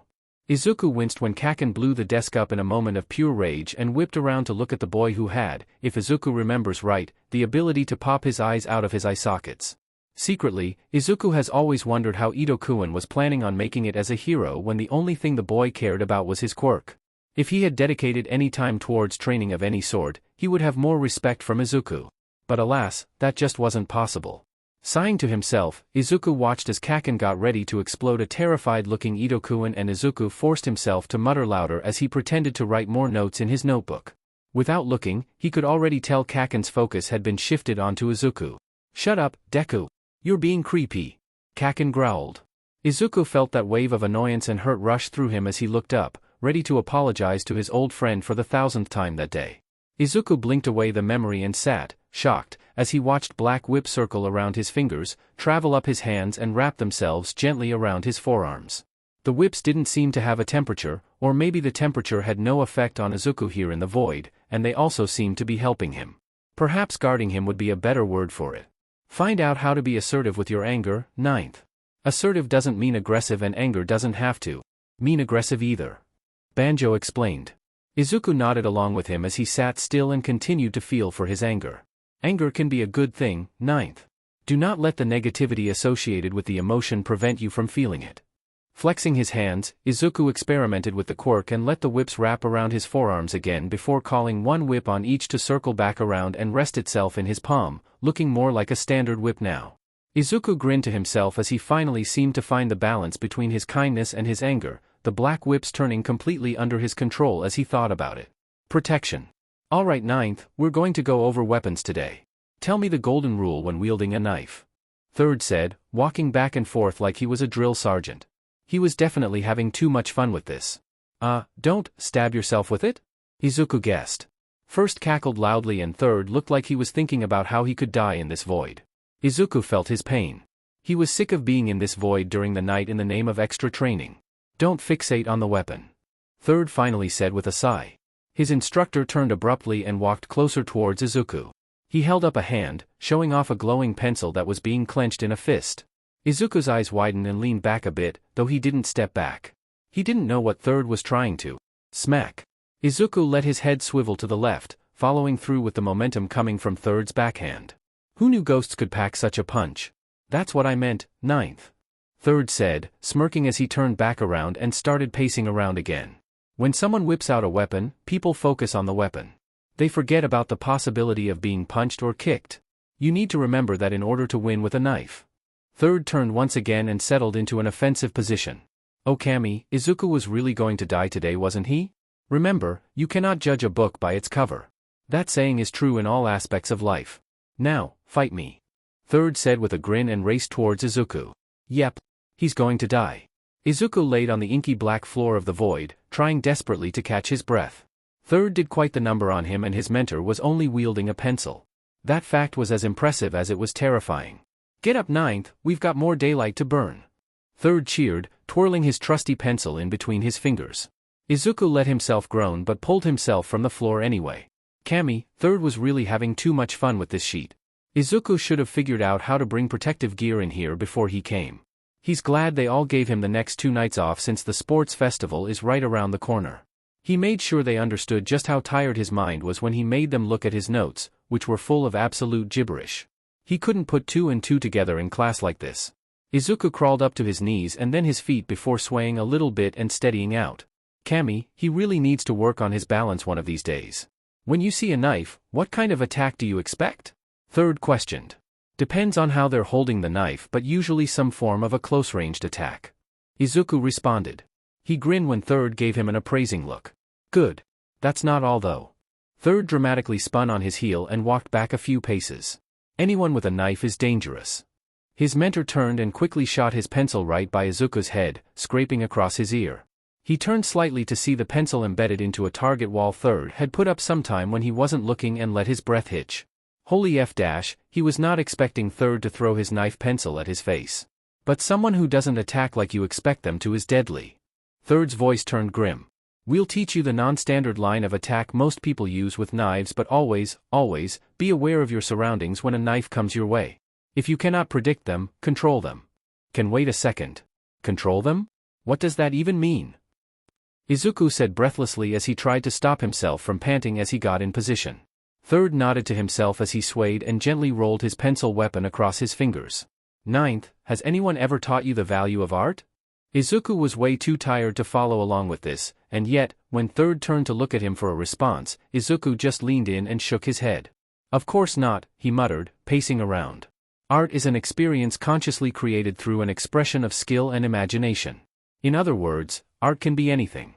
Third tossed the knife up and grinned to himself as he caught the thing, lost in his own little world. Art is, at its most basic form, everywhere. We see it every day, through people, their hobbies, their passions, their professions. Everything. Essentially, when we talk about the value of art, we're talking about the value of everything consciously imaginable. Third turned towards Izuku and took 3 quick steps forward before offering out his pencil knife. Izuku took it in awe and his mentor rolled his eyes before dramatically turning away and walking back towards his corner. That is what we mean when we think of the value of our art. So, Izuku hesitantly said, looking down at the weapon he was given. So I could do anything and it could be considered art? No. Ninth, you need to consciously want whatever you're doing to be an expression of art. Third lifted the newly formed knife pencil in his hand and offered a determined grin. This needs to be thought of as your own expression of art. Your own form of art. That is how you will control them. That is how you will control the outcome of your fights, with art. Izuku grinned and winked over towards Fourth, who was sitting in between First and Nana over to the side. Sometime during their training philosophy lesson, a few of the vestiges came and checked on them. Banjo seemed oddly surprised that Izuku was still standing, but he refused to think about that for too long. And Nana and First were having too much fun watching their knife lessons continue, so they decided to sit in, along with Fourth, who joined them a few moments afterwards. All 3 of them were cackling, since Izuku was feeling bolder and bolder the more sleep deprivation settled into his bones. Third was quite obviously done dealing with Izuku tonight, but he seemed to want to continue teaching Izuku. Perhaps he just refused to give him a second one-on-one lesson? Alright, Ninth. Go get some rest. Third said, rolling his eyes. Glancing back towards the rest of the vestiges, Third sighed and ran a hand down his face. You've done well, I suppose. Izuku grinned, though he knew better than to comment, and saluted them all before promptly leaving the void. He felt himself settle deeper into his bed and snuggled up into his pillow, smiling softly when he realized it was still cool to the touch. He fell asleep that night with his grin still visible on his face. Okay, sadly the chapter is over. And if you enjoyed the video, just leave a like and subscribe with post notification. So when the next chapter is ready, you will be notified. Okay, see you in the next video. Bye.